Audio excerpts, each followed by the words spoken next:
I like We you do guys. You we just do the fucking do rolling it. start. Yeah. All right, cool. We don't Oh, try not to make it too profanity. intimidating.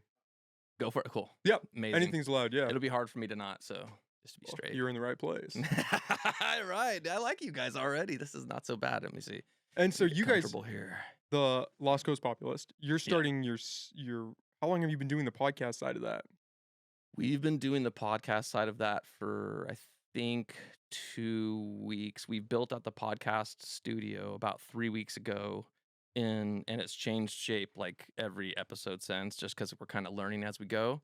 But yeah, it was kind of just, we realized we needed a podcast studio because we need a news studio, because we plan on covering the news in ways that hasn't been really done so far in Humboldt County.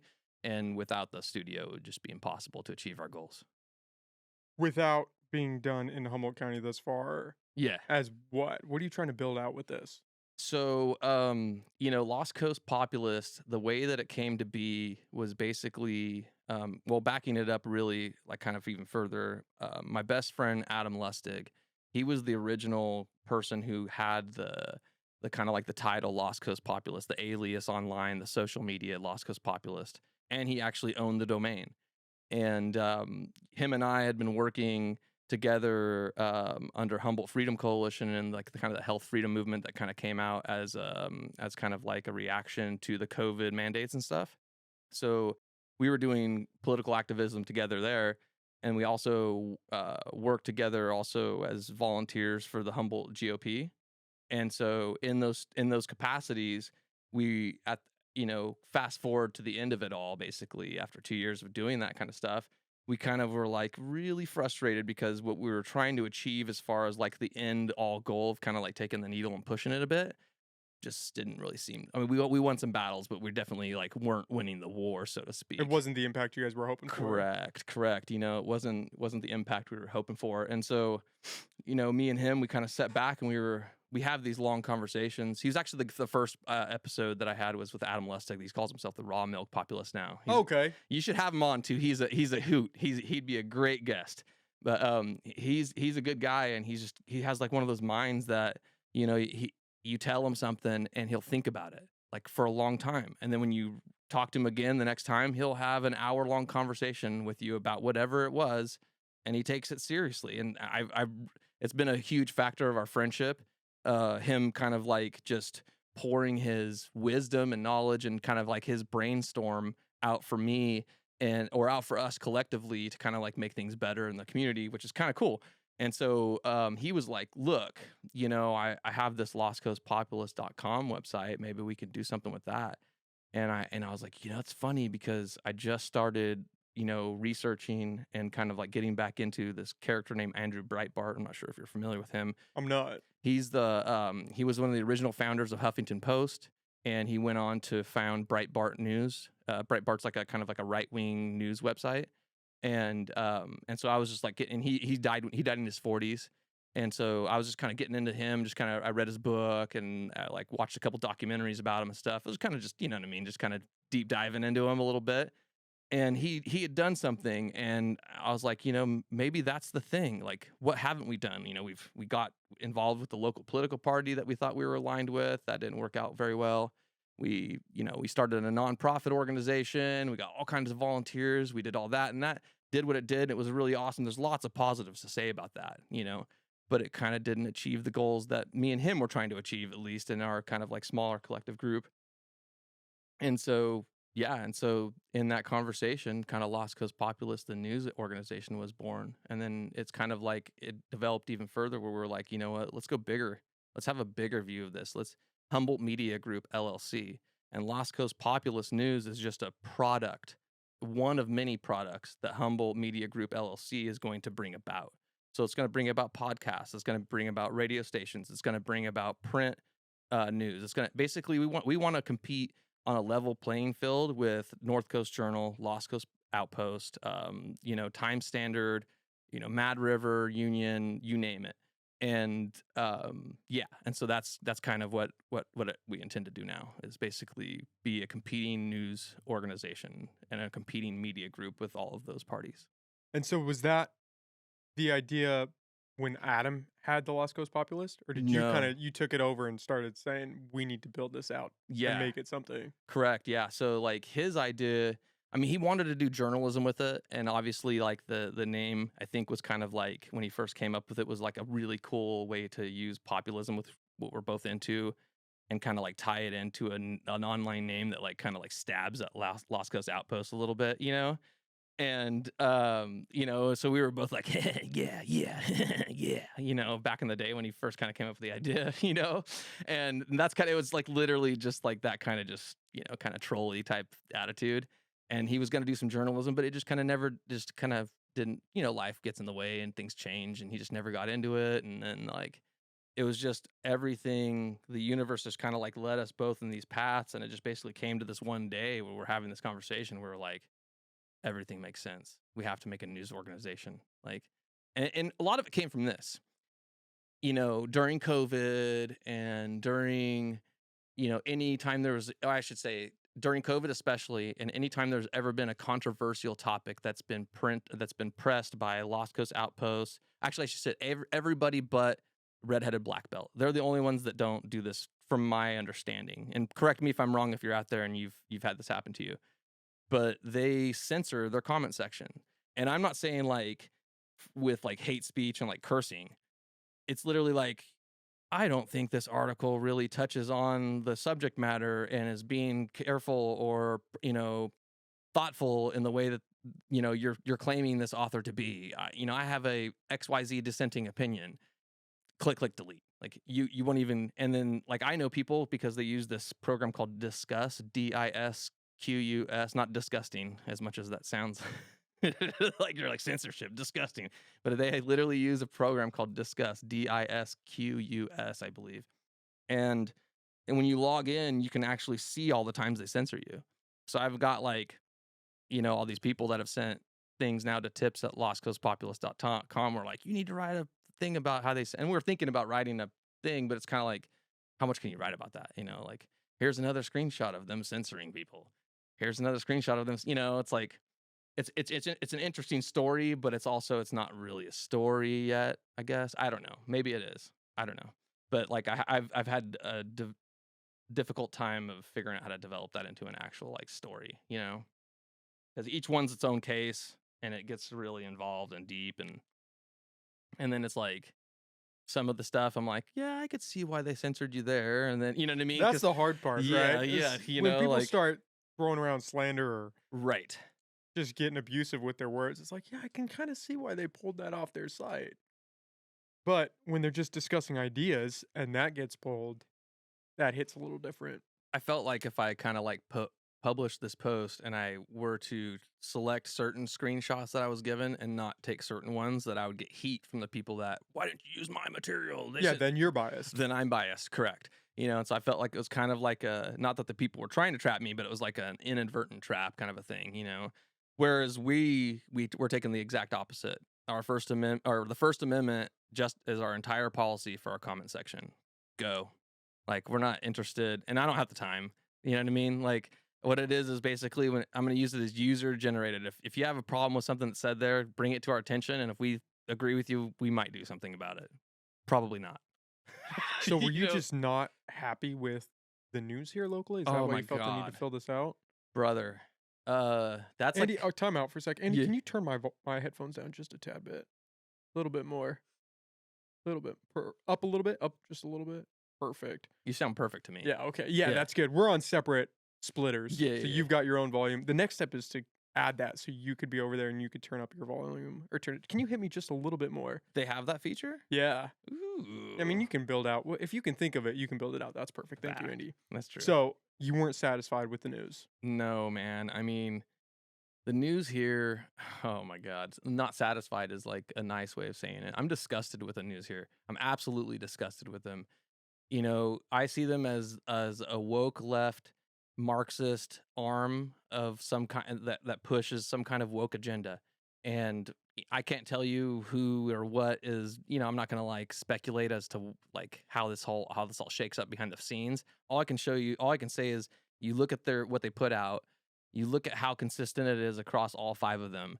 and they beat a narrative. I mean, you got Alan Bongio recently is a racist for saying the word Indian. Complete bullshit. And I mean, I crushed that entire story, but they just kept pounding it, pounding it, and pounding it. Even like bringing up bullshit about his wife being related to this fellow Travis Schneider through like 4 degrees of marriage, just so they could throw his wife's name in an article that calls him a racist. I mean, it's the most disgusting, egregious shit that I've ever seen ever. And I think that they all should be ashamed of themselves. I think they're horrible people. I think that they know what they're doing. And I think that the time's come for a news agency like us to basically stand up and be unapologetic for who we are, and also point out every hypocritical bullshit fucking thing that they come about with and just slice away at it. And so my whole goal has basically been just to go ahead and just allow them to do what they do, and then I'll just cut away at them and just steal their credibility one step at a time. Because if they want to keep lying and slandering and defaming good people for just political expedience, go for it. Go for it. Because now there's competition. The only reason they could get away with it before is because they were all packed together, so they could beat the same drum together. But there was no one that was brave enough to stand up to them, or maybe guts enough, or whatever you want to call me and my organization and my team. And so that's kind of where we're at, like some of the journalists there, they have some credibility. They have some, they will cover things, and they'll be like non-biased in certain things, but then they'll cover certain things and it's just so hardcore left. It's so hardcore off the deep end, like woke, idealistic, just ridiculousness. It's hard to take them seriously. I mean, it's just, and they play it, just they play one side so much, and they just completely this is anything that's right of center, or anything that's just center, right? They'll just literally they'll either slander it, or they'll just omit it. They'll just ignore it like it never existed. And so what they are also doing in a long-term deal is they're branding Humboldt County in a certain way. They're taking Humboldt County and they're branding us to the rest of the nation that looks to us to maybe send their kids to the college here. And they're branding us as this woke, liberal, leftist, dopey place where all you do is you come here to trim weed and like go to school for a bit, right? And that's not what it is. That might be 45% of the population, but the other 65% are equestrian, gardeners, fishermen, huntermen. They have, like agriculture. They have, it's like there's so much stuff here that doesn't fit the narrative that you hear when people think Humboldt County. And that's also a thing that I wish to correct over time. Well, the aspect of weed, that is a huge factor in Humboldt County. Yeah. I don't know about necessarily leftist or wokeism, but weed is almost intrinsically tied into Totally how we are, who we are today. Yeah.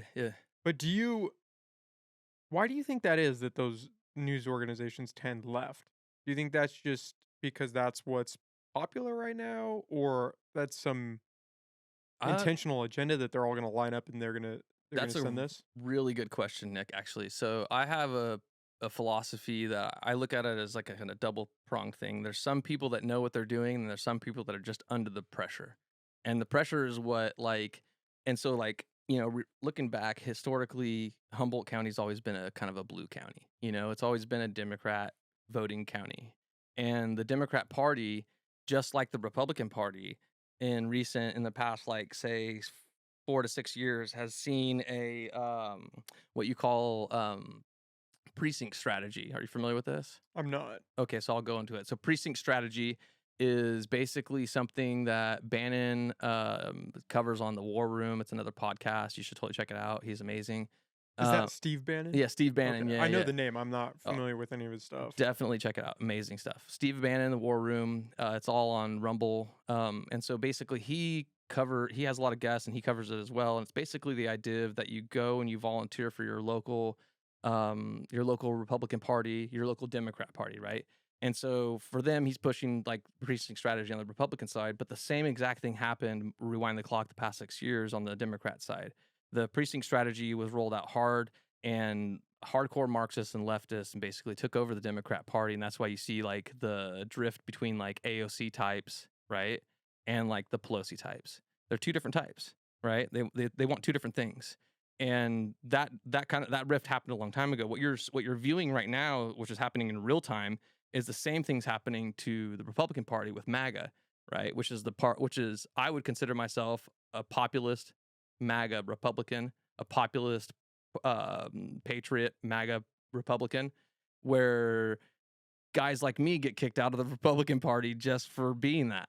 So that's kind of like, and people are like, what? You get kicked out of the Republican Party for being MAGA?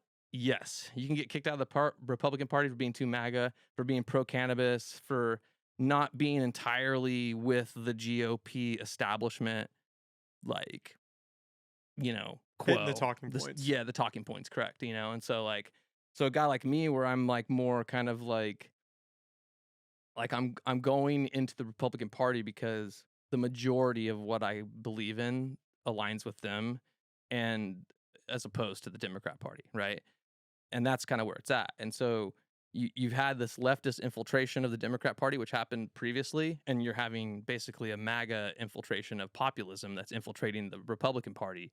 And that's why like guys like Mitch McConnell, actually all the mix in the Republican Party, they're just like shaking in their boots because you look at what happened in the midterms. Trump, like it was like 220 out of 240 something of his knight and king of his basically endorsements, all of them won.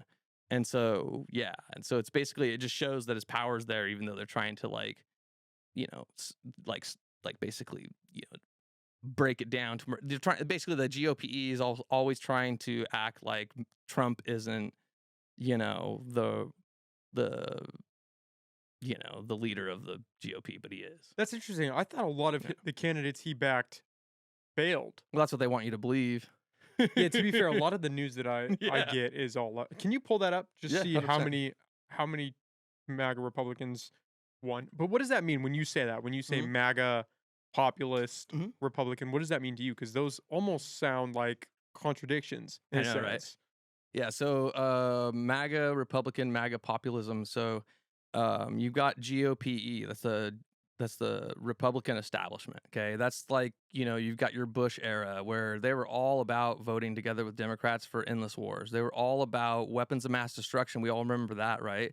We all remember invading Iraq, even though it was Afghanis and Saudis that flew planes into the Trade Center. I mean, it's just, I can go on and on and on and on and on about endless war, and then you got politicians like Ron Paul, for example. He is a MAGA populist. He's a populist Republican, and his message is something that I align with. Trump is a MAGA populist Republican. Very similar message to Bernie Sanders, and this might shake a lot of people. Like, what? But a lot of the things that Bernie Sanders originally ran on before he caved and before he was Ron Paul, because the Democrat Party did what they did to him twice in a row in their midterms. So like the whole thing, it's like you've got surface politics where they just want you to think that there's a two-party system, but that's so false. There's literally there's two two-party systems within a two-party system is what there is. There's hard leftists that have infiltrated the Democrat Party with a precinct strategy, and then there's MAGA pop. Then actually there's on the Republican side, there's three parties. There's Christian nationalists, hardcore Christian nationalists, or hardcore just Christian religious zealots that want to keep the Republican Party a party of faith, and you hear that a lot, right?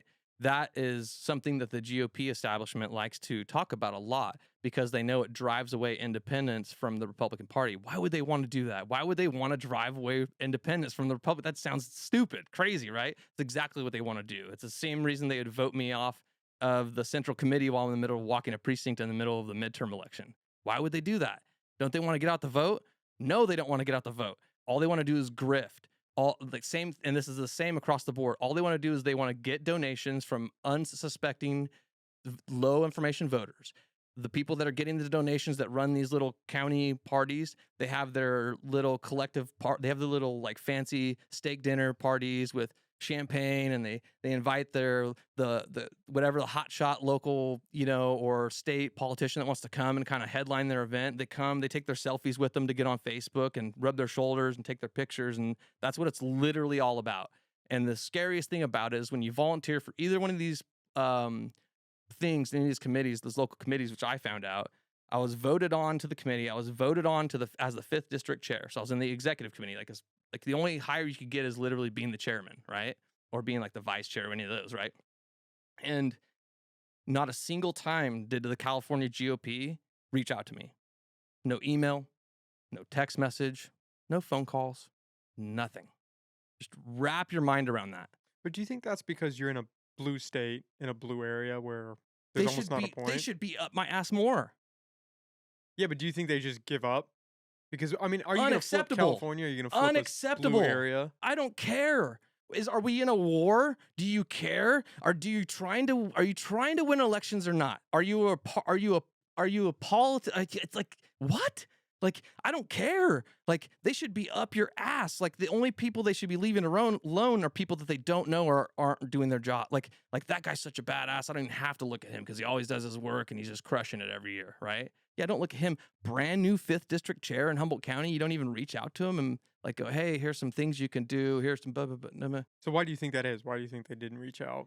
Because I think the entire system is nothing like we've been portrayed in movies, in shows, in radio, everything. I think it's all like when you've finally gone in and you've finally done it yourself, what you realize is it's nothing like it's been portrayed. It's so boring.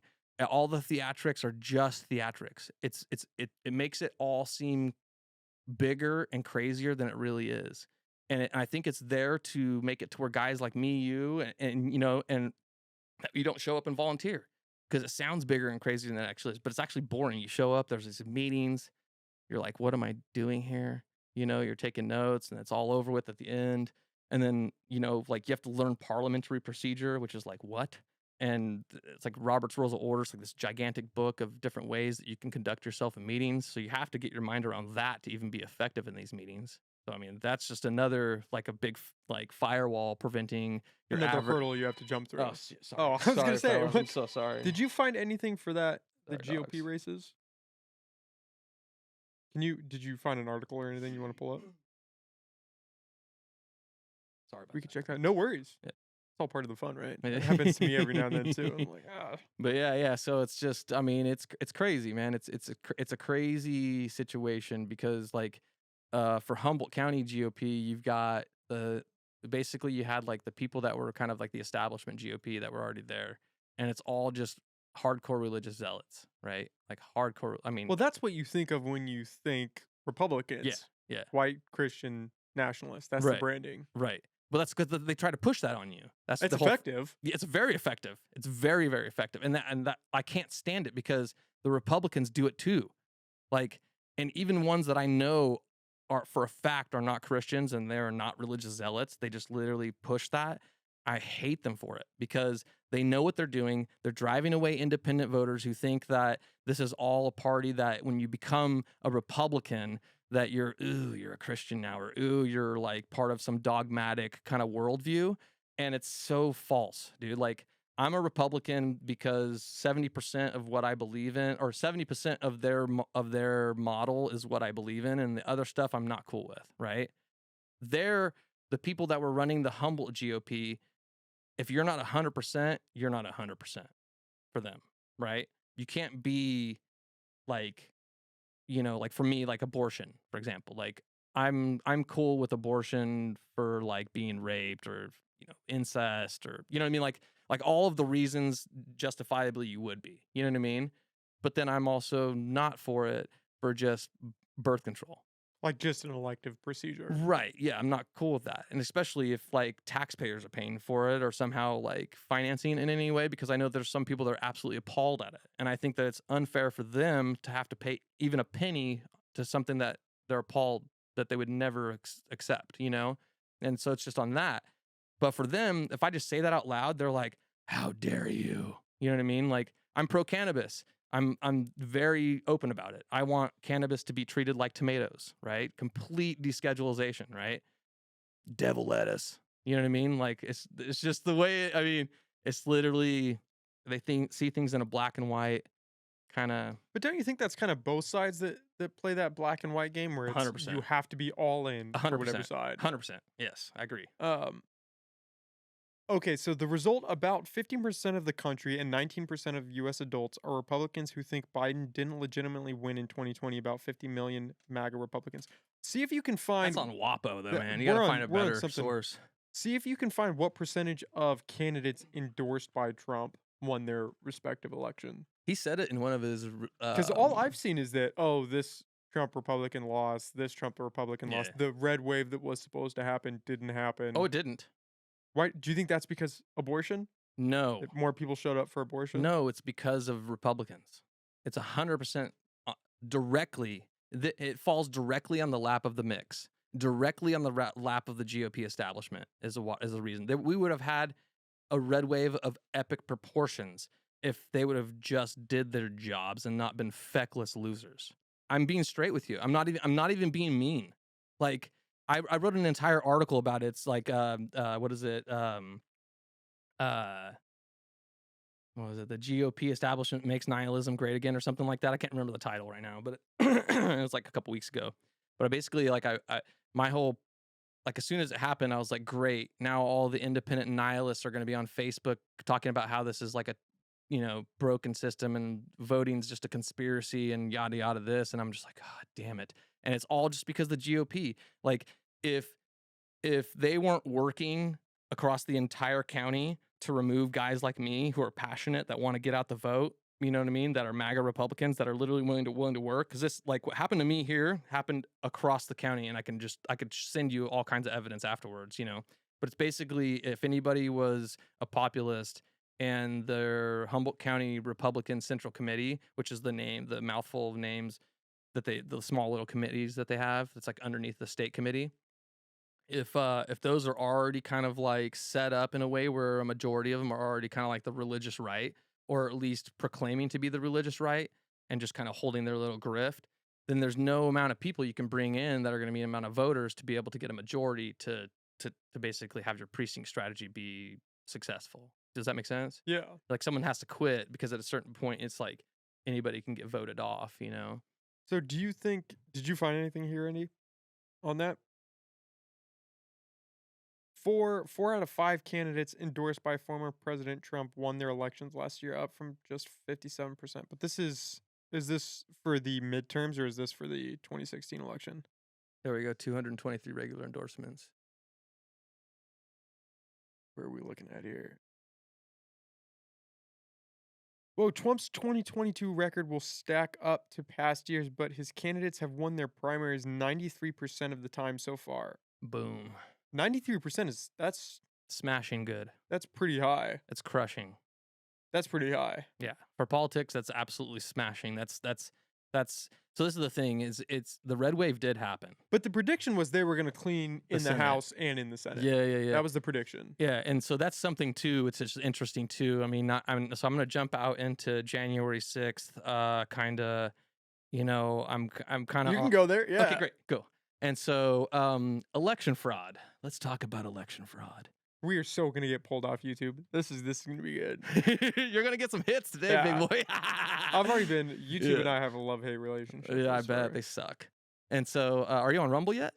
No. Oh, bro. Rumble's its own. It's choppy. It's world. They need some work. Rumble's a little. Yeah, I know. YouTube's still the best place. Even though they have a heavy hand, it's 100%. Still. Where else are you going to go? The heavy hand, I like that. So January 6th.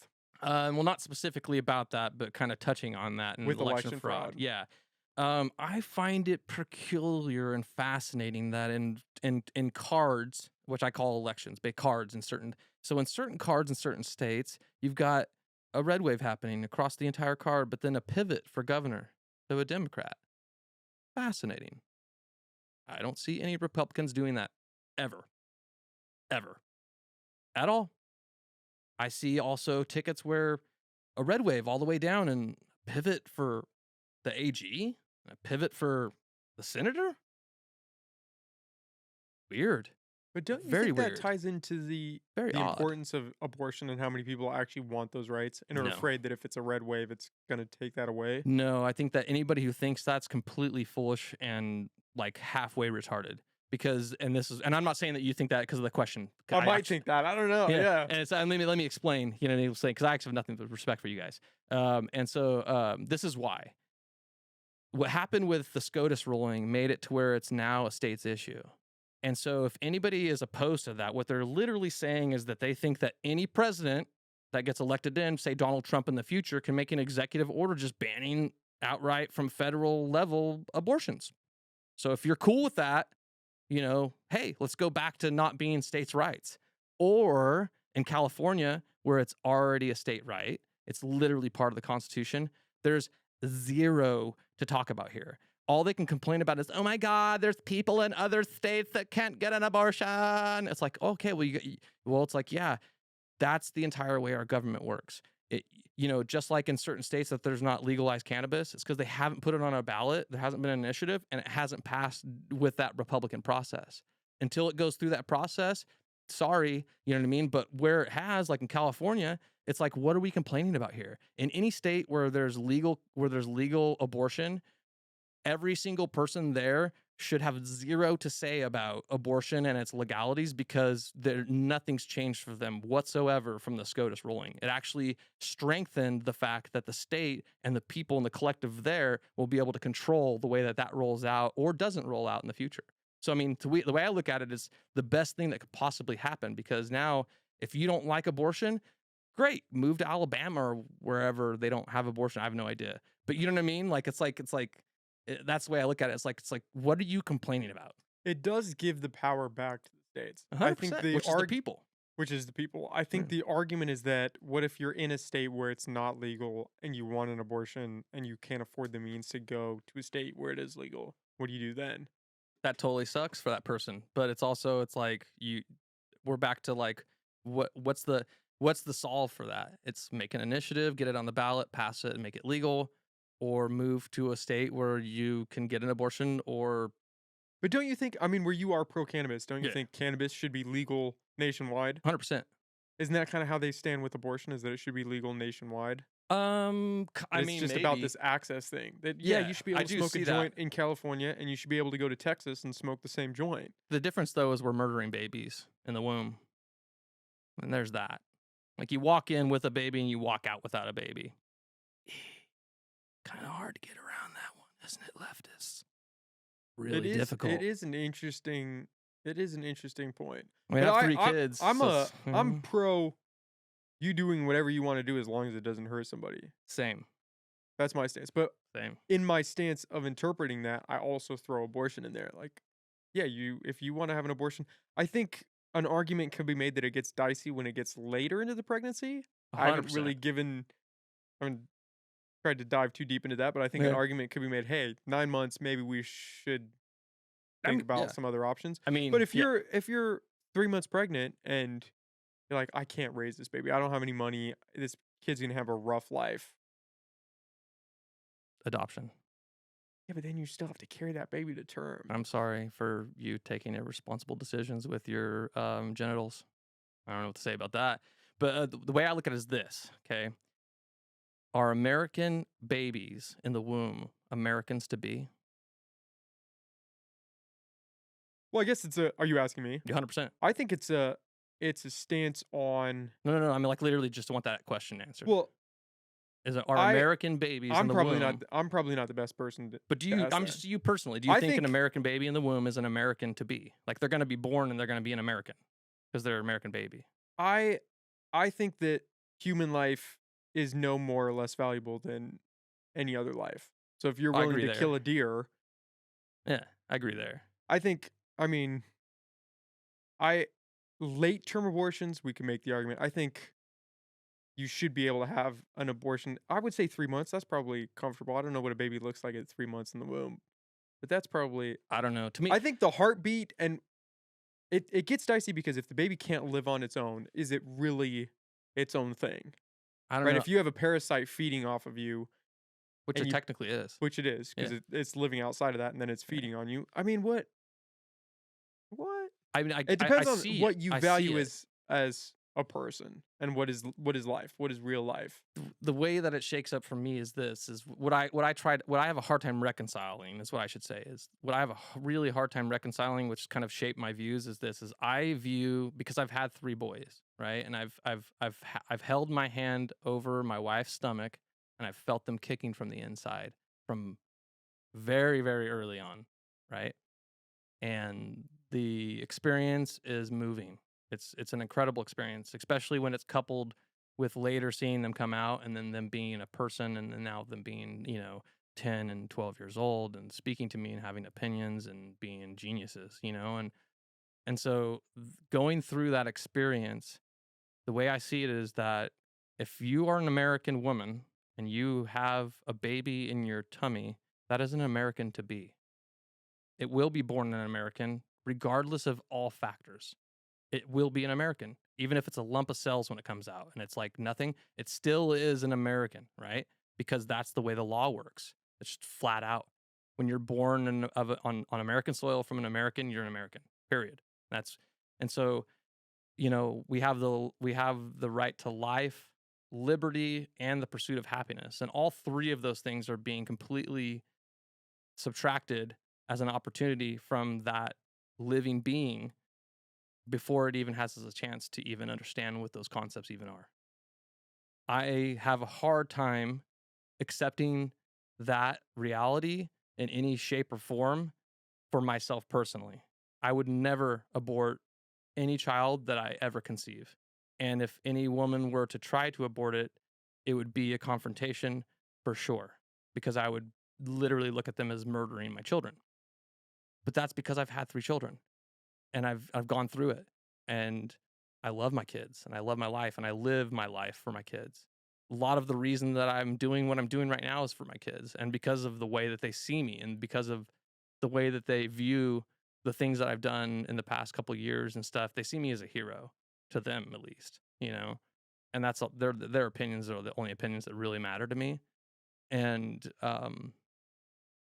just yeah, I can't conceive of a reality of extinguishing all that I've experienced in their lives from happening just because of this perception at the moment that you're not going to be able to deal with what life's going to hand you as far as this pregnancy and this life to be and all these things that what I mean, because the woman could be, oh, I'm broke, or I'm a drug addict, or I'm this or I'm that. There's all these negative potentials that can overshade your perspective and your kind of judgment on how to do things in that moment. And the hindsight's always 2020. And so I've been in many situations where in that situation, without a shadow of a doubt in my mind, I'm making the right choice. And it's only later down the road, sometimes even years, where I look back and I was like, God damn it, I made a mistake. And it's just because things change and I learned. And that's why I think that those folks that make those decisions, the amount of abortion regret is huge. And no one talks about I it. wonder what the amount of non-abortion regret is. How many people had the kid and are like, oh, I should have. This is not panning out. But what do you make? Because you're a populist, so Yeah. you were power for the people. Yes. What do you make of the argument where if you don't like an abortion, you shouldn't get one, but you shouldn't stop somebody else from getting one? That's why I like states' rights. Because it is up to the people. Correct.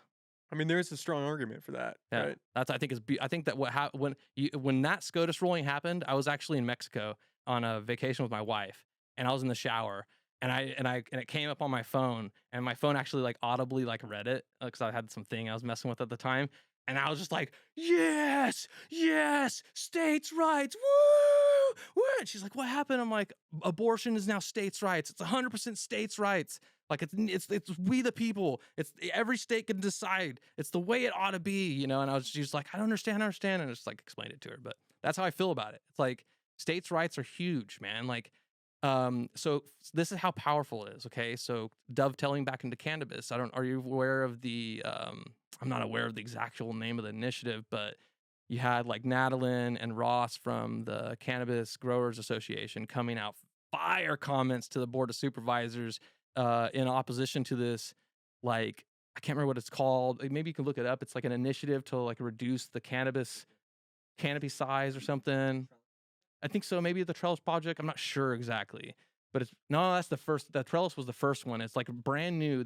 But anyways, these old folks down in Southern Humboldt, they created this initiative. They were out at the fair getting signatures, And it was basically like, yo, we want to like eliminate these massive farms that are doing like these bad things to the environment and and basically like they made it sound like they were all for like small businesses and small cannabis farmers, but when you really look into the nitty-gritty of what they were saying, it was going to eliminate like the massive amount of farms that are here, and it was actually mischaracterizing what you would call like commercial and industrial cannabis to make it seem like it wasn't what it actually is, you know?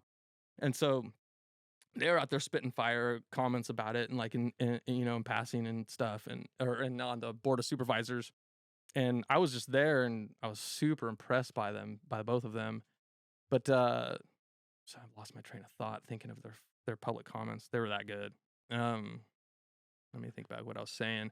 Basically about how it goes into abortion, and so they have, okay, so yeah, that's what it is. The power of we the people. They made this initiative and they got, I think, like 4,000 or 7,000 signatures, somewhere right in there. And because they got these signatures and they were all verified signatures, the board of supervisors now has to either accept the initiative as is or put it on the ballot for 2024, right? And so that's how powerful it is. Like any of these states where there's not abortion, any collective group of people can do this. They can write an initiative. They can get with initiative writers. They can do this. I mean, if that old lady and that old dude can do it, I mean, you go watch on board of supervisors in the video. If they could do it, you could do it. I could do. Any of us could do it. Like what I learned that day was like, wow, I could write an initiative for literally whatever I want and get 7-ish thousand, some kind of thousands of signatures and make it a thing. You know, like it blew my mind. Like I didn't know it was that easy. You know, and so that's kind of where we're at, you know, with this whole abortion thing. It was like, I think that it's back to a place where it's actually in a good space because we, the people, collectively in each state can define the future of that state in terms of abortion, cannabis, what have you. But don't you think there are some things that supersede the state power and should be like marijuana? I think that marijuana should be legal across the board. I Mm-hmm. don't care if a state doesn't agree with it. It should be legal across the board. Alcohol is legal.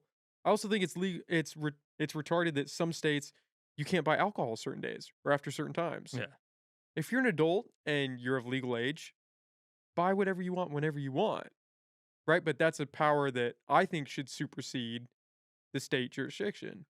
And we do have certain things like that where it's, hey, Big Daddy's coming in, the federal government, we're going to make this decision and it's the law of the land. Right. That's not supposed to happen, which is kind of fascinating, which is something I learned when dovetailing into all this kind of stuff, which was I was looking into a Second Amendment court case and I was writing a paper on that, or a blog piece on that. And really fascinating.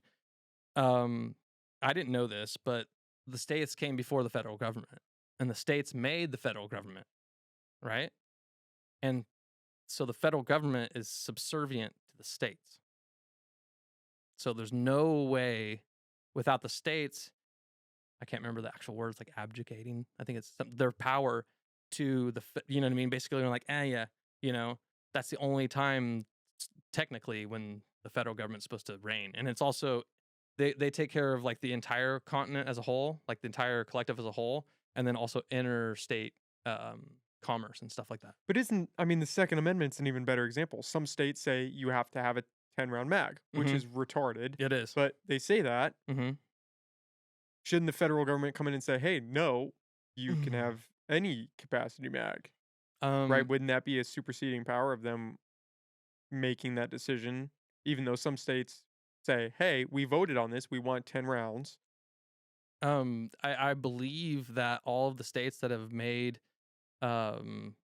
laws to date from this point forward, any like California, for example, all laws that are restrictive further than the Second Amendment basically applies, like all of those are going to have like hardships going forward, because the SCOTUS ruling was basically that now they have to find a historical precedent, a classical historical precedent, where back in the time when the Second Amendment was written, that they can point back and go like, yeah, they've done things like this before.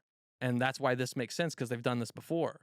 And so like just recently, dovetailing right back into cannabis in Florida, this is because I ran a news organization, I'm constantly fed shit, right?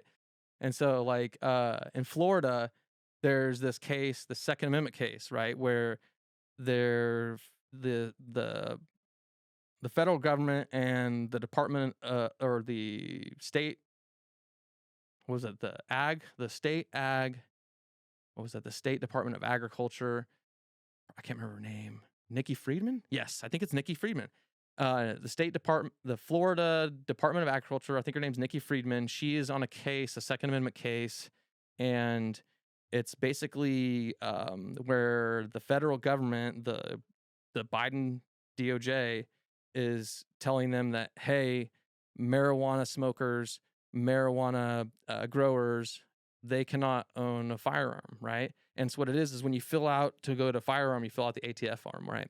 And then there's like a part on the ATF form where it says like, it used to be like, oh, you know, if you're addicted to drugs, you're addicted to these things, then, you know, click here and they're going to deny you the ability to buy a firearm, right? Well, they changed it to where underneath that it says asterisk, even if you're lawfully consuming marijuana or you're lawfully doing this as, you know, voted in, yada, yada, this doesn't matter to us. You're still breaking the law. You should probably check this and get denied your firearms, basically. So they're basically, it was like the Biden DOJ is like, yeah, cannabis growers, cannabis smokers, marijuana smokers, too dangerous to own a firearm. We should probably add this clause. This is a brand new thing that's been added to the ATF in the past like 2 years, okay? In the firearm thing.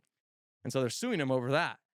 And they asked him, hey, what's your historical precedence for this change? And they're like, oh, yeah, no, we've restricted firearms from people like Catholics and Indians before in the past, literally using the word Catholics and the word Indians, which was happening right in the entire time of Alan Bongio's a racist. You gotta find this, Andy. Yeah. Let's go to my website. It's one of the blog posts I wrote. Yeah.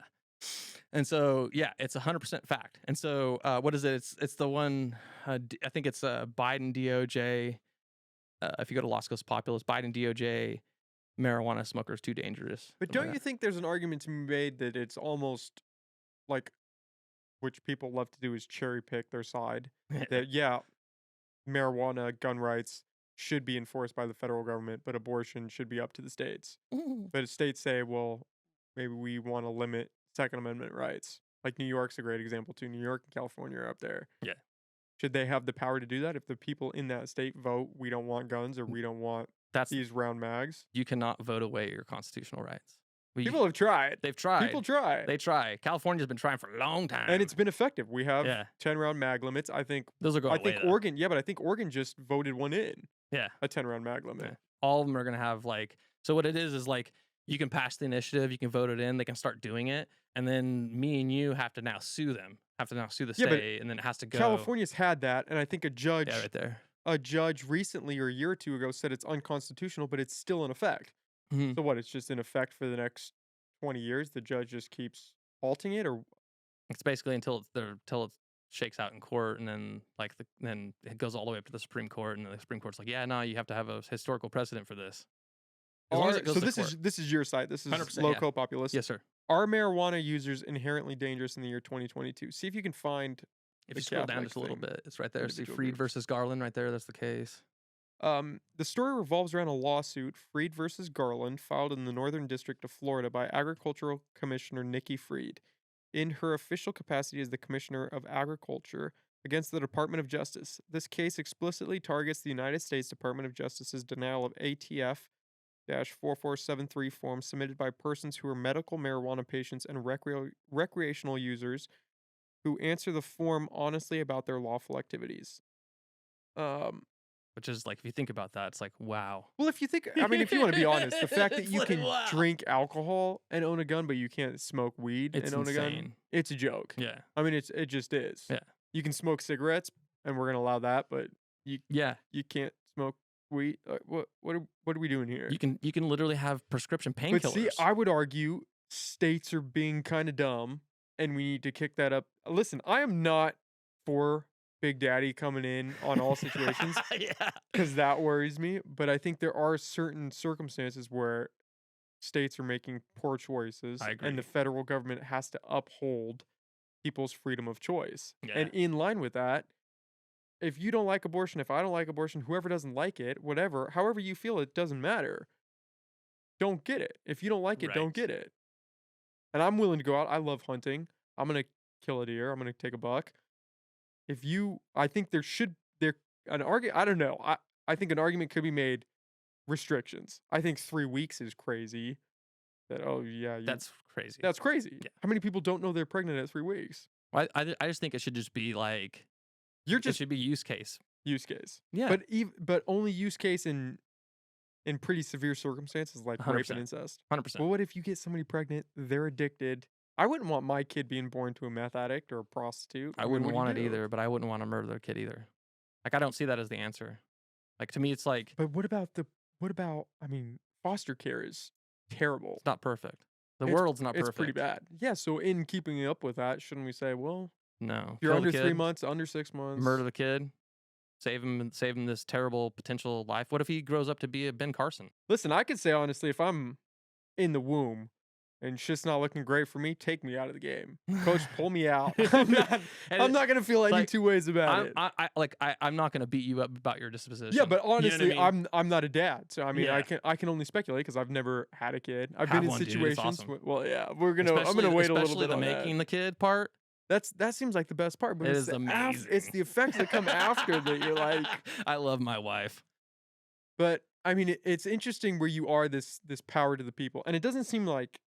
So you are anti-abortion, but with stipulations. With Me rape, personally. with rape and Me incest. personally, Donnie Creekmore is anti-abortion with some stipulations. As far as stipulations. Lost Coast Populist is concerned, we're a populist platform, and we're also I like the little disclaimer going out here. well. I just don't want people thinking that Lost Coast Populist is like an anti-abortion platform. You know what I mean? If someone wants to write a pro-abortion opinion piece, I'm going to totally publish it. I'm not going to edit it a bit. You know what I mean? I'll But- even search engine optimize the thing. But where I'm going with that is you are anti for yourself with stipulations, but Yeah. you are not anti states ratifying it if a majority of those people want it. No, yeah, that's perfect. You That's just beautiful. you just want the people to have the say. 100%. 100%. That's exactly it. That's exactly it. If the people in like I am 100% okay with the people of California saying abortion's legal. The people have spoken. That's the end all for me. That's like there's nothing I can say. The people have spoken. I mean, there is an argument for that. You know? Why doesn't every state just Yeah. enforce their own legality of abortion? A lot of it is it takes work, and it's back to the People don't like work. I That's swear, that's dude. the hard part. It's bro, and it's back to volunteerism. The overwhelming majority of all these folks we're talking about are volunteers just like me in these central committees, going to these boring meetings, not knowing what the hell they're doing. Those are the people that become politicians. It's like it's a fascinating road to walk, bro. I mean, it's like, I never wanted to be. Okay, look. Before I moved to Portland, Oregon, like 7 years ago, I never would have ever done anything like be on a podcast, talk about politics openly, have a news website, give a shit about politics at all. I used to be an independent nihilist. I used to think that voting was completely a conspiracy, that it was just there to make us all feel like we have a say, but really all presidents and all politicians are selected, not elected. I 100% had that. Like I was after I volunteered for Ron Paul's campaigns. After I saw what happened to him, I was so disenfranchised. That was like I was like, fuck this. It's broken. It's bullshit, right? Moved to Portland, Oregon, lived there through the entire Trump presidency, completely shaped my political views today. Yeah. In Portland. Portland, Oregon. Absolutely. Like I lived my life in the Central Valley of California, Modesto, California, where I was born and raised. I moved to Portland, Oregon because of an opportunity selling fertilizer at that time too to cannabis growers. And then, that was going great and everything like that. It was more or less the city itself taught me kind of like who I was politically and in a bunch of really interesting scenarios that just kind of came about. Because like I didn't vote for Trump the first time. You know what I mean? I didn't vote at all. I was very like, are you fucking kidding me? Hillary Clinton versus Trump? Like, is this a real thing? Like, this is a movie. This is like, of course she's going to win. Like, you know what I mean? Like, there's not even, she's got it in the bag. Like, against Trump, like a TV guy, like, I just wouldn't even give it a second. I did love I watched both of the big, hoo-ha debates, and I did love those as an entertainment factor. But I wasn't like, yeah, I'm going to vote for this guy. This is what the country needs or anything like that. I was so just like, this is bullshit. This is more evidence of my theory that this is bullshit, right? Like this supports my nihilism, right? And then I remember this night. It was it was such an incredible experience. It like literally shaped me. So I'm driving around trying to find apartments all day and houses to rent and stuff in Portland. Raining like I've never experienced in my life. I mean, just like it's like split pea fog version of rain. I was like, is this for real? What is ridiculous? You know, it's like the ocean just like it was just insane. And so I'm just driving around, and then I get to my last place. It's dark. I'm going back to my hotel, and I'm driving down into the city from like southern Portland. And like right as you kind of like come into southern Portland on 5, it kind of like curves and it goes along the river, and you can see the whole cityscape on the right hand side. It's a beautiful view. And right as I took that turn, it was like the whole freaking freeway just stopped, right? And I'm talking like that freeway is like 12 lanes, like 6 lanes on each side, and it just dead stopped on my end, and crickets, not a single car on the other side. And I was like, what in the fuck is happening, right? Bear in mind, I'm like, don't pay attention to politics at this point in time. It was the day after the news came out that Trump won the election, right? Okay. So this is the night after, okay? And so I'm like sitting there in just dead traffic for like literally an hour without moving. I'm a karaoke enthusiast. So I'm like, okay, fuck, what am I gonna do? I guess fucking karaoke bar or something, you know? And so I get on Google Maps and I find a karaoke bar, and I start just like, moseying my way to the right divide. And then I finally get to it, and I get down the right divide. I drive down the right divide for like way too long, and finally get on that exit, and boom, I'm like, I go to this karaoke bar. I was like, sweet. Go up. At that time I drank, ordered my at that time, what was it? It was vodka soda lime, Grey Goose. Yeah, I like the Grey Goose. Andy's over here shaking his head. Yeah. He's like, yeah, Grey Goose, that's good. And so I got one of those, and I pounded it. I ordered another one, and I looked up at the TV. I was like, holy shit. And it looked like New York City. And it was just like a fucking riot, dude. Like people starting things on fire, throwing shit through windows. Like, I mean, literally, I'd never seen anything like that in my life. And I was like, bro, I pointed up at the TV to the bartender. I'm like, bro, New York is fucking lit right now. And he was like, New York? That's outside. I'm like, huh? And immediately it cuts to the freeway, and they've literally got like cars on fire and all this stuff. And they've like, and all these people have like Antifa have like lined up, and they've completely stopped the freeway. So the reason I was stuck in traffic for 2 hours was because of a bunch of leftists standing out on the freeway thinking that there's these geniuses, right? Fucking geniuses, right? Let's stop the traffic in Portland because you know what? All the Trump supporters are in Portland, and all these voters, we're going to really show the Trump voters. Dude, like, what did Trump get, like 10% in Portland probably? You know what I mean? Like, they're literally stepping on their own people's dicks. You know what I mean? Like, they're literally causing their own, like, Democrats and liberals, 90% of those were in the traffic with me. You know what I mean? I was one at the time. And like, I was a registered Democrat at the time. It's like, fuck my life, dude. I was just like, what's wrong with these people? And that's what got me, it piqued my interest. I was like, fascinating. What is happening here? And then like 2-3 weeks later, there was like a riot downtown, another one. And I hear about it. And I told my wife, I'm like, I'm gonna go check it out. She's like, why? And I was like, it's interesting. I've never lived in a town that's had riots like weekend after weekend before. I'm interested in seeing what in the world is happening in this city we live in. You know what I mean? And so I started going to the riots and paying attention. And that's when I like discovered there's like this guy, Patriot Prayer. Can't think of the dude's first name at the moment, but that's he was called himself Patriot Prayer on Facebook. And he and then a bunch of guys, some of them were Proud Boys, and 100%. They would always have like these rallies, and they would have these rallies, and when I go down, it all struck me as theater. And this is why they'd have 2 city blocks like this, and then have them squared off.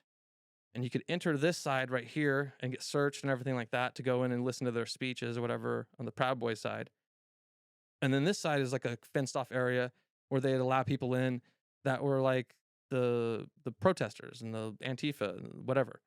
And when I'd go down there, I'd watch it and I'd be like, that's really weird, like unnatural. Like, you know what I mean? Like portioned off and always like literally every single time it was always separated. Like they would just keep them separated. And I know that they would like have violent brawls afterwards and stuff like that. And they probably didn't want that to happen during the actual event. But it always struck me as like, okay, here's the setup for the cameras. So the news can come and they can be like, oh, here's these guys in town. And then now that these guys are doing their their speech to like maybe 200 people, it gives the predicate for all these people to say that they're the enemy and to show up in mass to protest. Oh my God, white nationalists and Borderly racist, you know? And so they come out there and they're feverishly just, you know, and it's just like this emotional outpouring over nothing. And it's all just seems to me like it was just the only people that are really benefiting is the news. Like the news gets like all this content. They get two different sides they can pin off of each other, which is what they do. You know what I mean? And I was like, wow, this is really a fascinating situation. And so that's kind of like that. And then, you know, Trump being elected, which is I surmised that by my own research in 2016 that he was actually elected. And that's what like broke down and shattered my worldview of nihilism of like people actually get elected. Holy shit, this guy was literally elected. Like I went and saw like YouTube videos of people standing in lines and precincts in the snow and just like miles and miles of lines and stuff. And so I was like, wow, there's actually some, you know, what is it? Video evidence to back up like the landslide, you know? And that's why I was like, holy shit, maybe voting is a real thing. And so then I started going back and watching his speeches, his previous MAGA rallies in 2015 through 2016. I watched all of them actually. And then I watched all the debates. And the more I watched, the more captivated I got, the more fascinated I got, the more interested I got. Not in the man, in what he was doing, what his goal was. I was always trying to figure out, yeah, he's saying this, yeah, he's doing this. What's the goal? What's the end goal? Where's he taking the country? Where does he want to take the country? You know? And then when he became elected and we saw what he did in the UN, we saw what he did with the Paris Accord, all these things, every single one of those, I cried every time. I was like, finally a populist, finally a real populist, finally a nationalist that'll go, thank you, globalists. Thank you so much for your 30, 45 years of failure. We're going to go ahead and take care of our nation now. Go fuck yourselves. Thank you very much. It was so glorious to watch. Like his speech to the UN. Oh God. I like watched it 3 or 4 times because it was so amazing just to see him literally go up and to talk to all those tyrants the world around and go like, yeah, thanks, but no thanks. Especially right after the tail end of Obama basically being the apology, oh, I'm so sorry for America. I'm so sorry we're racist. I'm so sorry for the colonies and the colonialism. Oh my God, I'm sorry for the wars. It's like, no, dude, there's no apologies. It's just move forward. Sorry, the history sucked. Yeah, it's not perfect. Yeah, we had racism, but we are the ones that ended it. You know what I mean? Like, yeah, we had slavery. Yeah, but we're the ones that ended it. You know, it's like it's like the leftists, they always try to make it to where America is the enemy. And all it does is it fits directly in the hands of globalists. And that's why I fell in love with Trump and as far as his policy and his movement. That idea of the globalists it's pretty common, right? This idea that there's this group of global elite running everything behind the scene. Do you subscribe to that? Not in that simplistic way, but I mean, you could say that, but I mean, it's I think it is more of kind of an orgy. If you Like a sense. literal orgy? Yeah. Okay. Yeah, like but not in that they're actually having sex, but in kind of like a literal orgy in the use of a metaphor. Okay, where and then it's kind of like a thanks, brother. So you have powerful factions, right? Like Trump, he's a billionaire, right? Well, George Soros is a billionaire, right? They're both doing things with their platforms to alter the course of politics, both nationally and internationally, right? And so that's the way I kind of look at it. Is like in our own government, you've got people. I look at people and I watch how they vote and what they say, and the consistency means everything to me. If any, like, okay, so Matt Gaetz to me is the peak perfect populist candidate. If you want to look into a guy that I think is the absolute superb, like firebrand, amazing populist candidate, it's him. I mean, took zero money from PACs, took zero money from anybody, and no one owns him. He doesn't owe anybody shit. He just goes in there and he calls it how it is, and everything's about the people. He wants to see, it's like that's what it is for me. And so, like, do I think that there's an elite group that is ruling the world? No. But do I think that there are elite groups and that some of them are part of certain groups and some of them are not a part of groups and that they all fight together for their own little pieces of a big gigantic pie? And that is what I call the orgy of corruption? Absolutely. And do I think that they would love to dominate me and you and to dominate, the plebs of the world and to suck us of every single last bit of resource that we could provide them? Absolutely. Why wouldn't they? That makes sense. It's the whole thing of usury, and so, like, you've got things like the Great Reset. Are you familiar with this? It's come up a couple times. It's literally do you a want to document. explain what that is? Yeah, I mean, we could read it. It's literally Schwab. What is it? Something Les Schwab. This guy, he's a character. So there's this document you can probably look it up called Lockstep. That's probably the best thing. Great Reset, Lockstep. I should have probably sent you guys stuff before I came on. Well, to be fair, we didn't know where this was going to go. That's true. Fair enough. That's all part of the fun. Yeah, it is. Yeah. So the Great Reset. My understanding is that a portion of the global elites want to essentially reset the world and create one unified government and that's the cashless system. Leader of the free world. Yes, centralized digital currency, all that. Totally, yeah. That's what it is? Is that how you would describe it? Oh, that's definitely, I mean, they say it in their own words. I mean, it's not something I made up. Like, I could bring up the Lockstep document and we could read it and you'd be like, holy shit. Because it was written I think 6 years before COVID, but it basically explains the entire rollout of what happened in COVID to a T. Actually, let me see if I can pull it. And so this document, who wrote this document? What is? That was. Is this just a bunch of? It was like a think tank, Rockefellers and Schwabs, and it was like basically made by a think. There you go. He got it right there. Is this it? Rockefeller Foundation. Rockefeller Foundation Annual Report 2010. President's letter. Is this Lockstep? This is a 56-page document. We're not gonna have time to come through all this. Basically, in Lockstep. Wait, scroll back up there for a second, Andy, right there at the index. Sowing the seeds of Africa's green revolution, driving sustainable and equitable transportation policy, building strong systems. So you buy into that. You think that there's some underlying plan that they want to create this centralized, unified government for the world. I wouldn't say I buy into it. I just say that the evidence is out there, and it can be anybody who's interested in knowing it for a fact can just spend the time researching it. It's not anything that's my ideas. The Great Reset is actually a book written by the gentleman that people claim are behind this conspiracy. He literally called it the Great Reset. There. All kinds of politicians the world over. I can give you a compilation video of them basically explaining the Great Reset, saying that word, the Great Reset, with branding behind them that says the Great Reset, explaining the very things that we just said were factors of the Great Reset. And so you look at the San Francisco, they just had robot police were given the ability to have deadly force. I saw the headline. I did not read the article. Yeah. So we're putting everything together for everybody the best we can.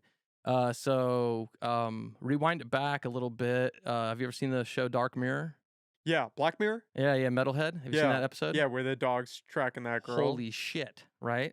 So, yeah, if you're listening, definitely watch that. Don't watch it before you go to bed. Nightmare stuff. Yeah.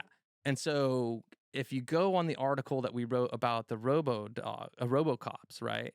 There's a video on there of during COVID, them using those save robot dogs. They were going around in China with loud phones attached to them, literally saying, "Stay inside, wear a mask, get vaccinated, stay inside." Robot dogs going down the street, making sure that everybody, because China's fully totalitarianism, right? So if you want to get an idea of kind of like of what these folks might want to do, you can kind of hear them say it when they kind of praise China and they say, "Oh, China, look at the model. China's the model of the future." There you go. There's your great rate set, guys. If anybody says China is the model of the future, China is the exact opposite of the United States in every single form. Like if China was concrete, America would be mud. You know what I mean? Or water. Like it's literally two opposite ends of totalitarian and free and liberty. And yeah, so the Great Reset. If you don't believe in one thing, there's no belief in the Great Reset. You either know about it or you don't know about it. There's no buying into it because it exists. You either know about it or you don't know about it. And that's the facts of the matter.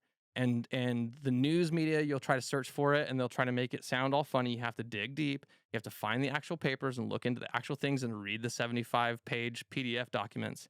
And then you'll realize that Alex Jones was right about everything. Well, don't say that because he just got fined for the Sandy Hook thing. He just got bodied. Yeah, that was in bullshit. Court for that. That was you think bullshit. 100% bullshit.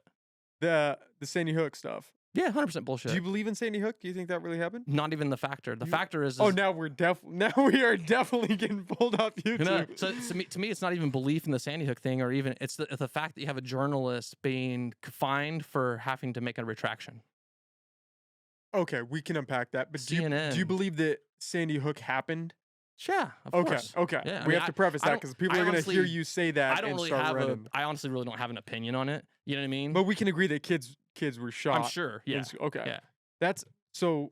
Like okay. I don't even know enough about his allegations. Just to unpack. Be to be fair, to be 100%, I don't either. Yeah. From what I've heard, and this is completely unfact checked, is that people are upset that he was saying it wasn't real, that it was a fed op. That it never happened, that the parents are liars, they were hired by the government. Yeah, and I don't see how his First Amendment right didn't cover him as freedom of press and freedom of speech to say those things. Like I can say like, the Growing Pains podcast doesn't exist, and Nick Fuentes is a complete charlatan, and this is all just Fuentes is. Sorry, it's my buddy's name. I just had to jump on that. Yeah, sorry about that. It's a buddy. There is an argument for that. Fuck that. No, you're good. I had to jump. I couldn't just let that slide. There is an argument that slander is not protected, right? I wouldn't call it slander. You wouldn't call it slander? No, he's not slandering anything. He's just saying, you think it's real, I think it's fake. You know what I mean? He's not saying that they're assholes or something, and that they're terrible people. A dog whimpering. Oh, was that a dog? Okay, I don't know. It was like a whew. I thought I heard something. Can I use the bathroom? Yeah. We can take. Andy, do you want to take him across the street and let him in, and I'll just cut to my camera? Yeah, you're good. Yeah. I'll just monologue here for a sec.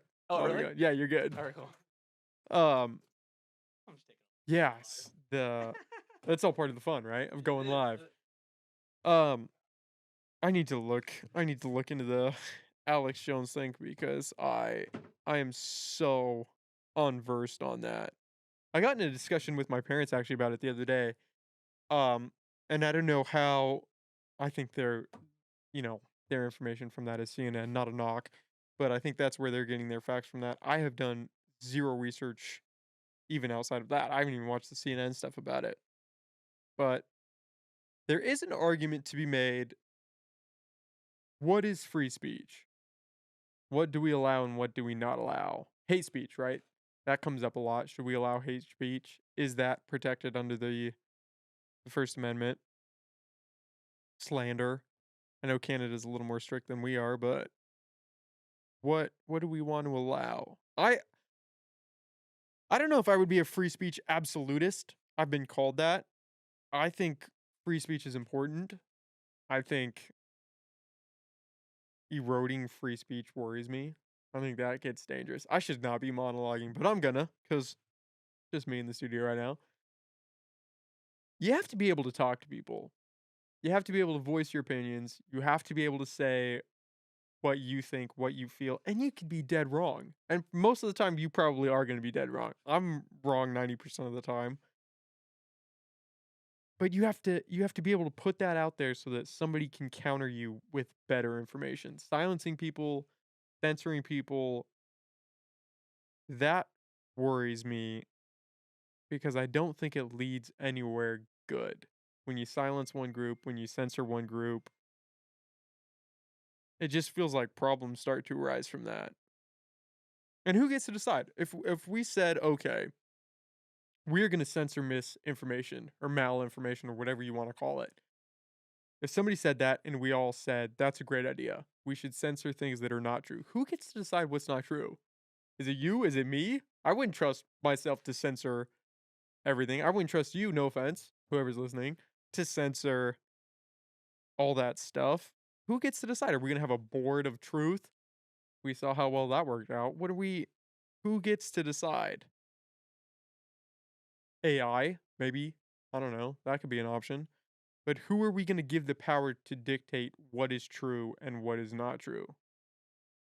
I mean, regardless of how you feel, I should not say this, but I'm going to because we go there. Regardless of how you feel about COVID, some things that were said about masks and about the effectiveness of the vaccine, regardless of how you feel, some things that were said at the time that were deemed true turned out not to be true, and vice versa, that were deemed not to be true turned out to be true. You had Rachel Maddow, and I love this example. She was on primetime TV saying if you get the vaccine, you cannot get COVID and you cannot spread COVID. And that was a fact when she said that. I mean, come on, what? Look at where we are today. So imagine we censor, which was what happened. We censored opposing views. But times change. Information changes. The science sometimes can change, especially when we're in a situation like that where things are developing rapidly. But if we start censoring, what happens if we censor the wrong thing? I think a great comparison of that is with the prison system. Is it better to lock up 9 guilty people and 1 innocent person, or not have any innocent people in jail but not lock up all of the criminals? What do you do to that? Where do you draw the line? And it gets dicey. And we got these guys back. Perfect timing. My monologue was starting to run a little dry. I went off from Alex Jones. I started talking about COVID again. Yeah, can you snag me another one? I started going down the COVID rabbit hole, so it was perfect timing. Yeah. Sorry about that. So no, that's good. That's all. That's Not part of gonna the be battle of being live, not right? gonna be comfortable. There gets. I like There's his Fiji. This There's- guy's on top of it. Andy's on it. Andy's I a like it. professional. Yeah, I want an Andy. Yeah, everybody needs an Andy. I'm my own engineer. I've been like sitting here like, yeah, okay, we're going. Yeah, That's how I started. Andy came on at 87 with Whitney Ogle. I think it was Andy, and we've never looked back. wow. I know. I feel that way too. It's I couldn't do it 87 now without episodes Andy. by Andy's yourself. crushing it. Yeah, Impressive. you'll get. I mean, you're there right now. Yeah. There's a certain kind of romanticism about doing it all yourself. Yeah. But then you start bringing. If you find the right people, I've lucked out and found Andy, or Andy found pretty me rad. actually. Yeah. It's just so much easier because now Yeah. I can focus on the conversation. Right. He can focus on the tech, and it's just like you're in sync. Yeah. Like I can't go live yet right now just because of the amount of stuff that like You happens. got to check the audio levels. You got to make sure you're balanced with your guest's audio. so much. I didn't start going live really until Andy came on. I did split screen for a while where we'd be these tiny little boxes on the screen and we'd go live. I did see those. Yeah, I saw some of those. Yeah. That was pretty recent, but I learned. I don't know if we want to talk about this right, but what is that? Do you guys use OBS? Streamlabs. Streamlabs. Oh, interesting. So like I found like because I'm all about like free open end software. I'm always like looking at that first. And so I found like this open broadcaster system, I think it's called, or open broadcasting software. Is that OBS? OBS? Yeah. And it has like this really cool feature in it that I just learned about that you can give your guest a lapel mic and you can get a lapel mic for you, and then you can make it to where it will turn the cameras based upon the trigger of that person speaking. They do these, have that. These are worthless for it though. Yeah, they do have the software. I've never tried it because I've always had mics like this. I never went straight lapel or plugged into the system in that way. But yeah, I think that I don't know how effective it is, but it would be worth a shot. And the lapel's only for a camera trigger too. I the think that's audio it. Do you have to sucks. have it plugged into your camera, or can you plug it in right into your computer? I'm still a virgin on that. I don't know. I don't know. I haven't gone too deep. I was just like, fascinating. That might be something for me. You know, like I have a technical engineer. You know, like There's auto that thing engineering. too. We just got this Roadcaster. Is that the And new one or the? That's the new one, huh? I think that's the new one, but it has That's those, dope. I don't know what you would call them, jingle pads. And you can switch scenes with that. You can hook it up. I'm pretty sure for OBS too, but for Streamlabs, so you just press one of those and cut back and forth. So The little pads right yeah, there. you see how there's a light on them, and Wow. that's how Andy's switching right now. Is he's No pressing kidding. those. Yeah. Dope. So for solo, because I was looking into that before Andy came on, you can see it right there. Yeah, yeah. And he just cuts by pressing it. Wow, I was that's so looking into cool. that before I got Andy, because then you can kind of run it. I wasn't sure how effective I would be trying to focus on the conversation and cut, but that's a pretty simple way to cut. That might work for me. I'm gonna have to look. Thank Yeah, you. it's definitely work. Yeah, That's right. yeah. Yeah, you guys are totally chill. It's really cool. So, Alex Jones. That's where I started my monologue before I got to COVID, which it always ends up back at COVID. I don't know. Well, I mean, man. There is an argument to be made that as long as you're not hate speech, right, which isn't protected by the First Amendment, as long as it's not that, shouldn't you be allowed to say it? 100%. You're a free speech absolutist. Oh yeah, yeah. I like. I've watched things and listened to things that's been called straight up hate speech. When I'm like, that's not hate speech. It's just super controversial. Well, who gets to decide what is Exactly. hate speech and what's not? We the people, as far as I'm concerned. You know what I But mean? what if most people think it's hate speech? That's where you get into That's like what the gender sucks. pronouns and stuff. And then Yeah. it's like, well, what is hate speech really? That's a conversation we should get into. We're gonna get there. But That's a fun Alex one. Alex Jones, you think? I know we probably shouldn't be talking about this because we're not that well versed on it. But you think, from an abject look at it, that as long as he wasn't saying anything that was hate speech, he should be not in trouble. The way I look at it is, it was a story that he got wrong. Like just think his position is that this was a conspiracy and that this was fake and it was all faked, right? And I think a fed op, that was a big right, and a fed op, Yeah. right? a false flag. Which that's not slander. That's not hate speech. That's just literally a guy saying my position is the opposite of the status quo on this situation. You know what I mean? The hard end opposite of what reality seems to show. I think it's this, and this is why. And I think he got it wrong.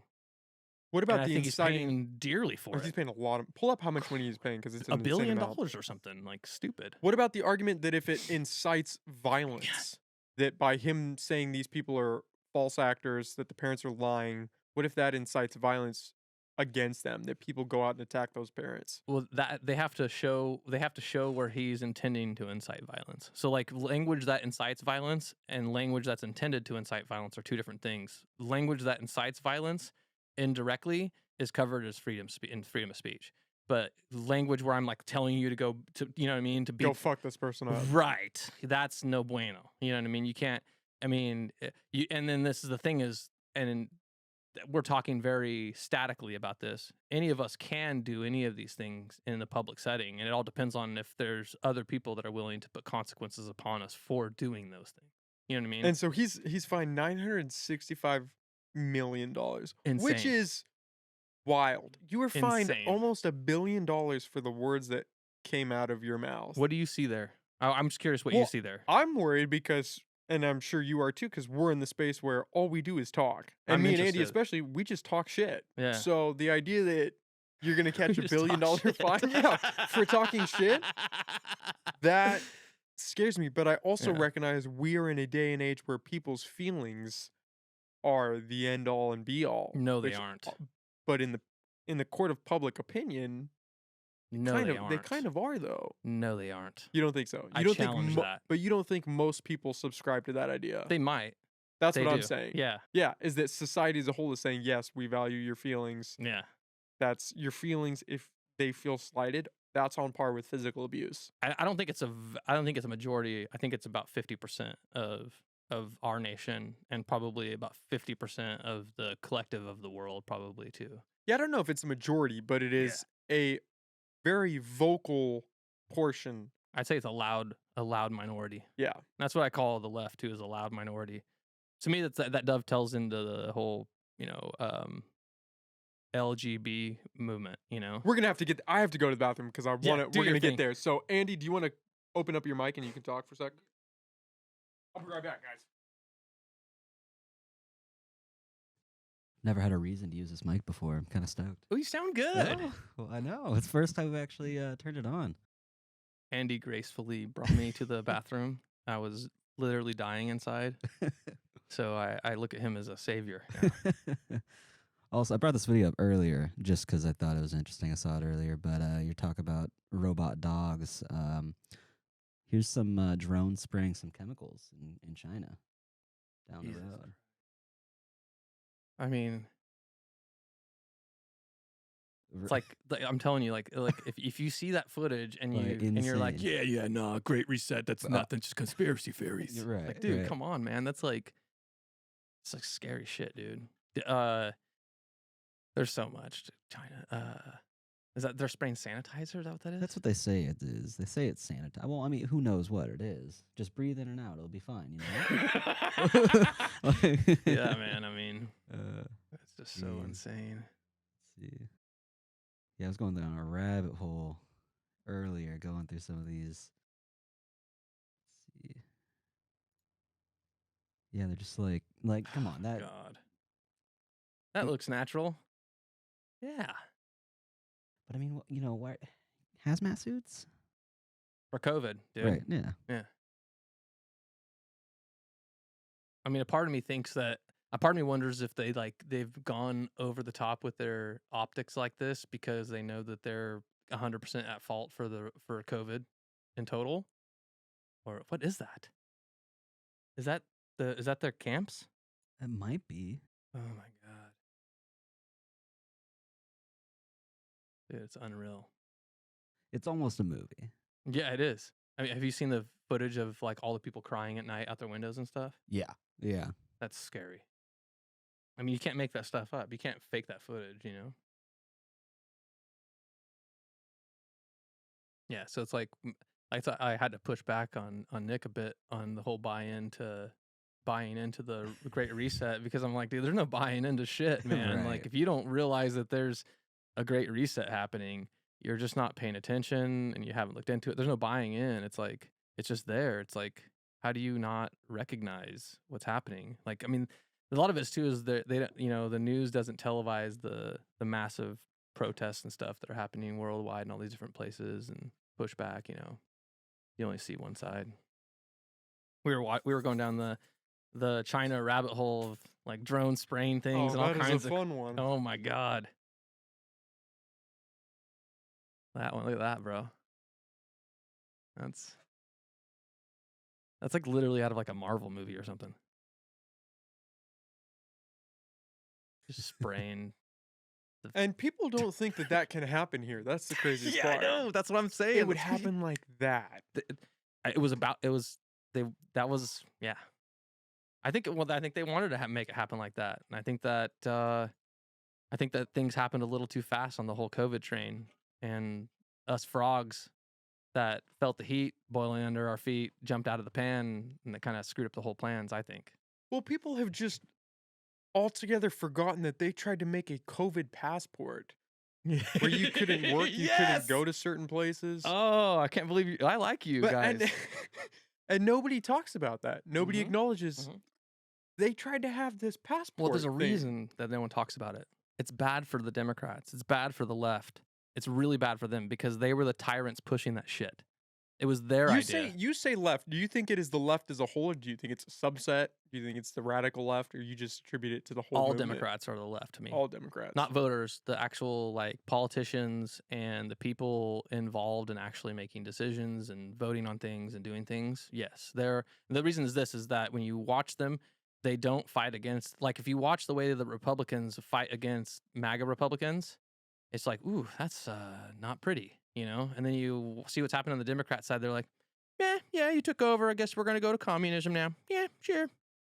I could guess, we were Democrat, we were Democrats and we were all about the progressives and progressivism, but now we're just going to go straight into communism and Marxism. Yeah. And so that's what they're totally cool with it. None of them, they don't bat an eye to any of the crazy, woke, off the deep end leftist garbage that they push. The Green New Deal, complete insane. Like you have like woke climate change bullshit, completely insane. Like there's literally scientists with evidence that shows that it's debunked. Like there is no climate change. You know how there's no climate change is because back when Al Gore 12 years ago said, in 7 years the world's gonna end because and none of it happened. And they just keep moving the goalposts and goalposts. And before him, it was, there's going to be an ice age. It's the same people. It's the same thing that happened with the LGBT. So this is what happens, okay? This is what I've realized. You get these movements that happen, right? The climate movement, right? You get these organizations, and they start making money, and they start getting donations, and there's jobs, and there's people's careers involved with it, and they slay a dragon. Now what? We need a new dragon to slay because we're an organization. We've got these offices, and we've got money and payroll and stuff. And so they slay more dragons and slay more dragons and slay more dragons. And so they just create these false narratives. Like there's like the false narrative that there's anywhere close to a movement like in the 60s as far as civil rights happening today with any justification or relevancy. Fucking laughable. Joke. Absolute joke. Laughable. Black Lives Matter. Laughable. LGBTQ movement, laughable, joke. There is no civil rights movement. The only real racism that exists that's systematic is against people with white skins, especially those that have penises. Flat out. Just look at it. I mean, So we got to open up that can of worms because Yeah. that's how I found you. yeah, Was the Redwood Pride yeah, all age drag show? yeah. So Yeah, do you want to? that was a genius idea on their behalf, wasn't it? What's the worst that could go wrong? So, and were you part of the protesters, or you just went there just to videotape everything, and by happenstance, all this started to unfold in front of you? So like, hella good question. So it was definitely the latter. What happened is when we started the website, we looked and we saw that there was none of the rest of them were doing any kind of like news tips, kind of Project Veritas-y type of like, you got some scandals, you got some stuff, throw it away. Hey, you know what? And so we opened it up, and once we started pushing it out there that we got this tips at lostcoastpopulist.com, I started getting all these anonymous tips, right? One of them was, hey, here's this flyer, here's this Halloween event. It's like at this place that used to be an elementary school, and they're having an all-age drag show. Me and a group of people are going to be showing up with American flags. We're going to sit there and peacefully protest. We're fairly certain that, we might get attacked or accosted just for our presence. We'd really like for you guys to cover this, and I shot it around to the team, and they're like, that sounds like it's a, like a beehive that we don't really want to kick, And then like 2 days later, we get sent another one from another person, and they're like, okay, I'm part of the same group. We're going to definitely be there. And, here it is. And then sorry, the first one, they said that was going to happen, but then there was no flyer or nothing attached. It was just like, it was all text. And then the second one, it was like, here's the flyer, here's the link to their Instagram where they're talking about it. Like, this is a legit thing. I have the brass tacks, right? I was captivated at that point. I'm like, okay, there definitely is a all-age drag show that's happening at this Halloween event at, at the Jefferson Center, and this person's not lying to me, okay? And so I clicked on some of his links, and one of them led to a Facebook post. And that's where, and there was actually people on the Facebook post commenting like at us, like, Lost Coast Populist, you need to cover this. Lost Coast, this is, what the heck is going on? Yeah. And I was like, that's when I replied actually as our page, like, okay, we'll go there and we'll cover this event. And so I showed up a little late, honestly. It was kind of a bummer because like the protesters were already there. I really wanted to get an interview of at that time, I didn't know who ran the place, but I really wanted to get an interview of whoever ran the place before any kind of action or whatever happened, because I didn't want them to feel threatened and deny the interview. But that didn't ever happen because I showed up and the protesters were already there. So I was like, oh man. So I was live on Facebook the entire time with the camera that I have attached to my backpack, kind of like behind me. And then I also had a camera that I had on director mode, which kind of does the split screen on a cam, like the front camera and the back camera. So it was recording me and in front of the camera at the same time.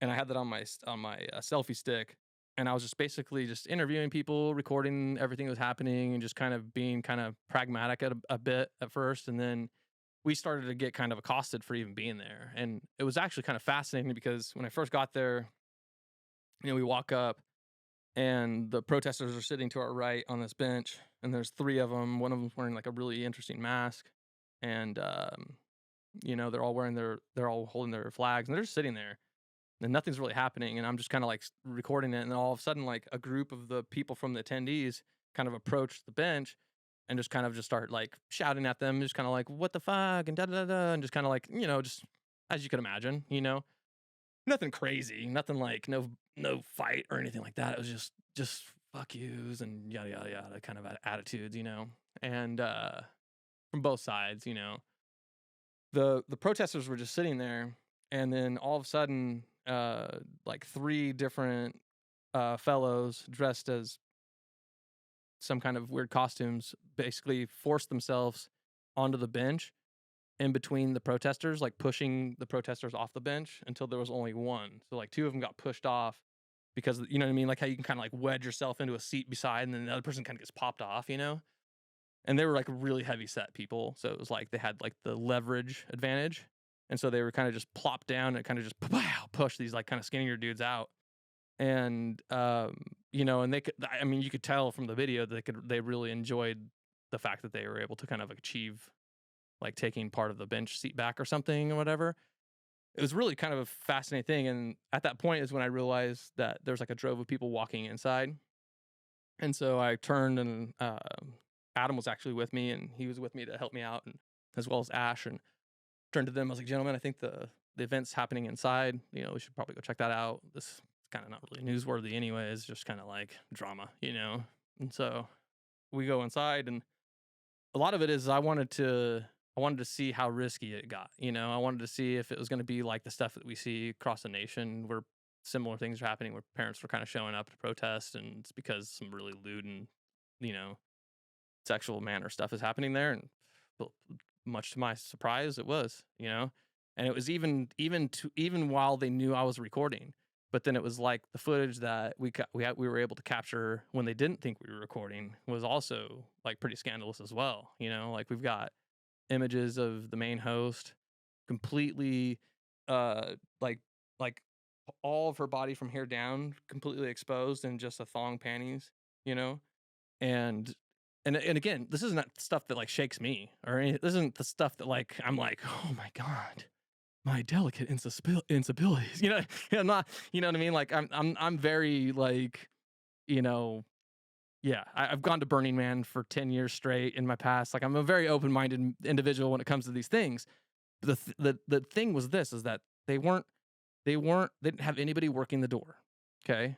It was an all ages event, and there was toddlers unmanaged walking in and out of this thing, all while dancers were dancing and things were happening. I've got video footage of young children, probably just from gauging, probably somewhere like between 7 and maybe 9 years old, handing cash tips to men dressed in sexually provocative clothing, who are then twerking on other men and then acting like they kiss a guy and then rubbing his hand down the chest down to his crotch area, and then that guy's like, oh wow, and all kinds of stuff. And like all by itself, if this was an 18 and over event, there'd be nothing there. Like yeah, whatever. You know what I mean? I've been to all kinds of what are they called? Where people Burlesque. Thank you so much for burlesque shows. Love them. Think they're amazing. 18 and over though. You know what I mean? And so the whole thing, the whole predicate of the entire thing was that it was all ages. If they had made that thing 18 and over, the protesters would never have showed. Each and every single one of them have proclaimed that exact same thing over and over again in written statements to the board of supervisors, statements to me in interviews. I wouldn't have shown up if it was 18 and over. It wouldn't even have been newsworthy. It would have been a nothing burger. This is what made it newsworthy, though, is that, and I didn't know this until after the fact because of another anonymous tip.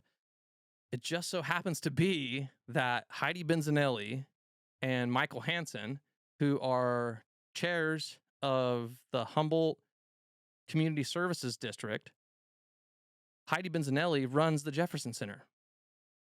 Michael Hansen was there in a dress handing tips out to dancers. These 2 people tried to vote off Alan Bongio for saying the word Indian under the predicate that saying the word Indian is racist. But here we have these two same folks that are just completely okay with all age drag shows where scantily clad men dress in sexually provocative clothing and dance in, very, very suggestive manners for cash tips in front of children with the door that is unmanaged by any adults. And somehow abbreviating the 3 tribal names with the word Indian is racist and is worse of an offense than, literally setting up an all-age drag show at a Halloween thing and then claiming like it's a family-friendly event, And so I see it as like this, the universe kind of just was basically just gifted us a thing. Like we had no idea that what we were going to record when we showed up, but it gifted us all kinds of things. And then we had no idea that in our recordings, we would record Michael Hansen. We had no idea that Heidi Benzanelli ran the Jefferson Center in advance. That was just, the universe just gifted that to us because we just had the guts to go there and, show up and video it, right? It's a fascinating turn of events because I think the only reason that you saw any kind of pushback against us at all, any kind of things in the news, are all because those 2 people were there. Because I bet you and I would agree that the underwriters of the $3.3 million grant that they got to renovate that place, I bet that they had no idea that they'd ever use it for an all-age drag show.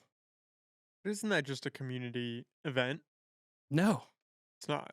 An all-age drag show? Well, I hear that, and I would instinctually think, well, I wouldn't take my kid there. Mhm. But if you have a kid and you want to take them to an all-age drag show, That's fine. so what's the story there? The story there is that it was open to the public and that it was a Halloween event and that it's just anybody that's in the neighborhood or could just basically send your kids, or if you say you just happen to have your kids play at the Jefferson Center on a consistent basis, that's just where they play. That day, lo and behold, they show up and there's this Halloween event. Awesome. And then they go inside and they're exposed to all sorts of things that their parents would object to without their consent. Were there any cases of that happening? I mean, I didn't interview every single person that was there, but the point is this, is that it was an all ages drag show that was open to the public. And that if it was 18 and over, as it should be, like rated R movies, right? Like, or at least NC-17, right? What the rule is there is that it's all good if your parents bring you and they do it and they sign off on it. That's all that the protesters were saying. That right there was just neglected. And because that was neglected, that's a huge issue because that is a community center. It's a public event. Any child could have shown up to and walked inside unmanaged without any adult stopping them. And they could have been exposed to all sorts of lewd and sexually provocative things.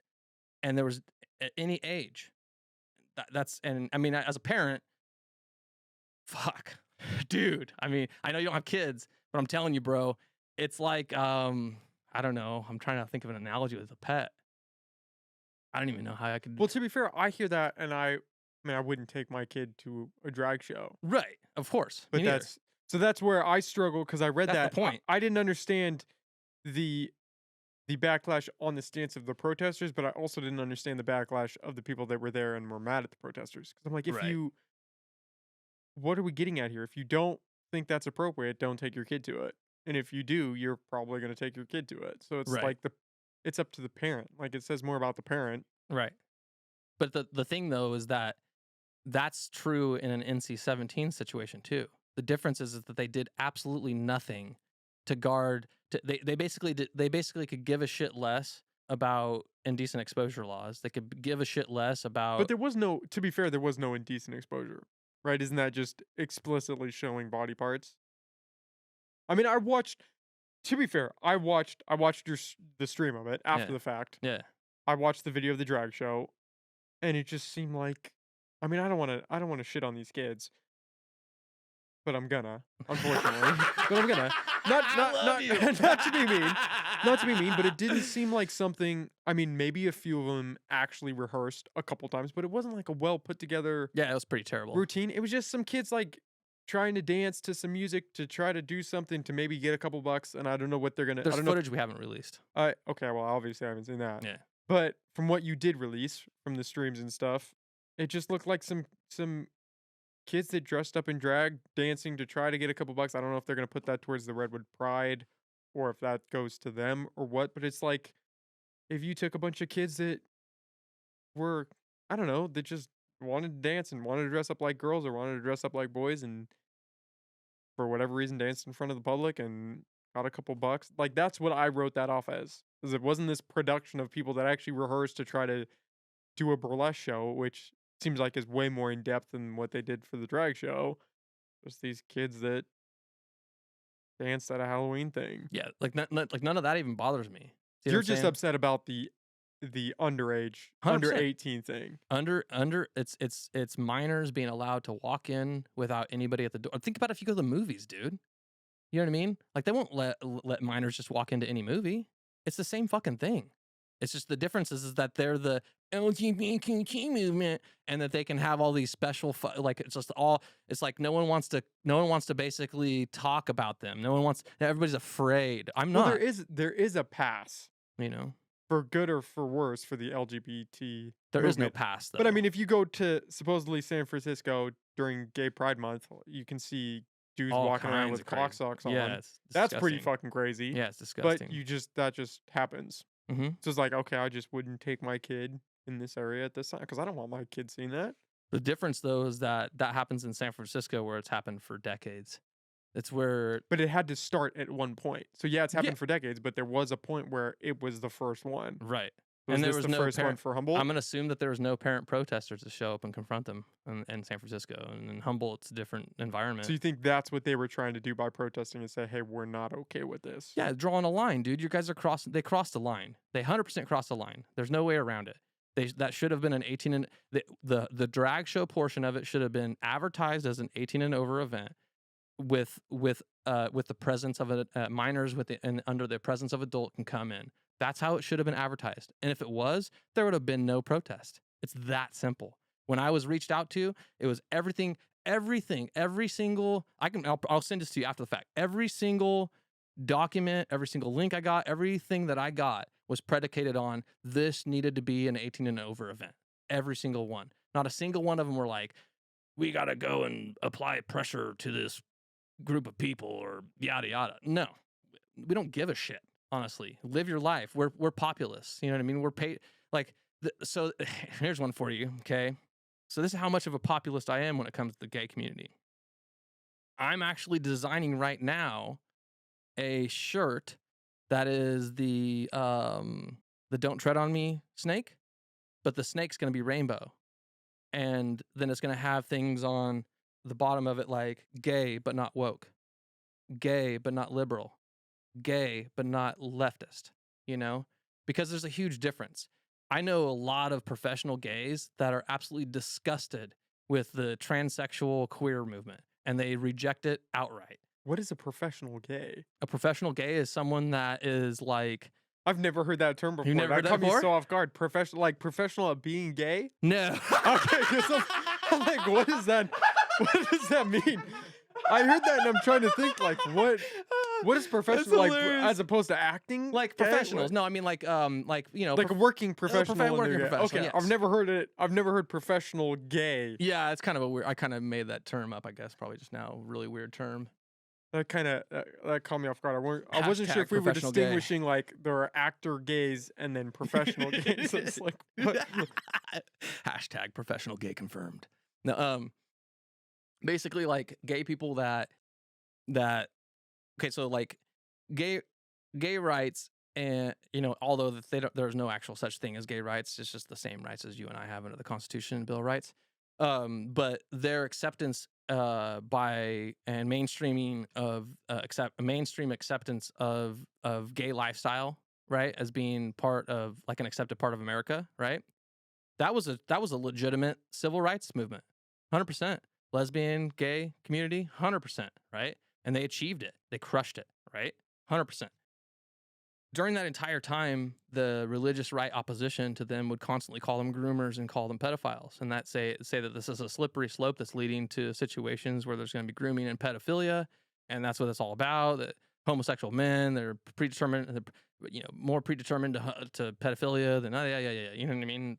That was the entire predicate of the opponents of that movement back, from the 80s through the late 90s, right?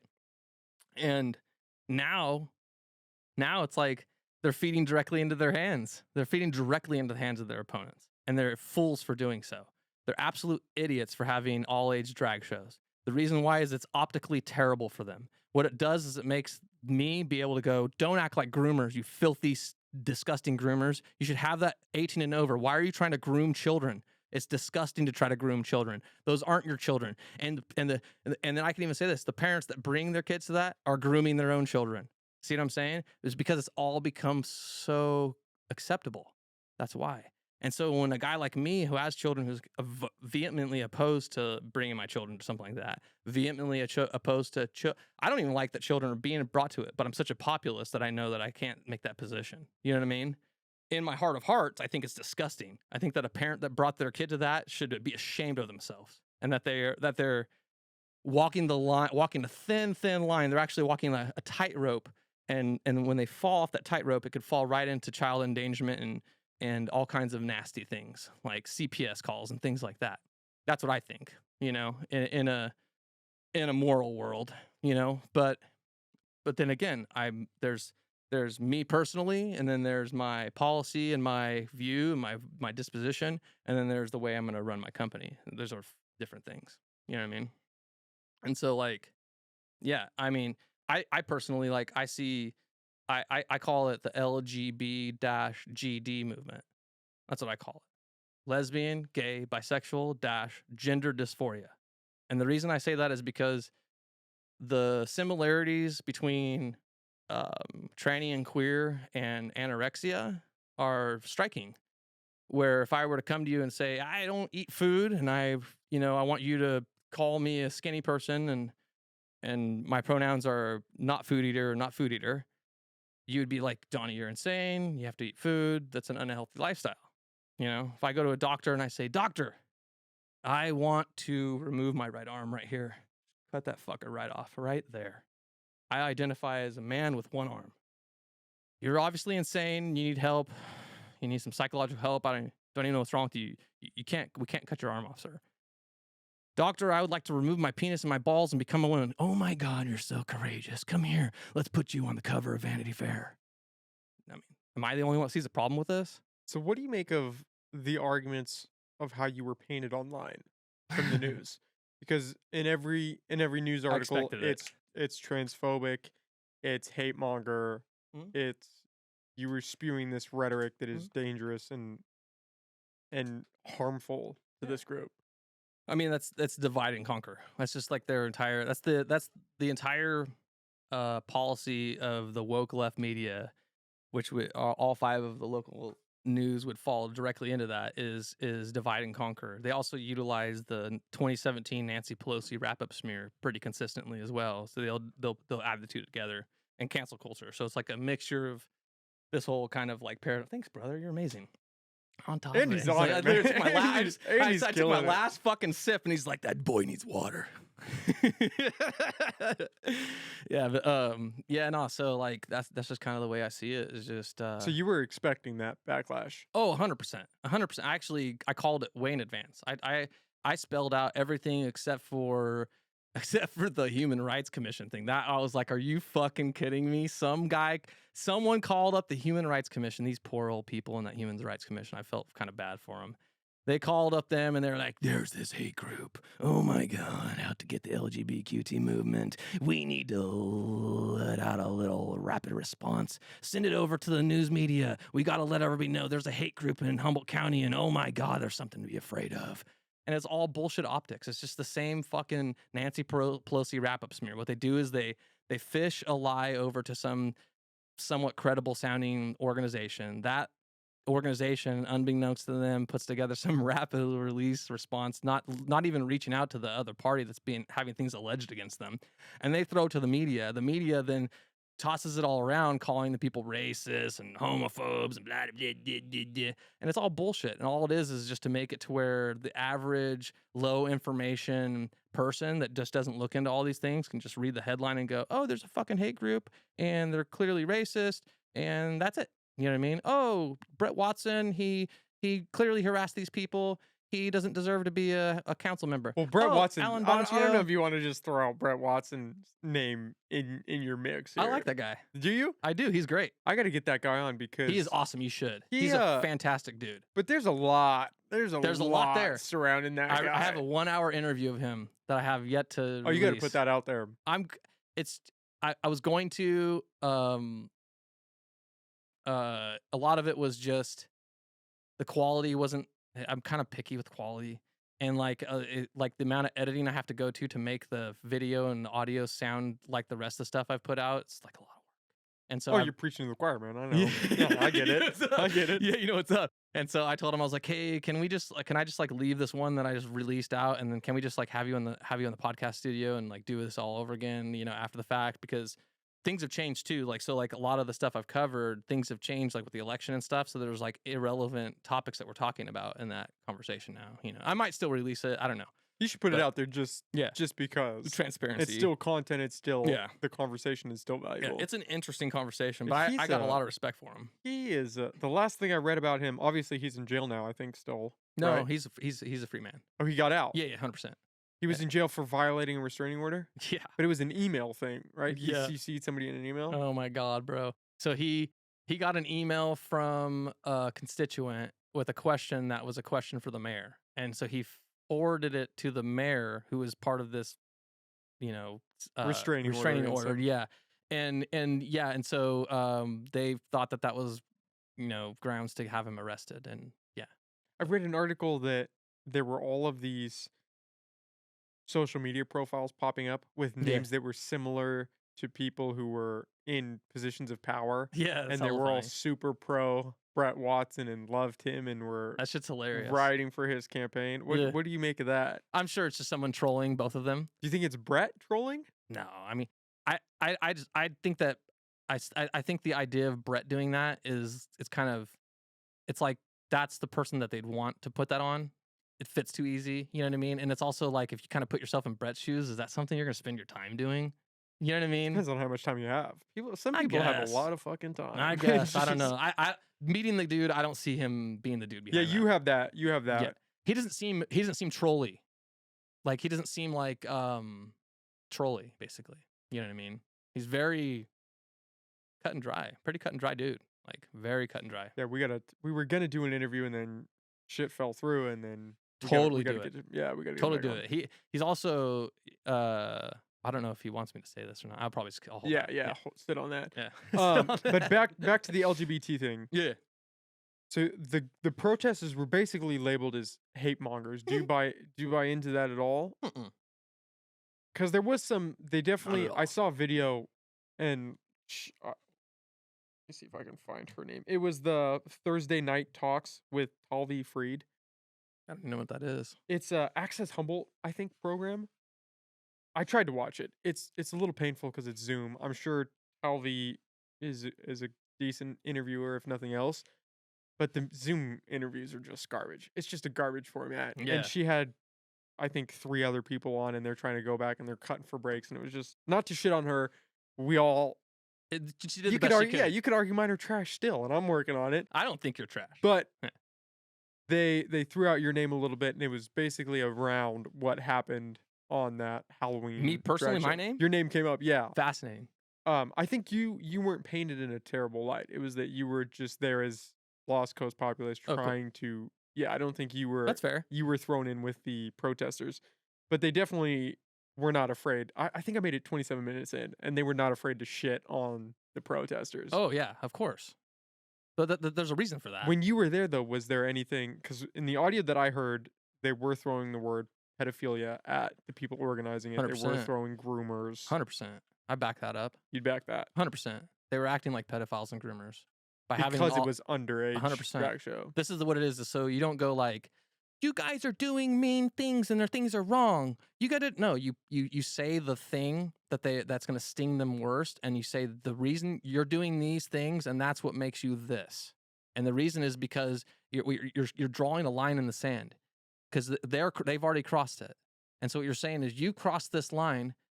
This is the line, and I'm going to explain to you is that now I see you as pedophile. Now I see you as groomer, because why do you need to dance like this in front of children? What is it that's so? Where's the need? Where's the emergency? You explain it to me. Why do children need to have adults dance around in sexually provocative manners and accept cash from other adults and children in front of other children? Where's the need for a strip club like atmosphere? I mean, please explain to me, is there some kind of educational purpose? Is there some kind of emergency where there's these children out here and they just, man, if we could only get them into like a strip club atmosphere, it would just make their lives better? I don't see it.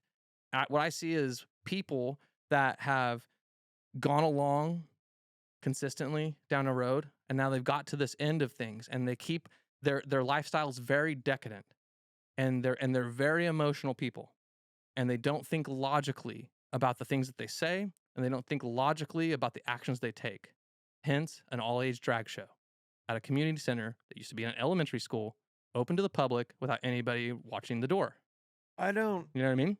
Yeah, this is a Thursday night talk with host Talvi Freed. See, okay, so I made Jesus, it the 12 audio. minutes in. I think I made it lighting's terrible. 27. It's just not to shit on her because You know, she's great. Oh, we all wow. we all start somewhere. Shout out to that guy. I can't think of his name. What is his name? David Frank. He's the co-host of Redwood Wonk. I had Eric Kirk on. Great guy, awesome guy. I haven't had the pleasure of meeting.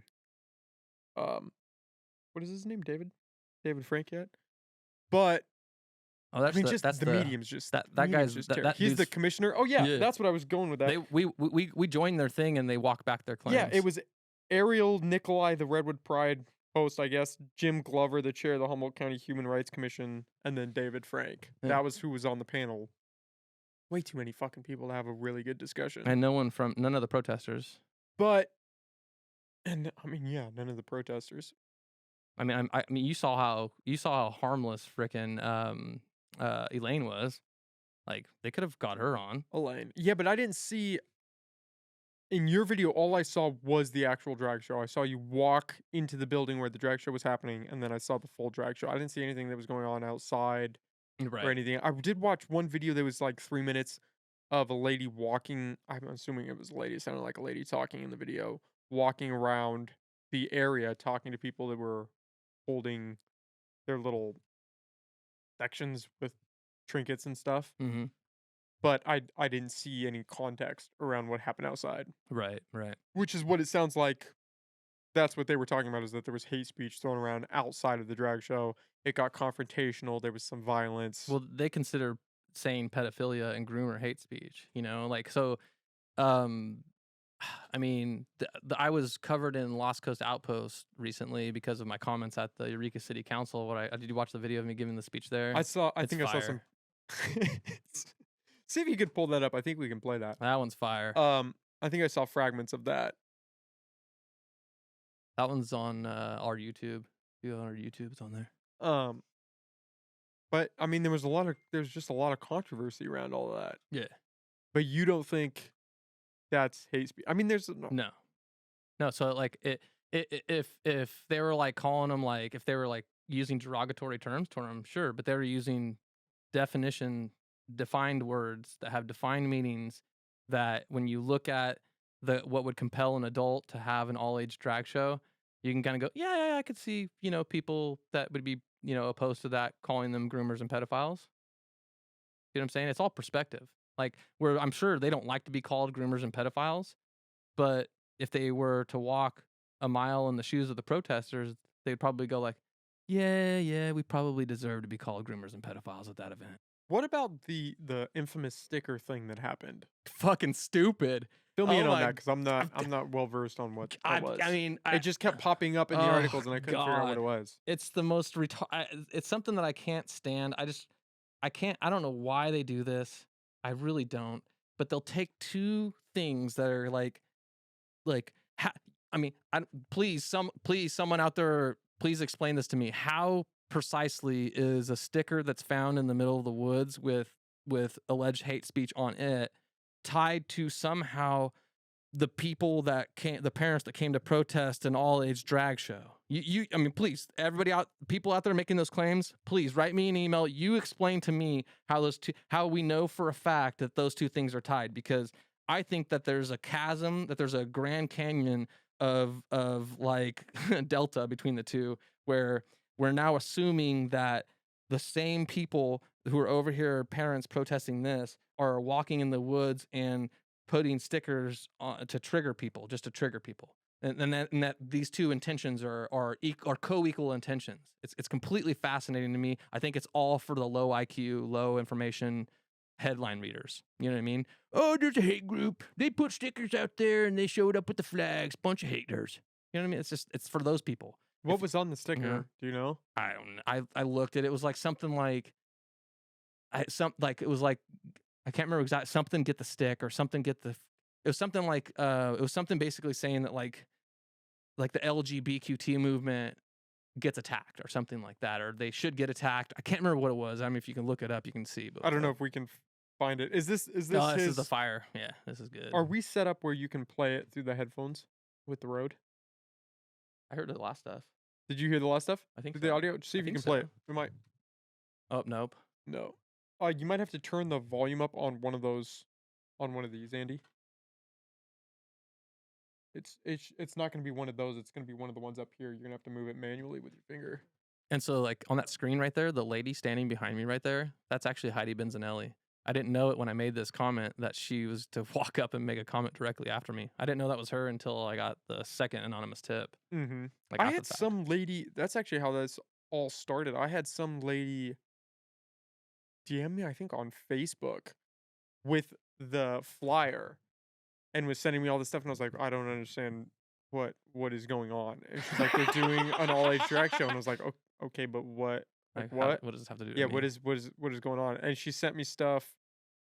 She sent me one of the flyers with a link, and she was like, if you click on the link, it goes to a Chinese porn site. And I was like, well, fuck, now I have to click on the link. And it, to be fair, it did. It did. It was like a redwoodpride.com. I shouldn't say that because I'm not 100% sure what the link was, but I think it was like redwoodpride.com maybe. And it went to some, but that must have just been, oh, here we go. There we Thanks, go. Yeah, Andy. so I explained it to. I actually know. I explained it. There's all that group of parents and stuff get all worked up about that. And I actually reached out to them. I was like, whoa, because I'm a web admin. You know what I mean? I know a lot about websites and stuff. And so I was like, look, guys, this is completely a troll. Like, their actual website's a .org website. Here it is. When you go to it, it just goes to their website. That This was is- just bad. Someone just set up Shitty a .com optics. and they just did a redirect to some porn, to like the worst porn site that they could get, Yeah. and that's all it is. Because if you look at, and what you can do a redirect and make it to where whatever site it redirects to, it still says the original .com that you So type. they were just trolling. 100%. with that. It's just- That's what sparked before I Yeah. knew who you were, before I knew about Lost Coast Populist. Yeah. Just some rant. See if you can go into my. Actually, we'll play this and then And I go think into my whoever messenger. did, and see if you I can- think see whoever if you did can that find was that. incredibly foolish and stupid, because that is something, that's tactics that don't work, that don't play well.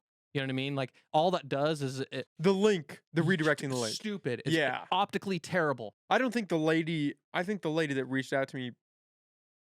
I don't think her intentions were necessarily. She probably believed it. She probably did. Yeah. But I think she was trying to say, hey, maybe draw a light or. Yeah. But it took me a while because I saw that and I just kind of wrote her off. Shout out to this lady. I literally, I was when, like, what when I the- reached out to him, I was like, I don't know which one of you guys did this, but it was fucking stupid. Yeah. Straight told him like that. I was like, I don't know. Um, And they're like, well, none of us did it. None of us did. I'm like, well, I'm just telling you that someone did this. Like, this is something someone is it did. cool if we play this on the podcast? Oh, hell yeah, Because this dude, is go your for it. thing. Yeah. All right, I need to play This this. went viral on Twitter. Turn it. Can you crank the volume on that a little bit? Can I use the bathroom when I go to this? Yeah. All right, cool. Andy, do you want to? I- Okay, perfect. I like that. My name is That's- Donnie Creekmore with Lost Coast Populist News. That's lostcoastpopulist.com. And You I'm gotta just go gonna on the read a mic, I letter can't that I hear sent you. to the council earlier yesterday. I am a free man. I am No, an you can American stay. You can patriot. stay. He's good. I stand for liberty and justice for all who are born on this land and see them as my brothers and sisters despite any differences we may have. I am free to do many things in the great land of America and, by extension, here in Humboldt County, California, the place that I call home. I am free to work hard, earn a living, speak my mind freely, live my life the way I see fit, and raise my children in that vein. I am He's also good. free He's to good. love. I'm free to love my wife of 14 years. I'm free to love my boys, Azure, Ezra, and Bear. And I'm free to love my friends, my family, and their families, and everything that comes together to make our community incredible. but I'm also free to hate. I'm free to hate pedophiles. I'm free to hate those that would support and condone pedophilia and the ideas they use to justify it. I am free to condemn these activities and confront anything similar that comes to be, which appears to be questioning this resolve, whether it be in manner, language, or spirit. Anything less is my not living up to my duty as a father to protect my children. An all-age drag show, which is free to the public and apparently even supported by tax dollars, is something that crosses that line brazenly. All-age drag shows take indecent exposure laws and treat them like a high-wire act for the pure sake of decadence. How hollow can adults be? There's your answer. As a father of 3 boys, the thought that I could send them down the road to play in Eureka, the Jefferson Community Center, and that they'd be exposed to adult males or anything else for that matter, dressed as scantily clad females, or their risk costume choice du jour, and dancing provocatively for cash tips is absolutely unacceptable. It's appalling and it's disgusting. Then to wake up one morning and find out the folks who put this event together are now portraying the parents that are concerned as a hate group. That is straight up pure Marxist doublespeak propaganda. There was nothing family friendly about this event. The bottom line, which our opponents would love for you to completely ignore, is if they had made the drag show part of the event 18 and over, there would never have been a protest to begin with. We are not protesting your right to exist. However, we are protesting your faulty methods to indoctrinate to our youth. Stop targeting our children like a bunch of thirsty groomers, and we'll stop treating you like a bunch of thirsty groomers. Thank you. Fire. I mean, it is interesting that your argument is basically, had they made it 18 and up, you guys wouldn't have given a shit. Entirely it. That's the crux, dude. It's like it. Like 100%. Like I have a lesbian niece. She comes and stays. Oh, that's playing again. You hear that? Going on repeat.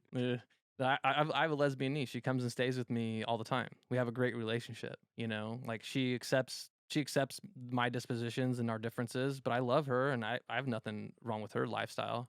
I have nothing wrong with gay guys. I have a friend named Seth back in Modesto, one of my best friends.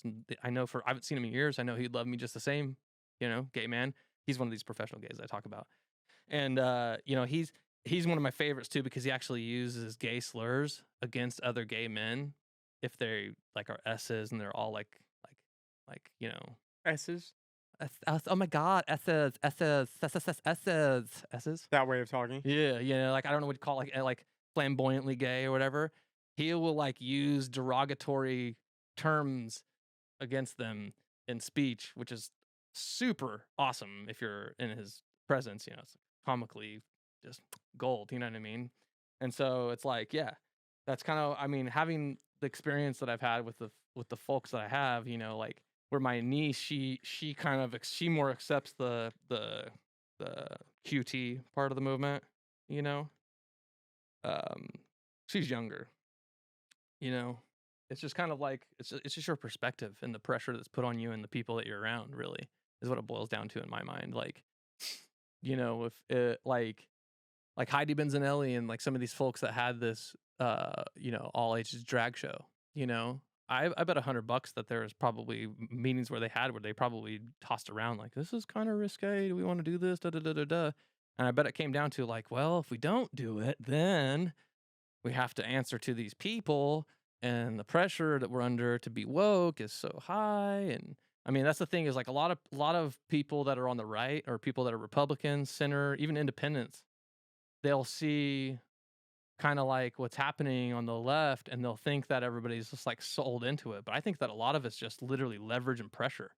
Like because like, I mean, look, like you step out of line and it's like you're immediately evicted from the church.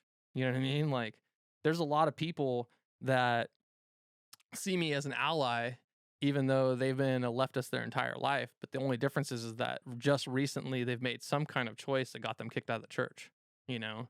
And then when previously to them, and these are usually around COVID. And previously to them, I've explained to them like, look, you might consider yourself a liberal now, you might consider yourself a Democrat now, but you step out of line one little step and you're going to be right here next to me and they're going to call you a right-wing racist, everything, because it's like you can't be in the middle. There is no middle to this narrative, and that's the whole thing. Once you realize that there's no middle to the narrative, that the whole thing's divide and conquer, you know what I mean, to pit people against each other, and that's the strategy, it becomes real easy to unwind. That's funny because Andy and I were joking about it a couple weeks ago. I was like, I feel like I'm pretty in the middle, and Andy looked at me and just started laughing. He's like, really? I was like, yeah. And he's like, well, yeah. Do you want to grab the wraps? Oh, you have They're at the bottom. Yeah, we got you. They're at the bottom. Because I feel like the middle is definitely dying. There's not a lot of people left. There's a lot, actually. It's just they're not. Well, there. you just To don't be hear fair, about it. yes, Yeah. there are, but it's a silent. It is Wow. a silent middle, and people are just kind of disappearing. You just pack it. Here, hold on, I'm gonna go run to my car. This is foreign to me. All right. Andy, come on, comps, talk with me. What's going on, Nick? How's it going? Right? Because remember we had that conversation where you were like, I was like, I think I'm pretty in the middle, and you're like, really though? I'm pretty middle. You seem. I feel like I'm pretty middle, but I don't know if the middle is. I think you're pragmatic, that's what I like. When I looked into you before I came on, I was like, I like this dude. He's pragmatic because you asked questions that were like, pragmatic. Yeah. Yeah. It's. Do you want it? He might struggle getting out there. Oh, he's got it. He's got it. Professional. I feel like I'm in the middle. You're like, dude, you're crazy. I think you lean to the right just a little bit. I think it's hard because you have these talking points, and it's you have to fit one bill or the other. Yeah. Yeah. It's not in the middle. Yeah. No, there's no in the middle. Yeah. It's either you're Can you left or be in the right. middle? What I was telling you is that I feel like it's just by contrast. Like the left now is so far left that if you're in the middle, you're basically in the right because the left has swung so far out there. Right. And I mean, to be fair, the right has swung pretty far too. Yeah. So it's Oh, like, absolutely. what do you do? Yeah. What do you do? I don't know. You're screwed. Yeah. There's no winning.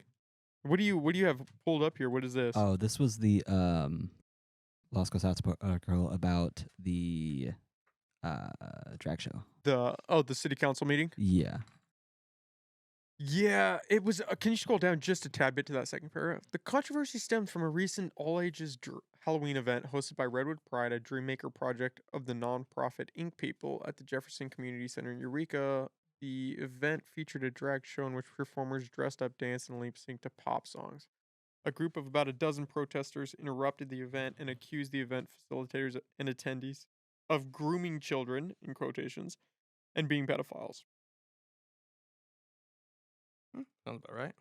I mean, I don't get the connection. It seems like a lot of people are upset that it was at the Jefferson Center because it used to be an elementary school, but correct me if I'm wrong, it's not a school anymore. It's a community center. Yeah, 100%.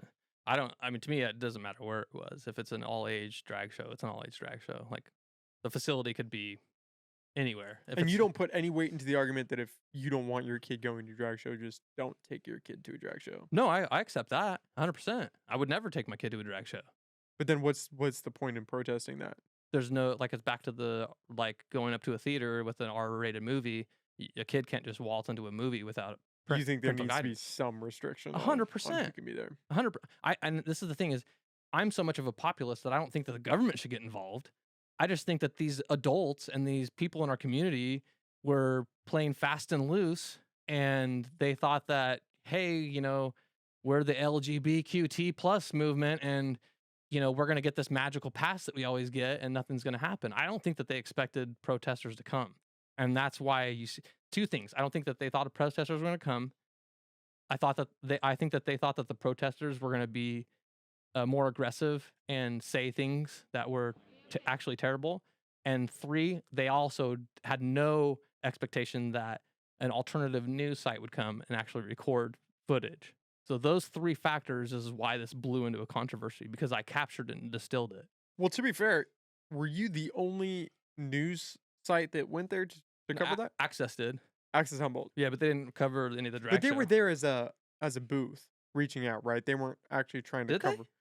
That's the there was a lady there with a camera. I think David Frank. Oh, maybe David Frank in the podcast I was listening to, that Thursday Night Talks. He said he was there at a booth for Access Humboldt, and that's why he didn't really have any of his equipment. He said he got one person to agree to an interview or to come on the record, but No, I've got footage of her. There's like a lady as a who's show for Access Humboldt or for Access Humboldt as a whole, a reporter. but like a reporter on Access Humboldt, because Access Humboldt has Yeah. a ton of different channels underneath it. Yeah, she was Access Humboldt. I talked to her. It's all on Okay. the videos. It's all on video. The conversation I had with her. What's this footage that you haven't released? What's in that? It's basically footage from. It's because I didn't take it, and I haven't got rights. I haven't been given the like it's footage that was given to me. I'm like, can I release this? And I haven't got a reply back yet. But it's basically someone who went to the second viewing and recorded and took pictures. So I got the pictures that you see are the only thing that I've been given. Where on our images, it shows some pictures of the host, and you can't find those images in any of our video footage because they're Oh, yeah. screenshots. You don't have to show those. Those are the ones that I showed you before we started the podcast. Yeah. Yeah. And those are screenshots. Those are on your site. Yeah, those are screenshots from the video that the Anon took and gave to us. But the thing too is it's like we have to ask ourselves, we're like, do we want to release this video on our website? And then kids see this and now we're kind of working against our own, you know what I mean? Like how many kids have their mom's phone in their hand, you know? And so it's the video footage basically that I captured and the video footage that they captured, what would you call, like the nature of it's a lot different. When they didn't think that they were being recorded, the nature of it changed. You know what I mean? I'm gonna probably release clips. I just got to get the person to reply to me. Is it stuff that you weren't there yet to record, or you just missed it, went on in a different area? So I didn't know that there was gonna be a second half, and so after the first, I thought you recorded 2 halves. no, I just equipment issues. And Okay, because I was gonna say I thought there were 2 different there's videos. 2 different videos. Yeah. So that was only one half of the drag show. Right. Okay, I thought Yeah. that was half one and half two. No, that's the thing is like a lot of people think that too, and I've had to explain that a couple times that the reason I have 2 videos is because of equipment failure. And Story of my life, man. fucking A, right, bro? I It's swear all to part of God, it. dude. I swear to God. And so there was 2 videos because of that. And I actually lost video footage, which I'm so sad about. There's like a hour and a half section of video that I had that when I was editing it, I accidentally deleted it, which sounds retarded. But I was editing it on my phone and I was trying out a new program and I was like, oh yeah, I'll just close this. And when I closed it, it was literally like deleting that file and I didn't realize it. But basically that was video footage of the first 5-10 minutes of me being there, which completely refutes the whole, basically it shows that they were the first people to confront anybody were the attendees of the event. The first people to strike anybody or to touch anybody were people from the event. And the first people to draw blood were people from the event. So there was an actual physical altercation, because in that I didn't catch that. I wasn't there for it. I think I read some article that said somebody talked to EPD and they said it was completely peaceful, that there was no altercations. There were verbal altercations. There was one guy that was shoving another guy or something, but it never got serious. No, there was a lady named Deanna, I believe, that got hit. And they A lady got punched by another lady. I'm not sure if it was a lady or a guy dressed like a lady. Isn't that weird how that changes things? If it's 2 I was ladies about to hitting each say. other, isn't that weird? Because if it's a guy that goes up and decks a girl, He's a we dick. have a problem. Yeah. That's But yeah. interesting. I hadn't heard that. Yeah, So so the somebody got fucked up. Oh yeah, and then so we got onto the we got word of the whole, the whole human rights thing, and the thing about it though is that like myself and my team at Las Coast Populist, and then a lot of these protesters, they're all people that were also part of the Humboldt Freedom Coalition and the Freedom Group, which I was also part of during COVID. And one of our things that we did every Tuesday was to get on the board of supervisors and to do public comment, and then get on Eureka City Council and do public comment and do Arcata, since you get the idea. So we're like seasoned professionals at public comment, in person, Zoom, over the phone, you name it. It's just like we don't even get nervous. We do this, it's like we do it for a living now, kind of, And so like we're like, oh my God, someone literally wrote something or reached out to these people, the Human Rights Commission. This is ridiculous. Oh, look, well, they have a Zoom meeting coming up. Let's just join their Zoom meeting and talk about this. It's on the agenda. So us and a bunch of the protesters, a bunch of the protesters, and a lot of people from Lost Coast Outpost got on there just to kind of like set the record straight. You know, we were very like diplomatic with them and stuff, and just to basically set it down like, look, and you could tell that they had no idea that the drag show was an all ages event, the Human Rights Commission. And when we explained it to them, you can see everybody in this, you can see, you can see them going like, oh, fuck, we stepped in shit this time, boys, And so like they ended up retracting their statement, but the retraction is like the most like just the most limp retraction ever. They're like, well, there was allegations that there was a hate group and the allegations were that and if these allegations were true, then we would have stayed behind our original statement, but it turned out the allegations aren't true, so we don't stay behind our original statement. Okay. Yeah, because what I had read, and I don't know if this was Okay. loco or not, that they had retracted it, but then it came out and they hadn't actually retracted anything. That they stood by what they said. That's what I'm saying. Like if you read it, you have to read it like 4 times to go like, no, they're retracting it, but they're just retracting it in such a flimsy, flip-flop, like no responsibility manner that most people are going to look at it and go like, that's not a retraction. But when you read it, you have to think it, because they use the word allegations like 4 times in the if this were, then if that wasn't, but it wasn't like this, so therefore, you know what I mean? Verbal gymnastics. 100%, dude. 100% verbal gymnastics. It was just like, okay, you got it, guys. So what did they come out and say? That there was a hate group, but potentially, or if there was a hate group, they would do something about it? That there's potentially a hate group, and that the Human Rights Commission is gonna have to look into it, and yada yada. This, it's just a bunch of optics, basically, so the news media can go out and try to appease the woke left mob that fills their comment section with the idea that that all these people were somehow dangerous and somehow like a menace to society and yada yada. This, it's all bullshit. All it is it's all propaganda is what it is. It's propaganda. It's there to make it to where you don't look any deeper than the headline, because if you do, you'll see that there's a nuanced situation with a lot to talk about, like we have. You know what I mean? What did you just have in there, Andy? The Raging Grannies. What are the Raging Grannies? A few members of the Raging Grannies spoke up during public comment to defend the Redwood Pride event. The Grannies feel strongly that diversity is important for a healthy community and a better world, which includes making an effort for respectful dialogue. Oh, that was another thing that kept coming up in that Thursday night talks, is that the protesters were basically a bunch of hypocrites because they weren't trying to have a real dialogue. They were just spewing hate. And they're calling these people hosting the event groomers, but in protesting, they're the ones sexualizing these kids. I wonder how those same people would categorize the people that were like, protesting against like, when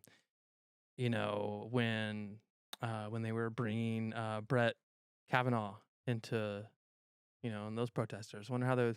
Whatever happened with that? Because last I heard that it's like it's real easy for them to go and like, oh, these protesters, there's something different there, but these other protesters, Antifa, when they're burning down things for 49 days straight, no, these are peaceful. Well, let's be honest. I mean, both sides are hypocrites. Both sides enact violence. Both sides sling shit. The idea that one side's peaceful and one side's not is a joke. Yeah. Most protests Although I would say are full of shit. Although I would say that like the right is way more peaceful than the left. Way, way more peaceful. Just because like if you just compare January 6th to Portland Antifa during the summer. Yeah, but that's one instance. I'm sure you could point to women's march. That's the biggest. Most of those women's march that happen in Washington are pretty peaceful. But verbally, you could say not peaceful. Yeah. So I mean, both sides are full of shit. Everybody's full of shit. They like to pick and choose and point out what's wrong with the other side and play the victim, and then they have their turn in the spotlight and they just do the exact same thing. That's why I like to ask questions that are hard to answer. But it's hard asking those questions now. It's fun. It's fun, but people don't. Some people do not like that. Some people are not receptive to the questions. And therein lies the reason you should do it in the first place, in my opinion. People don't like it, do it. Because if they're uncomfortable about something that should just be, then that's not right. That's the way I look at it. I think freedom of speech should be like hardcore, and that this whole hate speech thing is just a bunch of pansies usually that are crying about something that hurt they're literally talking about words and that hurt their feelings. You know what I mean? Nothing ever physically happened. No one got hurt. No one's gonna get hurt. There's no hate group. There's no violence. There's nothing. You know what I mean? It's all propaganda, and it's all just to make it to where the LGBTQT people who think that that's who they are, they will be very less likely to sit down and have a conversation with a guy like me. That's what it's all designed to do, and so it's like, and it's for a really good example, and I hope this dude's listening. So Atticus, if you're out there, this is there's a gentleman that did a public comment. You probably won't be able to pull him up right now. I might be able to get his video on my phone. Actually, I took a video of it because it was the one proponent from their side who gave a speech at the Eureka City Council during the public comments that I was very impressed by him. I was very impressed. And then also we have something in common too. He was wearing a clothing that typically you only get it if you work as a crew at Burning Man, right? So I'm like, oh, this dude's a burner. Like, we are the same, and that we have something similar there, right? I mean, he claims that he's transsexual and all this kind of stuff, which I'm like, yeah, whatever. But the comments that he says, he was the only one that like said, aren't we so lucky to have these parents that feel compelled to show up and protest in protection of children? That's a positive thing that we should all be celebrating. And I was like, wow, that took some looking inward and some thought, and you know what I mean? Like I immediately had huge respect for the guy because I was like, he's literally seen it, but then he goes and he kind of like goes into some logic that I thought was bullshit, but I want to talk to him about that because I think that he wasn't 100% solid in this position even when he said it, which was fascinating to me, you know? He basically was like, like, you know, these parents, you know, they want to protect these children, but they're really doing it, and it's based upon like a knee-jerk reaction to like a threat that just doesn't exist there. And you know, we're not actually a threat to your children. We're not trying to come after your hetero children. He actually says that we're not trying to come after your, you know what I mean, stuff like that. And so, I was just like, out of all the people who commented, I was like, I actually really want to have him on my podcast, just to be straight with you. I think that he would be an awesome conversation to have. He's a veteran too, which I thought was fascinating angle to it. And like I said, he's the one that seemed that had like the most, like he had his feet, like he's definitely dealing with some cognitive dissonance, but he has his feet firmly placed in some reality there. And so I was like, of all the people, that was the one that I felt like I could have a really badass conversation with this dude, and he would actually have it because he's like, oh, we can go have beer, barbecue and beer at I can't remember where, but some place that had just burnt down. And like, I'm down for that, but I think that it'd be better to have our conversation in a platform like this because there's a lot of people that could have value from a guy like him talking to a guy like me, even though he doesn't consider himself a guy. He's a transsexual. You can action this, by the way. We got you. Dope. He's a transsexual. If I would have tried this shit, I would have been here for fucking struggling. 3 hours. Yeah, that's the OG way of doing it. Yeah, just do it. He's a transsexual. What's the difference between a transsexual and a transgender? Are they the same thing? I feel like I should not be asking that question, but it's. Can you Google that? I thought essentially the same thing. Is it the same thing? Essentially, okay, that's what I thought. I mean, if you're looking at basic, in my opinion. Can you Google the definition of transsexual? Do you guys realize how absurd it is? Just we have to go through that right there. It's so absurd. Well, there's a lot of new things today. What do you make of the transgender movement as a whole? Gender dysphoria. Gender dysphoria. Yeah, it's across the board. 100%. It's a Marxist agenda. It's there to delegitimize the legit lesbian, gay, and bisexual movement. It's there to pit people against each other. It's also there to coerce people into not only accepting a lie mentally, but also saying it out their mouths. And that's something that I won't do. Like, I don't say people's pronouns because good for you, whatever you think, there's nothing you can do to compel me to lie. And I'm not going to lie. If I can look at you and I can see that you're a man or that you're born a man, I'm going to call you a guy. I'm going to call you a man. Sorry. The reason is because if I take your genes and I go to clone you, a fucking guy's going to come out. You know what I mean? Not whatever bullshit you think you are. You know what I mean? And so the difference is that it's a 100% psychological. And they expect the rest of society to just click where we're all just going to change the way we speak about things and do things. You know what I mean? Like, shit, there's a female and male jack to the headphones. Are we going to not call those female and male anymore? It's fucking retarded. And everything is female, male. Every single animal that exists in the animal kingdom, there's not a single one of them that has a tranny movement. You know why? Because it's fucking retarded. That's why. And you know what? It's as dumb as me going, as dumb as this thing that I've done. So, because me personally, I'm part of the HP plus community. You'll get there. You're just part of the H plus community. I'm assuming. So I'm part of the hetero parent plus community. And so what we do in our community is unlike other adults that have matured, what we do is we take what we do with our genitals for 30 minutes to an hour every single night, if we're that lucky. We wear that on our shoulder, and it becomes everything that we define ourselves. Everything, it almost becomes like the sun, and everything in our galaxy just spins around the fact that we're heterosexual, and at night, what we do with our genitals, we have sex with the person of the opposite sex. And that sometimes that leads to parenthood. See, I'm the HP plus because I got kids. I got HP plus. I'm HP3 actually, you know.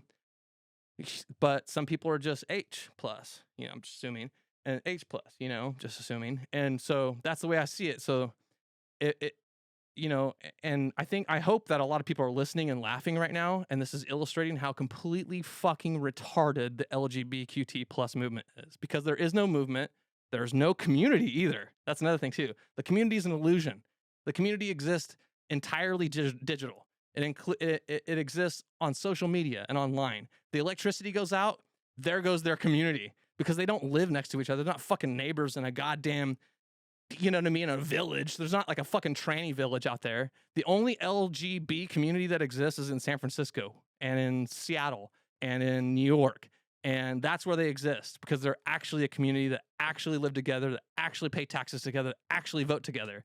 Everywhere else, those people that are, I'm part of this community, it's all just bullshit it's just text on a screen. But you don't think you can build a community online? I'd like to think that's what we're both can. trying to do. Yeah, right? So that whole argument is mute. Well, I mean, that's what I don't we're look trying. at it as a real community. Yeah, though. but that's essentially what we're.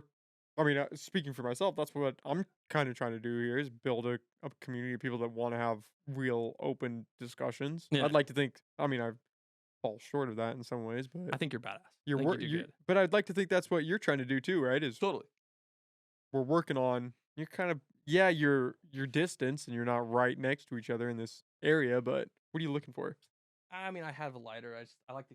That's a torch one too, right in front of you. Yeah. Oh, I'm he's just got gonna one. light the You wick. got. Okay. I'm yeah. So this A is the thing. purist. Yeah. So like, how can you hate me? I'm literally sitting here lighting a fucking hemp wick to light my joint with. That's. I don't think I've ever seen somebody use a hemp wick before. That's no. I actually just got turned on to these lately. Just to be honest with you. Is that so that the this year- butane or the it's the so lighter good. fluid doesn't hit? It literally changes the flavor of weed. It will change your fucking life. You'll never smoke without it. It makes it taste like you're vaporizing. Like the funky, weird after flavor of smoking weed is gone when you wick. It's amazing to me. Have you ever done that, Andy? You've done that? I love it. I'll never go back. And you don't buy the cheap China shit. You got to buy the Humboldt wick stuff, the real legit shit that's made in Humboldt. That's the problem. That's the program. Have you, going back to the transgender thing, have you seen that What Is a Woman documentary, Matt Walsh? I watched that for the first time last night, You're a and fan one? it fucked up my whole night. What? Excellent, right? It's I pretty cried. crazy. It's pretty crazy. Did you cry? I didn't cry. I cried when I that haven't cried one. in a movie I in a cried long when time. I cried when that one lady was talking about how she's gonna die and with all the liquid and shit in her legs and all that. Yeah, she was saying that she had 6 inches of hair growing in her urethra. Yeah, I was For- like literally the entire time she was talking, I was like fucking crying like a girl. I was like, oh my god, the humanity, this poor fucking thing. This thing, I worship women too, so I'm like, it really is kind of like, no. It's an interesting time that we're in, where this just blanket adoption of it, regardless of how you feel about it, the fact that we can't have the open. I've had videos pulled for discussing that, like in authentic, honest conversation of what is a trans woman. What does that look like? And those videos have been pulled. I had a video. Ridiculous. Andy and I were talking about it the other day on TikTok. Ridiculous. TikTok's got a heavier fucking hand than YouTube does. Do you post any clips on? I hate TikTok so bad that it's like the last thing I'll do is. I mean, we are gonna get a TikTok. That was me, like 3 weeks ago until I Fucking made a hate it. TikTok. I had to convince him, and I think what was it within like a week and a half. he Oh, had you don't one- have to say. Yeah, yeah. TikTok's. I mean, the reach is pretty legit. insane. Yeah, that's why it's a lot of it is like the reach, and it's just. I mean, it's like my dad sends me fucking TikToks, dude. I'm like, it makes me want to puke in my mouth. Like, it's just. He's probably listening right now, laughing to this too. But it's like. What pisses me off most about TikTok is these fucking people. They'll like take a video of themselves reading a Gateway Pundit article on a green screen behind them or some shit, you know, and it's just for goddamn likes and clicks. And I'm just like, oh, they disgust me. You know what I mean? There's not even a conversation. That is nothing. It's just like here's what they said in this article, and they don't even give you the link too. You know, it's like my dad sent me all these things, and he's like, "Is this real?" I'm like, "Yes, it's fucking Gateway Pundit article right here." Like.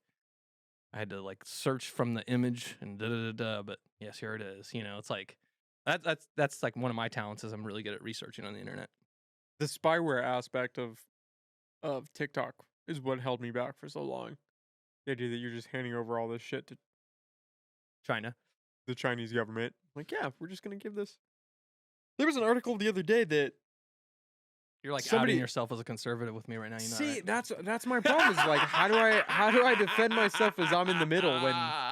But I am. You are. I'm pro-abortion. You're but not I'm in the- pro-gun. You- Like, listen, you're in the middle. You are in the middle. The difference is that the sides have gone so fucking wackadoodle out of proportion. did I not just say that to you? Well, you were outside. I literally just said that's the problem. Is the left and to be fair, the right. I'm pretty in the middle. Both sides have gone so far to the extreme that if you're in the middle, whatever end is looking at you, you are on the opposite end because it's so far. It's Exactly. so extreme now. But that's why I don't attribute a lot of this crazy shit that's happening on the left. I don't attribute it to the left. I think it's that radical. I think a lot of people are just reasonable people just trying to Most are. get through their life, just trying to get through their day, pay their bills, take care of their kids, do the shit that they have to do so they can wake up again tomorrow and do it again. That's me that's me in a nutshell. And so how do you pay attention to all this shit? All these laws that are getting passed, all this rhetoric that's getting spewed. Like how do you keep up when you're just trying to get through your fucking day? Adam Lustig, if you're listening right now, this is for you, big boy. He's gonna laugh so fucking hard. So until I started this news organization, I considered myself a non-consumer of media content. What the fuck? And so I would never search out things. I would never watch shows. I'd never watch news. I'd never do anything. And I'd be completely ignorant to most things that were happening. And it was my buddy Adam. I'd have a conversation with him every single morning. And he'd be like, this is what's going on. And he'd give me. And so he became my political advisor. And he still is to this day. And although now I get a lot more information just fed to me consistently. Like I can't. And so what it was is this is like, I can't. I knew I needed to have my finger on the pulse of the local news, but I can't stand any of their websites from a design perspective. I'm like really anal retentive with web design, and I think that all of their product is just complete fucking shit. Every one of them, their websites are embarrassing. They should be embarrassed of their websites, right? That's just being said. And then their messaging even more so disgusts me. So it's like it's an ugly website that's clunky, that's some kind of fucking theme I hate, and then I gotta read something that I hate on it.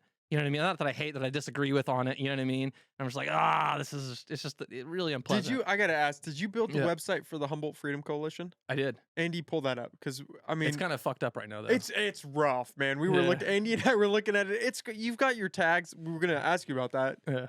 Somebody, you got to get in there. Pull that up. It's you got your rough right now. tags everywhere. Is it a new site? Is this like newly published for you? You got That right there. yeah. So what all happened? the tags, all your CSS stuff. That's yeah. So what happened there was there was some certain thing that there was like a thing that I paid for that was part of that website, and what I are you didn't- hosting on?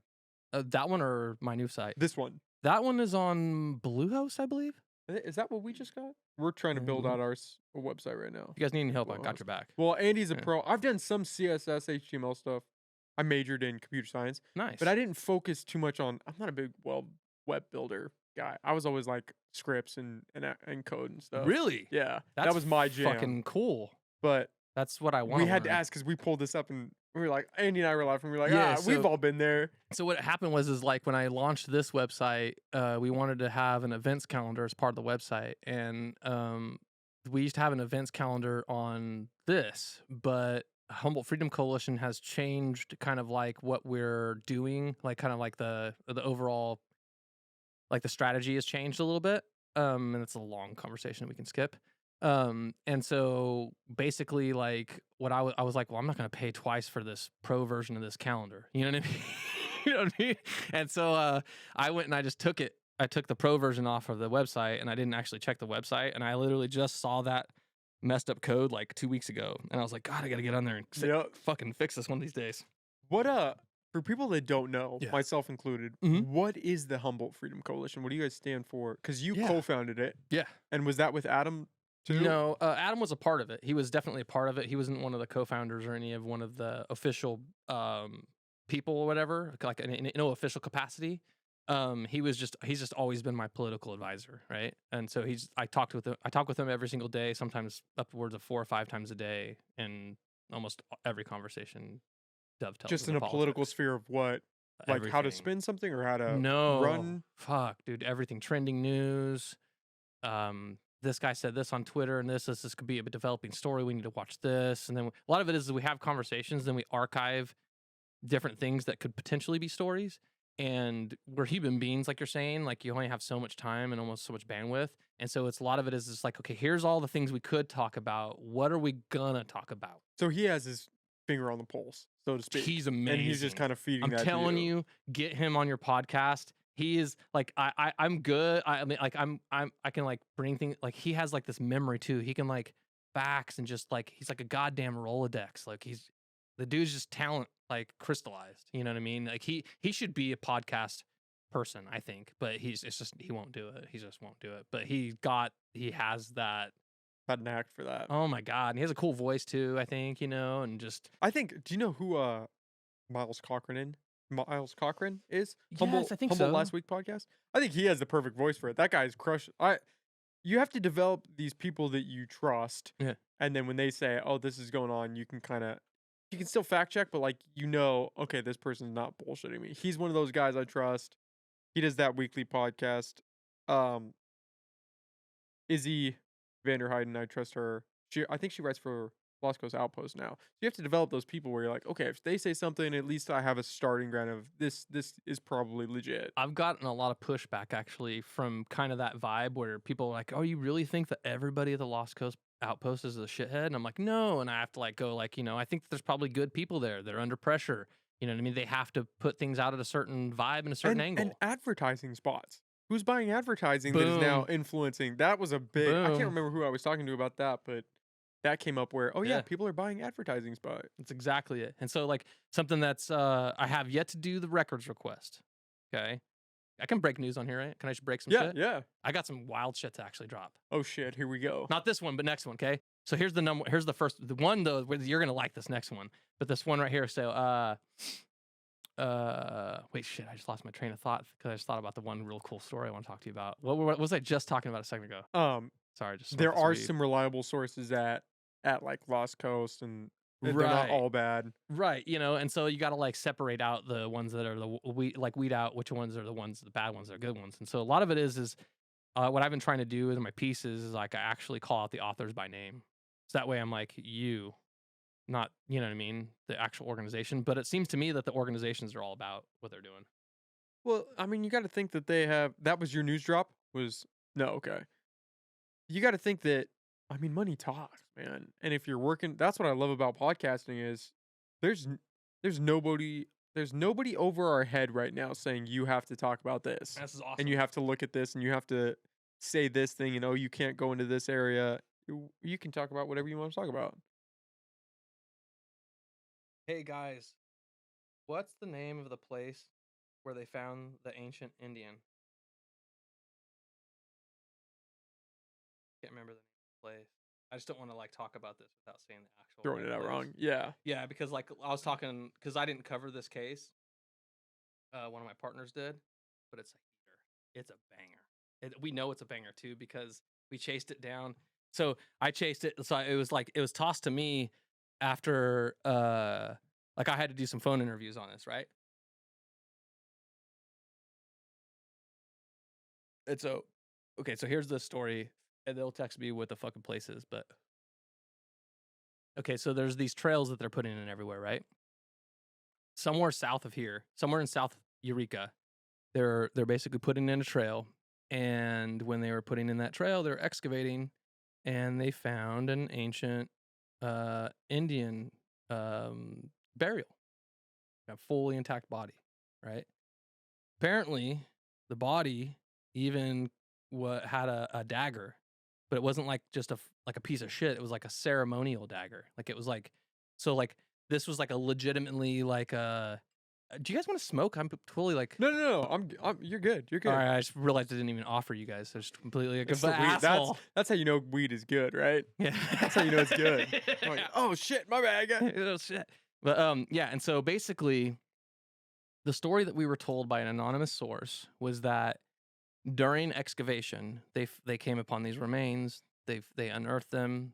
There was a dagger with the remains, the ceremonial clothing, some kind of other artifacts that all led to basically look like this was like a significant find, right? Like National Geographic level significance, right? The project was, has like millions of dollars invested in it, okay? And the Indian, from what I understand, an Indian tribal member was notified, and someone from that tribe basically was considered the closest next of kin, and then they retrieved all the items and collected them, and then everything went forward as usual. Okay. Now, the fascinating thing about the story, though, is that we're told that there's text messages and emails to the effect of "shut up and don't tell anybody," or else. We don't know the actual language of it, but from our anonymous source, basically that there was literally threats alleged or threats waged against people that were there and saw the thing happen. Allegedly, there's potentially a lawsuit, be it from other tribes that weren't given the opportunity to examine the remains, and who think that they could potentially have claims to the cultural significant findings. You know what I mean? I could see that play out. And this is all things that anonymous source told us, okay? And so we got an email. I interviewed, the lady was interviewed. It was a lady. She was interviewed. I interviewed a man that we got, and we don't even know the lady's name. I got, she gave us information, like some numbers and some names to call. Like The lady was the anonymous source, correct? Okay. Yeah.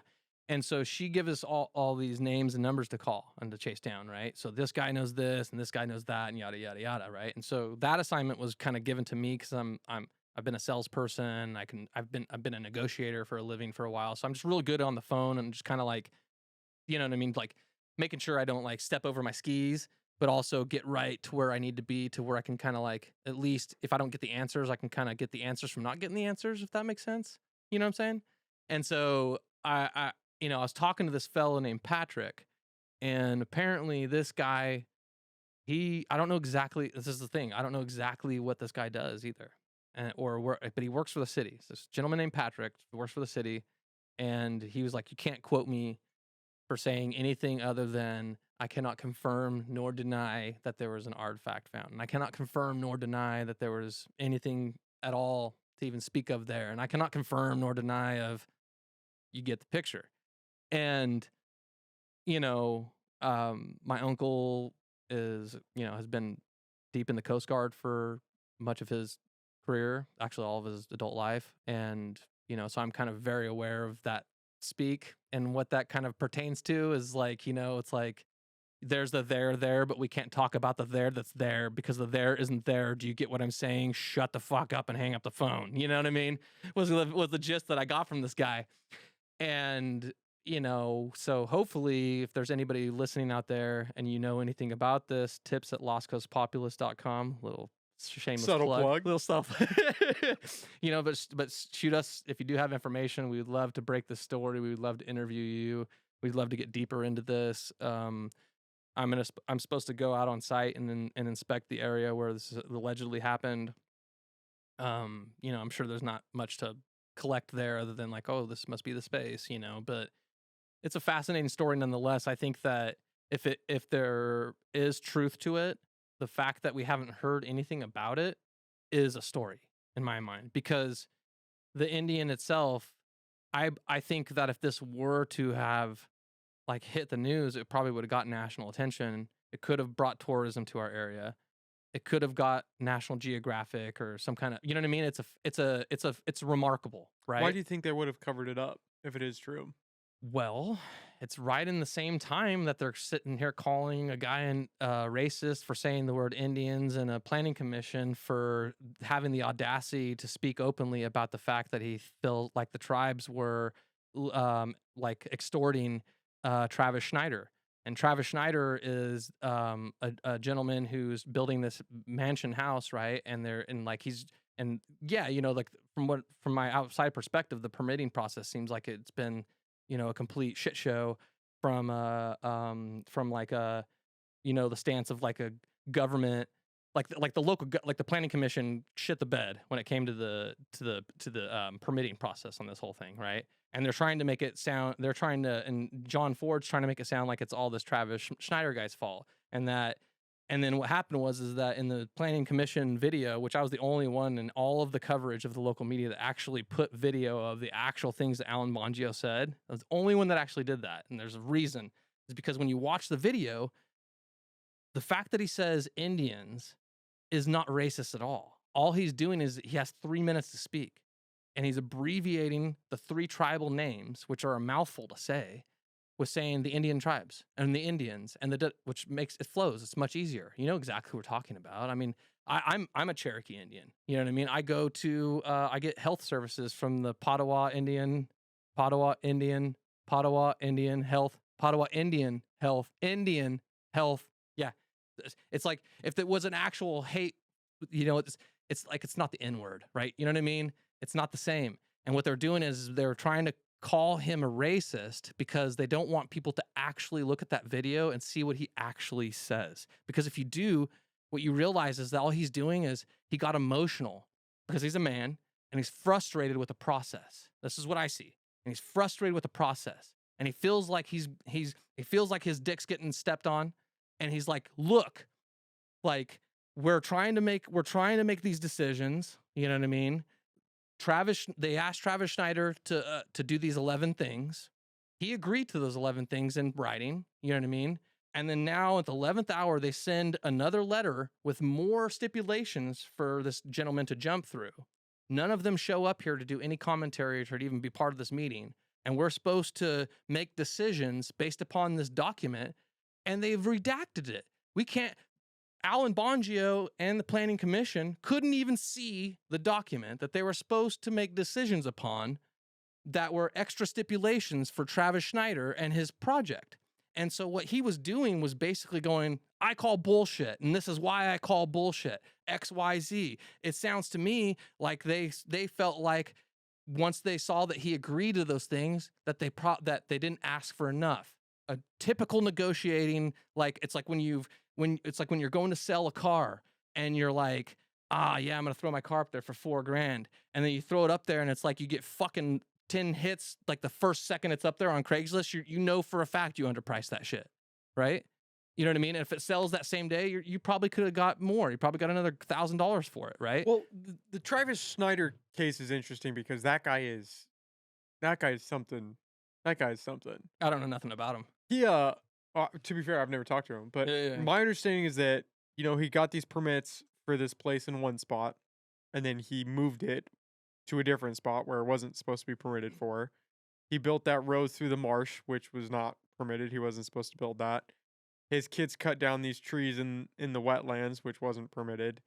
He got permitted for a certain square footage and then built over that square footage and then said, oh, well, it's only for square footage that is enclosed, but even the square footage that was enclosed was over, and the permit wasn't specified for enclosed versus outdoor. This is the thing though about that, bro. So I've been. Have you dug into that though? Yes, You've looked into that? I have. And the cool part about, like, I have history with permits and permitting processes and stuff, and it's like, yes, do I look at that and go, Travis Schneider made mistakes? Sure, it does definitely appear that way. But the thing about it though is, whenever there's a permitting process, the planning commission and the inspectors are also equal parties in responsibility to the permitting process. It's not just the person who's making the alleged violations. It's also the inspection process and the planning commission itself. So during this whole entire process, you know what I mean? The only thing that me and you could assume is that during this entire process, people were going out there, inspecting it, and stamping their stamp of approval. And that only until Alan Bongio said the word Indians did this all become a problem. Well, yeah, but that's my understanding. Fascinating. My understanding from that is that the connection between Bongio and this guy, that family relationship, There's nothing there, Bongio was pushing it through. That's where my understanding is, that a lot of That's people what were they're trying to saying make it appear. Yeah, that it was rubber stamped This is through. all. That's the, like, in my piece where I'm like, North Coast Journal attacks the wives. It's like Alan Bongio episode 2, I believe it is. So in that, I break down at how, and that was the only time that I ever got Alan Bongio to actually speak to me, and he actually and I got a quote from him. But basically, he broke it down where it was like it was his wife and the person they allege have a relationship and the familiar connection there. There is no familiar connection there. It just so happens to be that, like, his wife's niece married one of his daughters or nieces or something. It's like four relationships removed, basically. It's like I can't remember exactly what it is. It's so hard to even say. I can't remember. You have to look it up, but it's like brothers, sisters, daughters, husbands, sister. It's something like that. It's like Degrees of separation. ridiculous, right? But They don't even know each other too. They said they would walk past each other on the street and they would have no idea who Yeah, they but are. this isn't his first run-in with the permitting process. No, he knows. But he does know Travis Schneider. He does know Travis Schneider as No, someone but that's going I mean, permitting Travis process. this isn't his first run-in with Oh, breaking for sure. code. Oh, for sure. He had that For sure. I don't know if it was a duplex or a home, but he got permitted to build or rebuild the roof, and then built a second story and said, "Oh, I thought this was covered under my new roof permit." Built a whole second story. So this is the thing, though, is in the way that's framed, it makes it sound like he should have known and he should have. But he does this for a living. This is the thing, though, is it's not he should his know the codes. No, it's the responsibility of the planning commission. It's government oversight. Yeah, that but if you go in You know what I and you pull a permit for a new roof, Right. and you build a whole second story, It depends on the language of the permit. come on. No, you so, like, permit this- if it says It's a you contract. can build a new roof Yeah. and you build up and a whole nother thing on top of it, and then the new roof, that's kind of crazy. That's kind of crazy. I mean, it does sound to be egregious. fair, I don't know. I need on to a talk. safe. We need to talk to Travis. Yes, But the should. idea that That'd be cool. he is in this realm, Yeah. you would think that a guy that is doing this for his living would at least have a cursory glance. And I understand there's a lot of fucking codes. There's a lot to know. There's a lot to work The through. thing about it is this, though, is like, But he's skirting the edge, and he's Oh, playing the yeah. field of, oh, I thought this was all covered tipping under my the hat code. to him for that. I mean, to be fair, Like, get away with what you can get away most with. people building shit, they do this. They I do mean, this. look at all the dilapidated bullshit all over this county. You can't fault him for that, but the idea that he does this for a living and now he's caught, so now you gotta buck up and you gotta own it because it came out. But think about the hypocrisy, though, of an ancient Indian remains being found on a Eureka City project But two with things, millions of dollars two behind it, and things they're can like, be "Yeah, wrong." go ahead and keep on going. There's nothing important about this cultural site. but that's the thing. Keep two on things, paving, boys. two Keep on things going, can boys." Be wrong. Travis Schneider, you're a racist. Alan Bongio, you're a racist. Those blackberries and those trees are culturally significant. But that dead body over there with the dagger and stuff, no, that's nothing. But Keep on going, Here's boys. the thing: two This is things hypocrites. can be wrong. I agree with Two you. things can be Everybody's a wrong. hypocrite. Two things can be wrong. But we have to remember, just because one thing slides and one thing doesn't, everybody is. Let's be honest. It's true. It's true. Just because one thing slides and one thing doesn't mean one's justified and the other isn't. You can have two things that are full of shit and one just gets rubber stamped through. Doesn't mean it's any more valid than the other thing. That's actually an excellent quote. You should write that down right now. That was actually excellent. You say that again. That's my one contribution. That was I don't even really know what I just said. Two things. Bullshit. You said something along like, well, it's gonna be recorded. Just because two things are bullshit doesn't mean one can't get rubber stamped through or something. Yeah, like that. that's excellent. That's really good if you think about it. I like that's that. That's my contribution to the world. I think it's a good quote. But I mean, yeah, that's what I'm saying. That's a good shirt. And from my very uneducated understanding, the way the county's run is not. It's not up to code. It's not kosher. And so there we go. And I think that's why people draw the connection between Bongio and Schneider is, well, there's a family matter. So if my cousin came to me and said, "Hey, you're in this position, can you help me out?" People succumb to that. That's the thing is like they don't even actually know each other, and so the familiar connection, what they tried to draw is they're like. But what does that mean? They've never had any contact. They don't know they're related. What they said is that proven? No, yeah. This is what they said. What they allege, what the North Coast Journal alleged in their document. You can look it up. Is they say that Alan Bongio did concrete work. That the familiar connection, it was something along the lines of that the familiar connection is so strong that it compelled Alan Bongio to do concrete work on the Travis Schneider project, which is an egregious, step outside of how he should be on the planning commission, something along those lines, right?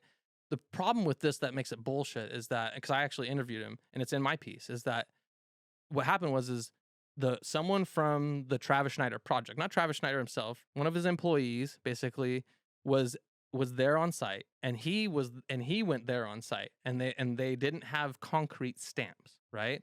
He had concrete stamps in his truck at that point in time because it's just something that he has as part of being a contractor. And so he left the concrete stamps with the guys, and those guys returned them onto his driveway later that night when they were done. But they paint it like he's down there with a trowel. And he's fucking with a wheelbarrow, like pouring fucking concrete out in a stained, freaking white wife beater, out in the blazing sun. He's out there, and Travis Schneider's like, "Oh, how's it going, buddy? Are you doing good? Yeah, bud. I'm so glad that you asked me to do this workout on the house today. This is an egregious, complete, misstep, and this is something that obviously a chair of a commission would never do."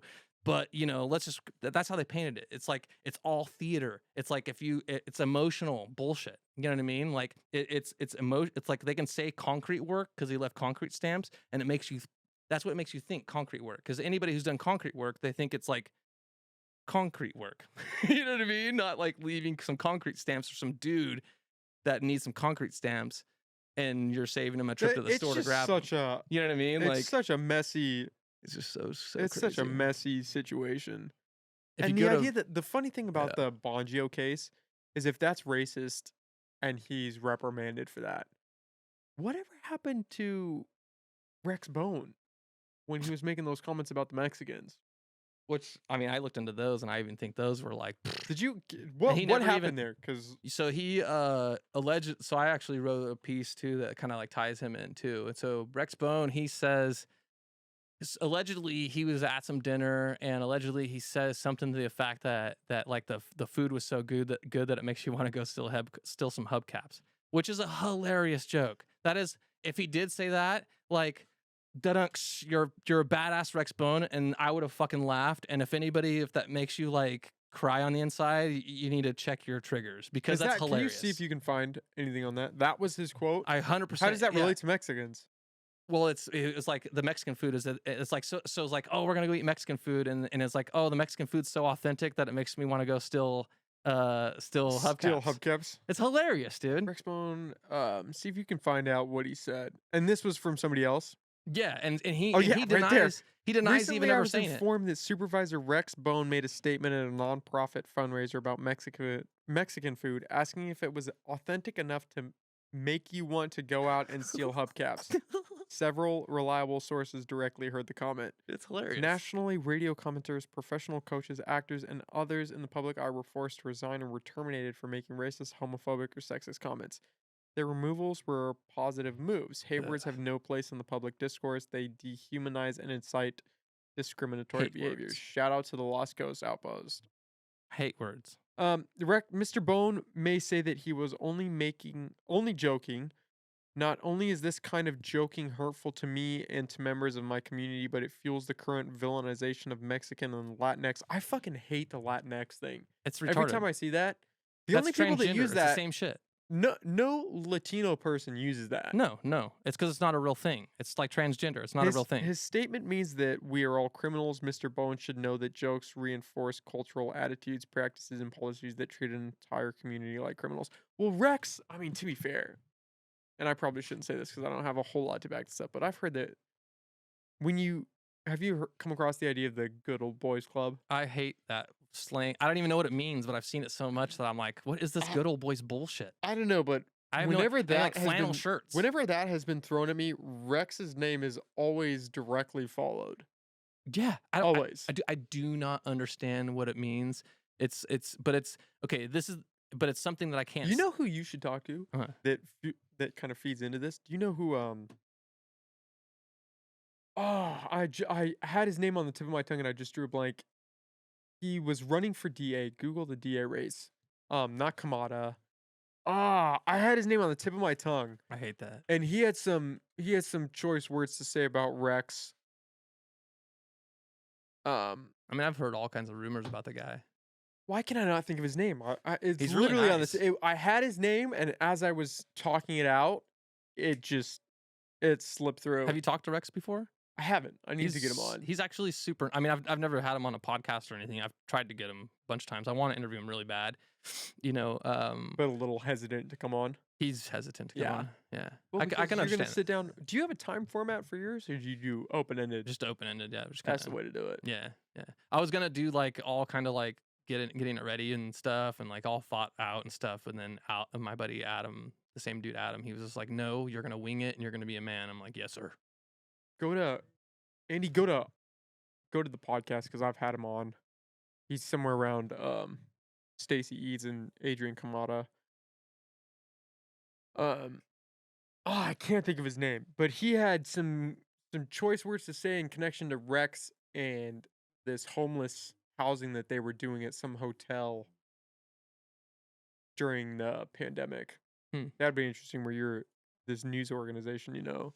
I mean, I pushed back on him hardcore during the pandemic. I mean, Who, Rex? yeah, Rex. You know, Rex. I mean, a lot of it was I was really kind of underwhelmed by him and by Virginia Bass a little bit. She's really a sweet lady though, so I'm kind of like Michael Acosta. Sorry to interrupt oh, okay. you. And I talk Michael about, Acosta. yeah, no worries, dude. No worries. You should reach out to that guy because I mean, he's in the middle of his case, I believe, but if what he's saying is true, he's got a crazy story. He thinks he was framed by the police. They trying to set someone up to plant drugs. The guy's got a crazy story. Really? Yeah, we had him on the podcast, and I have no means to fact check what he said because I'm just on here talking shit. But if what he said is true, he's got a crazy story. He ran for DA to try to shed light on some of the corruption and shit that's going around. Dude, I'd be really interested in that. But back to what you were saying. So you tried to reach out to Rex. Well, yeah, he's really, really nice. He's a super nice man. He's super respectful on the phone, super cordial, like really, really. And he's honestly, he's really, he's actually has a funny sense of humor. And he's made me laugh over the phone in like a 2-minute conversation just because he's just like that, right? He's just a good guy.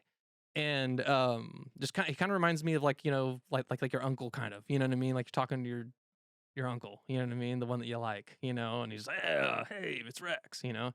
And but like, yeah, he doesn't seem like he's like well, super it's dangerous for anybody in politics to have a long format conversation where they don't have the questions presented to them. Yeah. It can get a little dicey. What are you gonna ask me? Well, I also offered him, and I'm like, well, you know, if it'll make you comfortable, we can like, you know, you can like write your interview questions, and then I'll Don't do that. Don't do that. I said, but I'm gonna come with follow-ups. You know what I mean? Okay, you got to be careful because if you're trying to paint yourself as this objective, I would have source, said it if I would have covered it that way. I would have literally been like throwing it out there 100% before I even started the entire. It would have been me facing the camera, going like, all of these interview questions were prepared in advance. Both parties are prepared in advance, and da da da da da da. You know, I would have explained the entire format, like crystal clear, because I'm not. This is the thing. There's like the ancient Indian piece, right? We could have written about this for the past 2 months. We haven't, because I can't stand anonymous sources. Can't stand it. So you trying to validate that story I right want now? it 100% validated. I don't have brass tacks. I want to hold the dagger so bad. I want a picture of the dagger so bad. That dagger to me is like the crown jewel in my mind. Me winning, you know what I've won. If you ever hear of like Donnie Creekmore writes this thing, you know, if there's if it ever comes out of my website that this story's broke and that dagger is confirmed, like hashtag dagger confirmed, we're gonna have a party. Yeah. Is it hard being a journalist in that sense, or do you count yourself as a journalist? What would 100% you do? citizen journalist. Yeah. Is it hard trying to vet sources because you don't want to publish something that's just bullshit that somebody just sends you as a troll? It's not hard to vet stuff, really. You know, it depends. You know, like, well, I ask questions and questions and questions and questions. I love to talk to people and I love stories. You know, and so like with me, and I'm a very curious individual too. So like, which is, I've learned that I should be a podcast guy because I like. Works for podcasts. Yeah, exactly. You know, I like to ask, like, someone will say something, I'll just get them talking. I'll just be like, and I'm literally curious to like, how far does this go? You know, and so that's kind of what compels me there. You know. Yeah, it's an interesting age that we are in with the news and with I want to what's become propagated. I want to become it. That's I think that. So this is something too that you hear a lot that I can't stand. Is that, oh, he's not a certified journalist, or he's not you didn't go to school for journalism, or you know what I mean, like the whole thing, like you have to like jump through a certain specific amount of hoops to be able to like write a blog piece and put it on the internet and have an opinion and express your freedom of speech. You know what I mean? Like we have an open press, and there's no firewalls between you becoming the press or me becoming the press, the way I see it. You know what I mean? The only difference is whether or not we're going to commit to it and then be consistent to that commitment. Wake up every single day, set a schedule, you know what I mean? Make a team, make an LLC, make a website, like, you know what I mean? Like, so what we're doing is we are 100% dead set in doing what we're doing. We have a strategy that's playing out beautifully. We have goals set. We've been hitting milestone after milestone. You know what I mean? And so it's like, that's the way I see it. Is like, if you want to be a journalist, you're like, if you wanted to be a podcast guy, you're a podcast guy. You know what I mean? It's just like that. Wake up, make the choice, and then just do everything in your life to, you know, support that. How did you build out this team? Are you funding this personally? Do you have funding behind you? We don't have any funding behind us. The team itself has made contributions ourselves into the company, financial and work, and then we've put values to the work that we've put in. You know, and so there's 4 of us that make up the company right now, and I'm the CEO and the major holder of the percentage, and then the other 3 hold like a quarter, and they're. The way I look at it is I kind of want this to be kind of like an employee-owned business, you know, but I also want the stakes to get to be to where you're an employee with those benefits, to be like you've like been with the company for a while and you've, you know what I mean, proved your worth and value and that you're not going anywhere. But that's how I kind of want to see it. I want to see it to where everybody's invested in the same thing and everybody kind of sees the same vision and wants to see the same things through, you know, and has the same kind of the same basic values in mind, you know. We don't all agree too. This is the thing. Like Ash, one of my best friends, he's been with Humboldt Freedom Coalition. I met him through that interchange, and he is just a remarkable individual. I mean, a talented artist, talented author. His writing is a style that I completely enjoy to read myself. Like I read his blogs, and they're really, really cool. My entire family loves reading them, which is kind of interesting to me because I can't seem like my blogs, like not everybody in my family likes my pieces, but everybody in my family loves his pieces, which I'm just like, so I'm just like watching what he does and just kind of like going, okay. Taking notes like, okay, yeah, what I'm like, can I do? what's this magic, you know?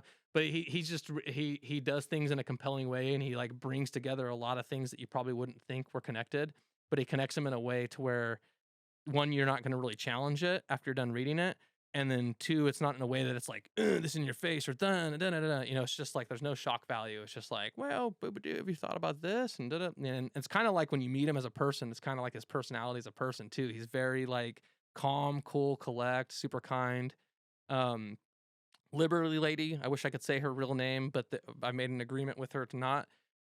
She is a huge patriot. You should have her on the show. Is she local? She is local. She's local. She's in Humboldt. She is a remarkable human being, incredibly talented, honest, forthright, just like impeccable, like attention to detail.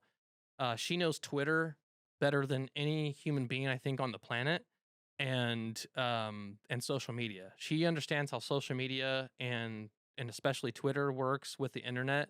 Like, I mean, I'm really, really good at the internet. I'm really, really good at web development. And I can set up social, I mean, like pretty basic stuff, right? But she just goes another level with it. And in her own personal life, is like a remarkable American success story too, like an American dream story, really, you know, which I think that if you could get her on the podcast, even if it's just as Liberty Lady, it's a remarkable story. I want to interview her because of the story. It's a remarkable Why story. hide behind the name? So, you know, our website is controversial, and when you're like sometimes family members and other people that, you know, other situations are just basically make it to where if you were to put your name out there, it would be potentially have backlash for other people. And if you love those people, you choose just not to do that. You know what I mean? Until it's like absolutely like 100% necessary, or like just happens naturally, you'd say, like, you know? And so also like from a branding perspective, you know, her Twitter is Liberty Lady, you know, and it's got 30,000 something plus followers or something like that. And so it was just kind of like which one, It was a good fit. It was a good fit. Yeah. You know, and it was like, okay, like we might as well just do this because it provides you that comfort and protection for family members and things like that and loved ones.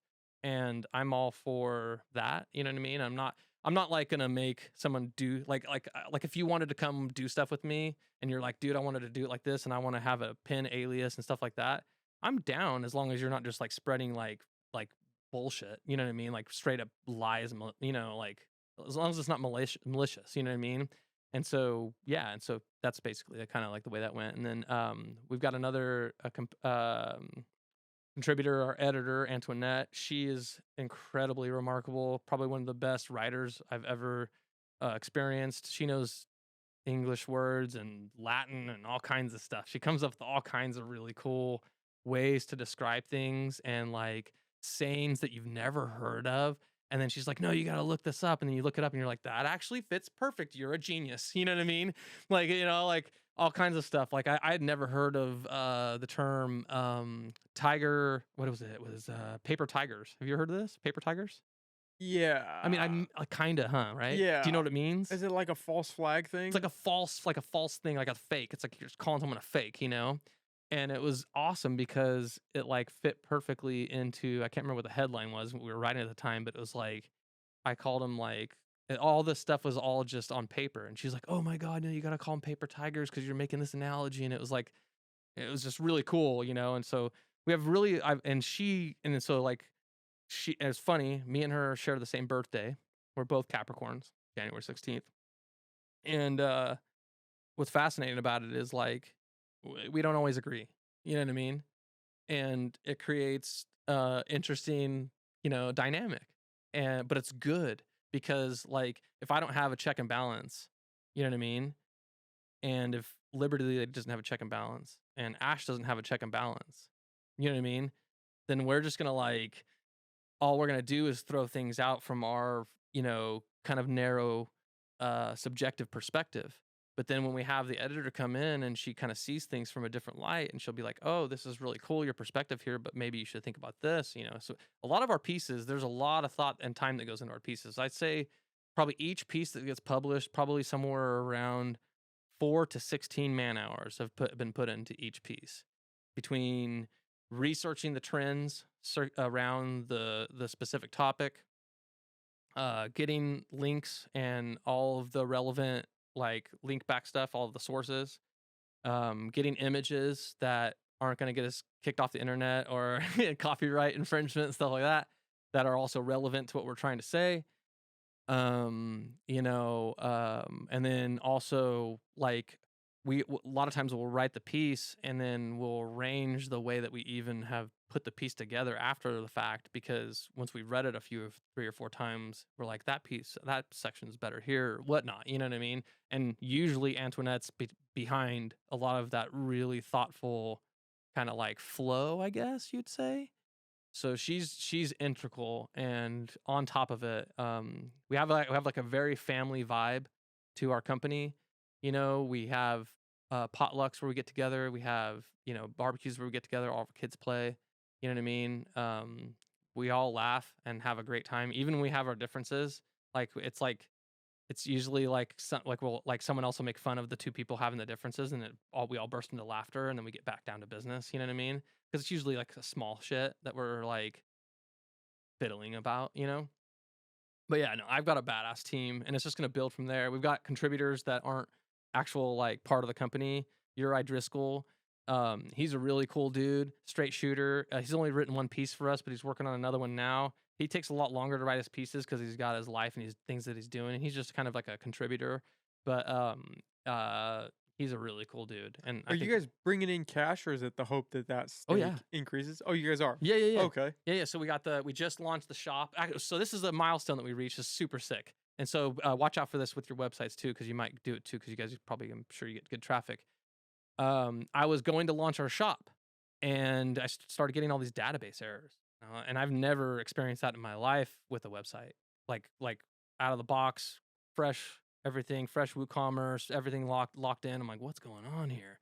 And so I was just like, okay, maybe it's like a theme conflict, or maybe I don't know. And so I just installed it. I made a completely separate website with some fresh WordPress and fresh everything. Same problems. What is going on here? You know what I mean? Well, all my websites were on a shared hosting plan. It was a really good one, but all of the websites that I own and also some other ones that I manage are all on this shared hosting And I guess that when I looked into it, like when you're on a shared hosting, you share your bandwidth and your traffic with also websites out there in the ether. Okay. And Lost Coast Populist started to smash so goddamn hardcore with its traffic. We're getting like 11,500 page visits a month right now, and like close to like between like 1,500 to 2,500 like visitors actually like scrolling through and staying on for like 5-10 minutes. You know what I mean? Like a month. And that with everything else that was happening, it was just like with me trying to do my database work on the back end and everything I was doing with syncing these products and stuff, it was just like too much. You're maxing it out, right? And so long story short, I got with the tech people, and once I figured it out, they kept me on a tech chat for longer than I was willing to experience for them to realize they had to sell me a product. And so I switched to a different provider at that point and got it for a lot cheaper. But now we have like the best bells and whistles on a virtual private server. Like we got the very, very best product on like a Black Friday deal.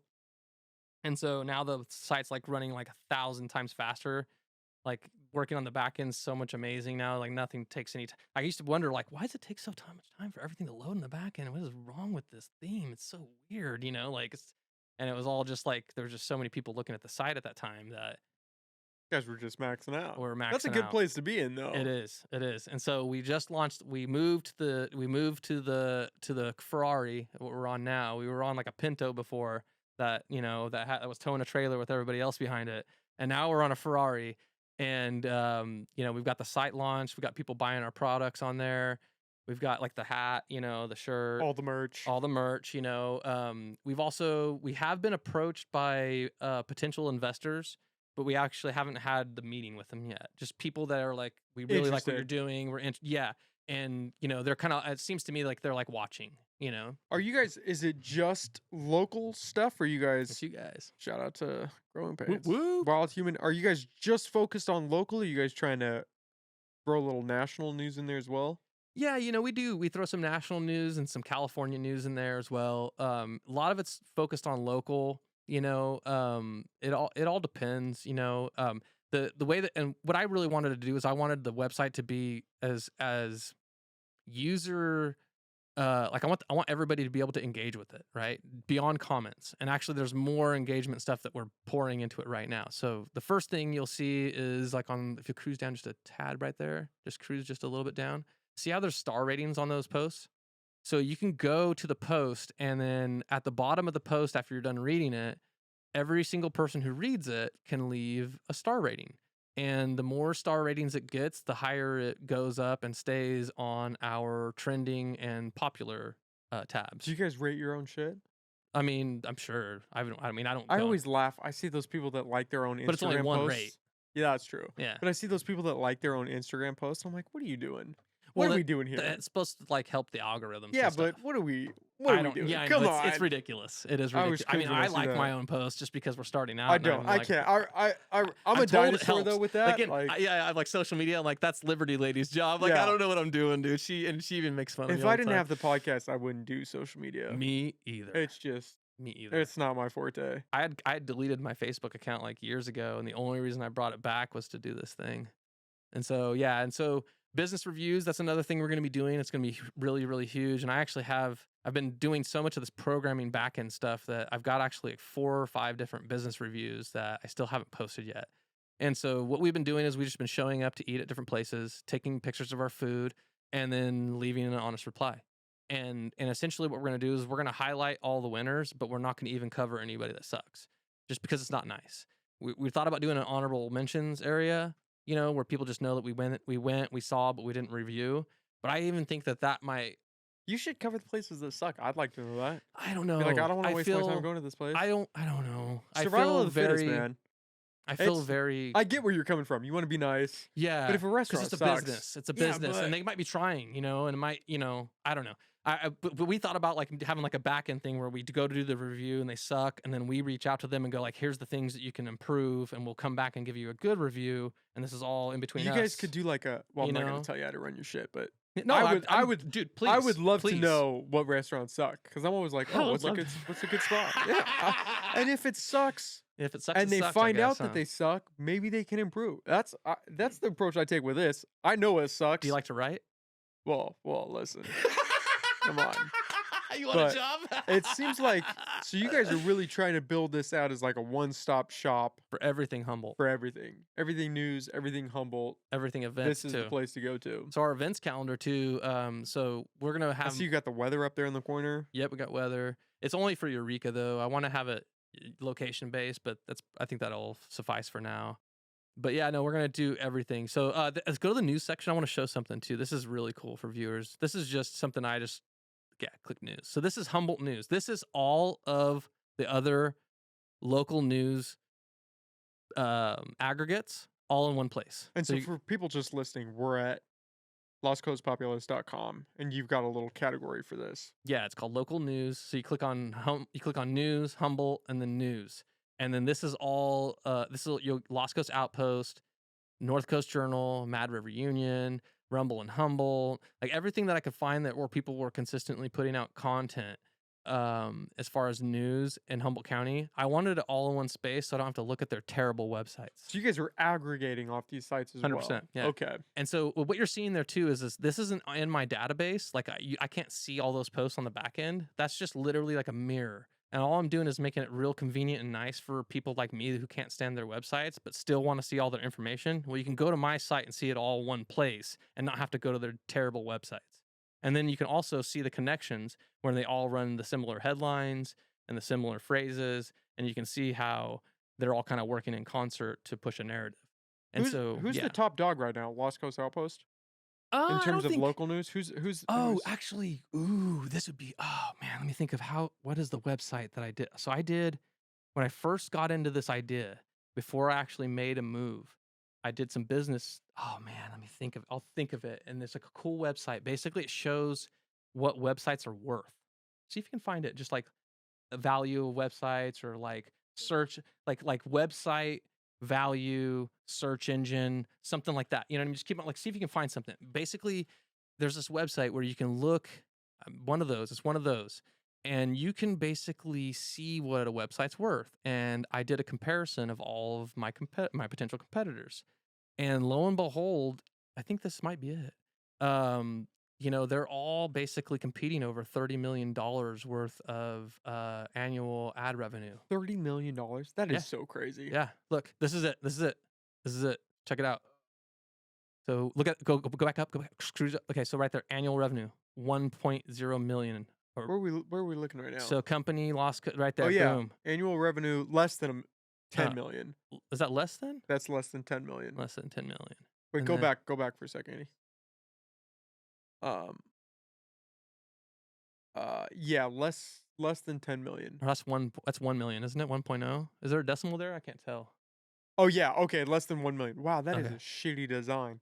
Yeah, So it less is a than 1 shitty million. design. But information is interesting. 716,000 total visits. Now check this out. Go to North Coast Journal, like do all of them, and you'll see that so they're Wow, like we're gonna shit on some sites right now. oh dude, this is dope shit right here, bro. This is like so look at that. How much there? 163,000 total visits. Look But at- how? This is legit So traffic, they're bro. 2 million to 5 million. Yeah, Wow, I buddy. didn't think the journal was bringing that in. Hey, guess what? I have anonymous sources that say the number one source of all of these companies' incomes are county, city, and municipalities.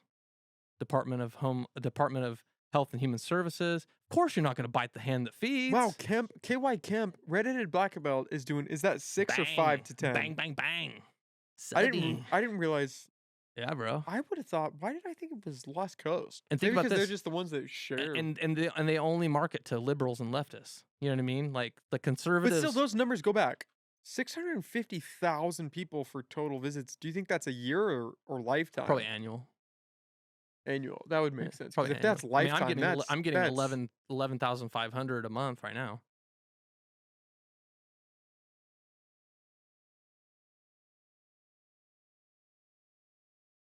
Going back to Lost Coast. I don't know. Mine's Oh, gonna come Lost out Coast soon. Populist, here we Brand go. new. Now we're Let's see. going in. I'm curious. Maybe Lost like this Coast ain't worth Populist. nothing. Yeah, What's it's the not. fuck? It's, Yeah, it hasn't been I around. mean, you're just hasn't starting been out. around. Though. Yeah, it's brand new. When did you I have to take over? probably have to have a year's worth of accrual. When did you take over? The domain. Yeah. There was nothing on the domain, so it was just a park domain. I took over October Of this November? year? Yeah, Okay. yeah, it's fresh. Oh, damn. Yeah. So you're just hitting Rocket. the ground running. Rocket success too, as far as internet traffic. That's why. Yeah, you're gonna need a little more time to get your analytics in. Mm-hmm. And I can see it on the backside of my site. You know what I mean? Yeah, you can see your Yeah, I traffic, can see but it for like those daily. sites Yeah, everything that to hits, yeah. aggregate it. Wow, I didn't realize Redheaded Black Belt was Smashing it. doing some numbers. Damn. And if you think about it collectively all together, you're like, wow. And then none of them even try to market to anything that's center right. But I wonder how many center right people we have around here. Because A you've got lot. HSU, which is Arcata Arcata is just a left wing again. So wormhole. another thing that's interesting about me is that I used to be the 5th district chair of the Humboldt GOP. I had access to the voter rolls. So I saw how everybody voted in the past, like, what was it, the past 16 years or something like that in the voter rolls. You know, I could have looked up anybody on like the search thing and told you if they're a Democrat or they voted whatever, you know, because I was using that to place calls and to knock on doors and to try to get the vote out, right? You good? Yeah. Okay, well, I just didn't know. I was you- just sitting up. My chair, I sink into my chair and so Yeah. I constantly. These And- are shitty chairs. We're working on it. Everything's yeah. a work in progress. And so, looking at the voter rolls, though, I mean, I can't remember the exact numbers because it's been some months since I've seen these numbers, but somewhere along the lines of there's like around 56,000-ish registered Democrats, and I want to say there's somewhere around 40,000-ish independents, and there's somewhere around 36,000-ish Republicans, somewhere around there. So like the 36 and the 40, if they were to get together 40 is and a big agree, number. yeah, baby. I want to They touch just don't back on. vote. I They want to just don't touch back vote. on that. What? Because in the beginning you said that the Republican Party is pushing away independents. Mm-hmm. Why? How would that make sense? Why would you Well, want to do that? The GOP establishment is not the MAGA populists. But wouldn't you want all the votes that you can get? Why would you want to alienate an entire It's group. dude, it's so weird. So, I mean, all I can do is speculate because I don't know exactly what compels them. But from my surmise, it seems to me that they would rather keep going the way it is and just keep grifting and keep grifting. You know what I mean? Donations and the experience of that whole situation, and that winning and actually doing something and that change and stuff, I think that's scary to them, honestly. And I think that it's like when you're used to, like in California especially, when you're used to losing. I mean, they've lost for 20 years solid. You know what I mean? 22 years solid, I believe. And so it's like, I think Arnold Schwarzenegger was the last Republican anything elect. Yeah. And I mean, was he a real? I wouldn't call him a MAGA Republican. I would call him pretty establishment. You know, Well, I don't think there were MAGA Republicans there before weren't. Trump, right? Yeah, true fact. And so they were Ron Paul Republicans back then, or they would call them Tea Party Republicans. You know, so the Tea Party movement in 2012 became the MAGA movement in 2016. The same exact Americans. You know what I mean? Just a couple years later, and it's just and the same exact media playbooks going against them. Oh, they're racists. You know what I mean? Oh, they're election deniers. Oh, they're, it's like all of democracy lies in the balance. You know, it's all bullshit. It's like the same bullshit about January 16th or not January 16th, January 6th. January 6th was a mild riot that was allowed and to get out of control, and then was stimulated into the theatrics that we saw. And then it was most definitely an inside job, because there's absolutely no way to get inside that building unless someone hits the thing on the computer that allows the computer controlled deadbolts to lift and to suck in at the top and the bottom of those doors, which allows them to open. The Capitol. Like, Well, man, I'm gonna sound so right now going out. and then the police, like, come on in, Well, boys. regardless of how you feel about January 6th, whether Yeah. you feel that it was just a protest that went awry, or whether you feel like these people were trying to take over the country, the question of whether or not the FBI or some government organization had infiltrated that and That's did a known anything. fact. Yeah, but is it? Yeah, Because 100%. people question that. Like, I mean- Ray, do you know who Ray Epps is? 100%. Yeah, I've seen the videos. He's completely a Fed. He's just free. They course they he's went free. after every other person that was affiliated with that. Well, he's the Fed. And this guy, there's videos of Ray Epps outside screaming, "We need to go into the Capitol," and people screaming back at him, "You're a Fed. Yeah. You're a Fed." Mhm. And Ray Epps he's not in any deposition. He's not in any affiliation of the I- FBI towards that movement. Yeah. And he was just free. I knew about January 6th and that it was going to go sideways and that it was going to be an event 3 weeks before it actually happened. Okay, what do you mean when you say you knew that and you knew it was going to go sideways? So, like I say, I like to research on the internet, and that's what I'm really good at. And so I had gotten onto a Discord channel at that time, and I barely even knew what Discord was. But I got onto a Discord channel that had Antifa on it, and they were basically claiming, and it was a buddy of mine that was like actually a super hard right dude. It's actually a proud boy from Portland. He actually sent me the link to get in this thing. He's like, dude, you got to get in here. You can't believe what's going to happen. They're going to dress up like Trump supporters. They're going to dress up like Trump supporters, and they're going to basically be on the front lines, and they're going to cause a false flag event. Now, no one knew what it was going to be. No one knew the actual, like, how it was actually going to spell out. We just all knew in advance that Antifa were going to be there, and that BLM was going to be there, and then they were going to dress up like Trump supporters, because they had put out like different like image graphics and different things like that, like in these channels, like private channels, telling them to do that, right? And this is like, at the time I kind of took it all as a grain of salt, you know what I mean? But then it kept building up, where like in the same channel and then in another Telegram channel, same thing happening, that from different people sending it to me, going like, bro, you should need to check this out. And this was when I moved to Portland, after I went through that whole experience, I became very political.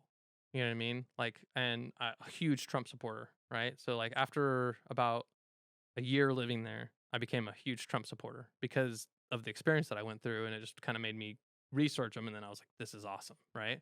And so that experience is what kind of fed me doing this other activity, and you know what I mean? And so yeah, it's just like it's just complicated.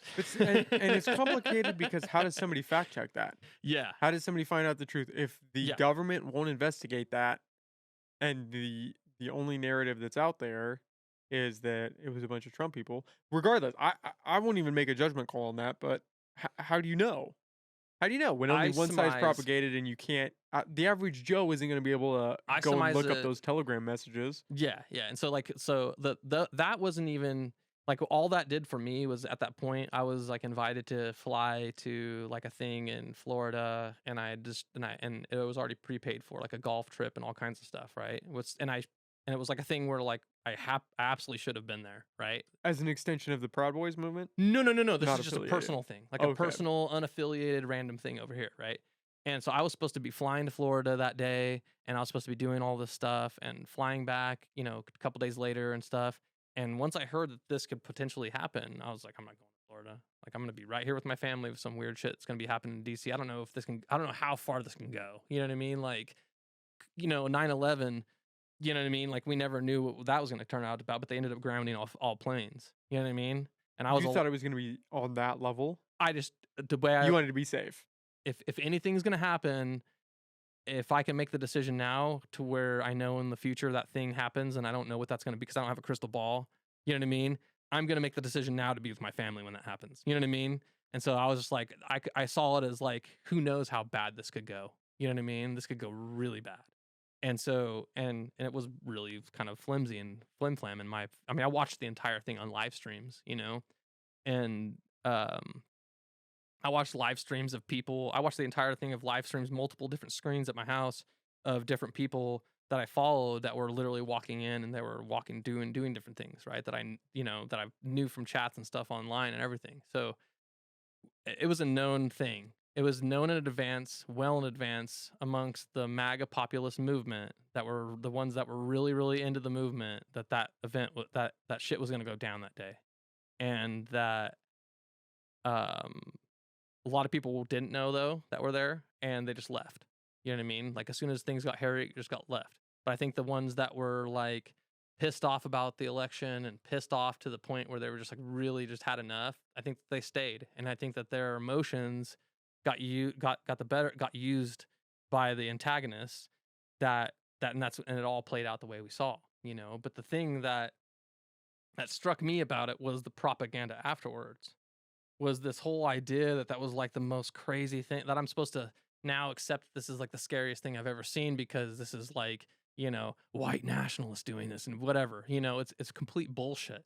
What it was is that they had done their reverse color revolution, and they had set it up a predicate for all of the pre-rehearsed and pre-written speeches that each one of those backstabbing politicians made when they, as soon as they were about to make the decision whether or not to call the different what are they called, the electorates from each state, as soon as they were about to go through that process, that's when the doors open, and that's when the whole thing happens. They hit the lights and they go into this lockdown, right? And then it's when they come back, each one of them is like, oh my God, after the violence that I saw today, I can no longer stand here and vote for this. I'm going to go ahead and say that Biden won this election, that there's nothing to see over here.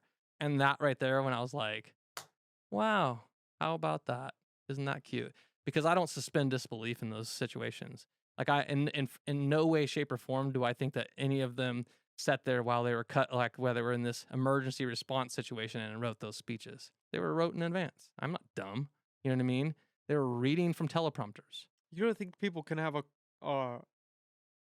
come to Jesus, for a better phrasing, moment where they're moved by what's happening around them and they find the Yes. words? Sure, but I mean, if I watched that thing, and I can go back and watch it, and I feel the same. A lot of it is this. It's politicians that Trump endorsed, that he walked up on stage in different MAGA rallies in front of thousands of people that he brought to those stages. Because he shows up, and in 24 hours later, there's 30,000 people there to see him. That's to see him. You know what I mean? These other people are just riding his coattails 100%. And they owe him a debt of gratitude for that because he makes them. He kings them. And that's what the left hates so much, is that he has that power and he's willing to use it. Yeah, but do we want that in politics? I do. I love it. You want somebody, but I love it. I don't know. I love it. You like that? I do. Because this is why it's been happening our entire lives in politics. I'm 40. It's been happening my entire life, dude. I mean, how long has George Soros been playing a hand in politics? The only reason anybody's pissed off is now that it's a populist nationalist that's a proud American doing it. That's the only issue. That's Well, it. regardless, if what you're saying is true and you did know some shit was gonna pop off, Mhm. you want to say that somebody in the government didn't know that shit was Oh, gonna happen? they totally Come knew. on. They totally Come knew. on. Have you seen 2,000 Mules? I've not. You- Is that with? No. Dinesh D'Souza? I thought that was debunked. That was a lot of that shit was fake. Well, I can already. Isn't that about like the voting machines no? and the ballot harvesting? Yes. I thought the ballot harvesting was like Well, this proven is to be a crock. yeah. No, I mean, I would employ you to use your own eyes and discernment to watch. I'll watch it. Yeah, now that we To brought it watch up, I'll the watch it. film, and let's have a conversation afterwards. I'm gonna turn into Kyrie. I'm gonna share that, and it's gonna be Don't share it. yeah. But here, I shouldn't have said that. I don't reason actually know what's happening I with brought Kyrie, it. but It's relevant, and the reason I brought it up, it's relevant. Okay, on January 6th, they used geo-tracking cell phone data to know the precise location of every single protester who came to DC, how they got there, and how they left. It's 100% factual. I can give you the evidence. Okay, just for the sake of whatever, I'm telling you the truth. Okay. So they have this stuff. So every protester every they protester geo-tracked. that had a cell phone that showed up there, the cell phone was tracked like 24 hours in advance. They saw them coming, leaving, and everything. Every bit of their movements. There's videos of them like testifying and showing all that evidence in the court of law, using it to get current January 6 prisoners in the gulag where they still stay for their political crimes. Okay, like a communist state. Don't think too much about that. And so the fascinating thing about that is that they use this technology. And so what any person can do who has the money and the computing capabilities is you can reach out to the companies like Meta, like which owns Facebook and Instagram, and you can buy all of the data from them. Because when you're getting a product for free on the internet, you are the product. And a lot of people don't realize that there's no for free. You're being sold. It's your data that's being sold. And so you can get all that data, location data, everything, like what you like, things that your microphones picked up, things that your cameras picked up, all kinds of stuff. Metadata, it's insane, right? A lot of people don't even realize this. Well, they use that exact technology to throw these guys in jail for being in January 6th, right? Well, True the Vote, the guys who are behind the 2000 Mules documentary, they're actually the researchers. They went and they used that exact same technology that one of the owners of True the Vote or the founders of True the Vote have actually used to convict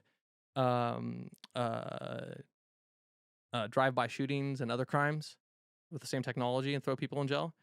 That what they did is they bought all this data and they set up these geo fences around drop boxes, right? Which is basically like if the data goes into that fence, ding, okay, we know that happens, right? And they're like, okay, let's call it weird if they go to this drop box more than 30 times. Kind of weird, right? Who goes to a drop box more than 30 times? Call that weird. Boom. They get that. Wow, look at that. There's a lot of people that went to these Dropbox over 30 times. And so they start getting all of their cell phone data and they see that, oh, wow, look at this. This person goes to a nonprofit organization, and then he goes to that Dropbox, and that Dropbox, and that Dropbox, and that Dropbox, and that Dropbox, and that Dropbox, and that Dropbox, and that Dropbox, and that Dropbox, and that Dropbox, and goes home. And the next day he does the same thing, and the next day he does the same thing, and the next day he does the same thing, and the next day he does the same thing, and the next day he does the same thing, and so on, so on, and so on. Like when you look in two mirrors in the bathroom, and it just goes so on and so on forever. That's what happens every single day, just working, right? 2,000 of those. They just just 2,000 of those mules, right? In just, I think it was 5 different battleground states in the documentary are just enough to sway the election entirely. But I thought that was all disproven. Mm-mm. That's not. No, because it's the same exact data. Yeah, but the data. What if you go pick up ballots from family members? But there's video footage of the people throwing 50 ballots into the boxes. You can see. They basically show you how when the cell phone shows up at the drop box, here's the video camera of the dude. Is it illegal to putting the- pick up ballots from old people that don't want to go drop it off? Depends on the state. So what if it's just that? What if you're just these nonprofits are trying to get people engaged in voting, and you go pick up from in your home facility, or you do that, and you're just I understand the Skepticism? The skepticism. I employ you or anybody with that skepticism to watch the film. I'll and watch to it. Make their own to opinion. be fair, I don't have. Yeah. I don't know enough about it Totally. to have a decision. That's why I'm one not way or like another. make a yeah. decision, bro. You know, yeah. But like that's the thing about it is though it's the same technology.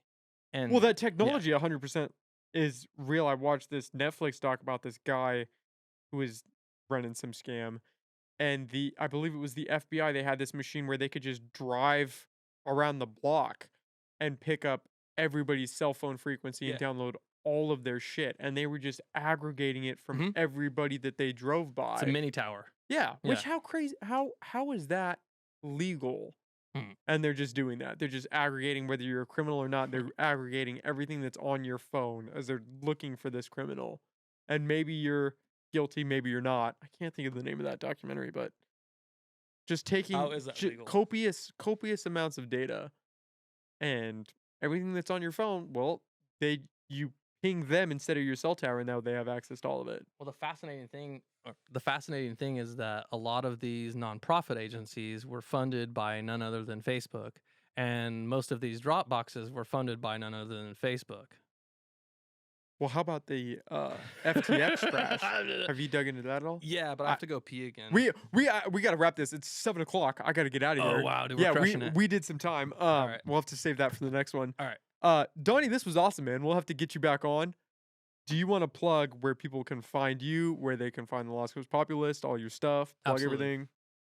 Donnie Creekmore, lostcoastpopulist.com. That's populist.com.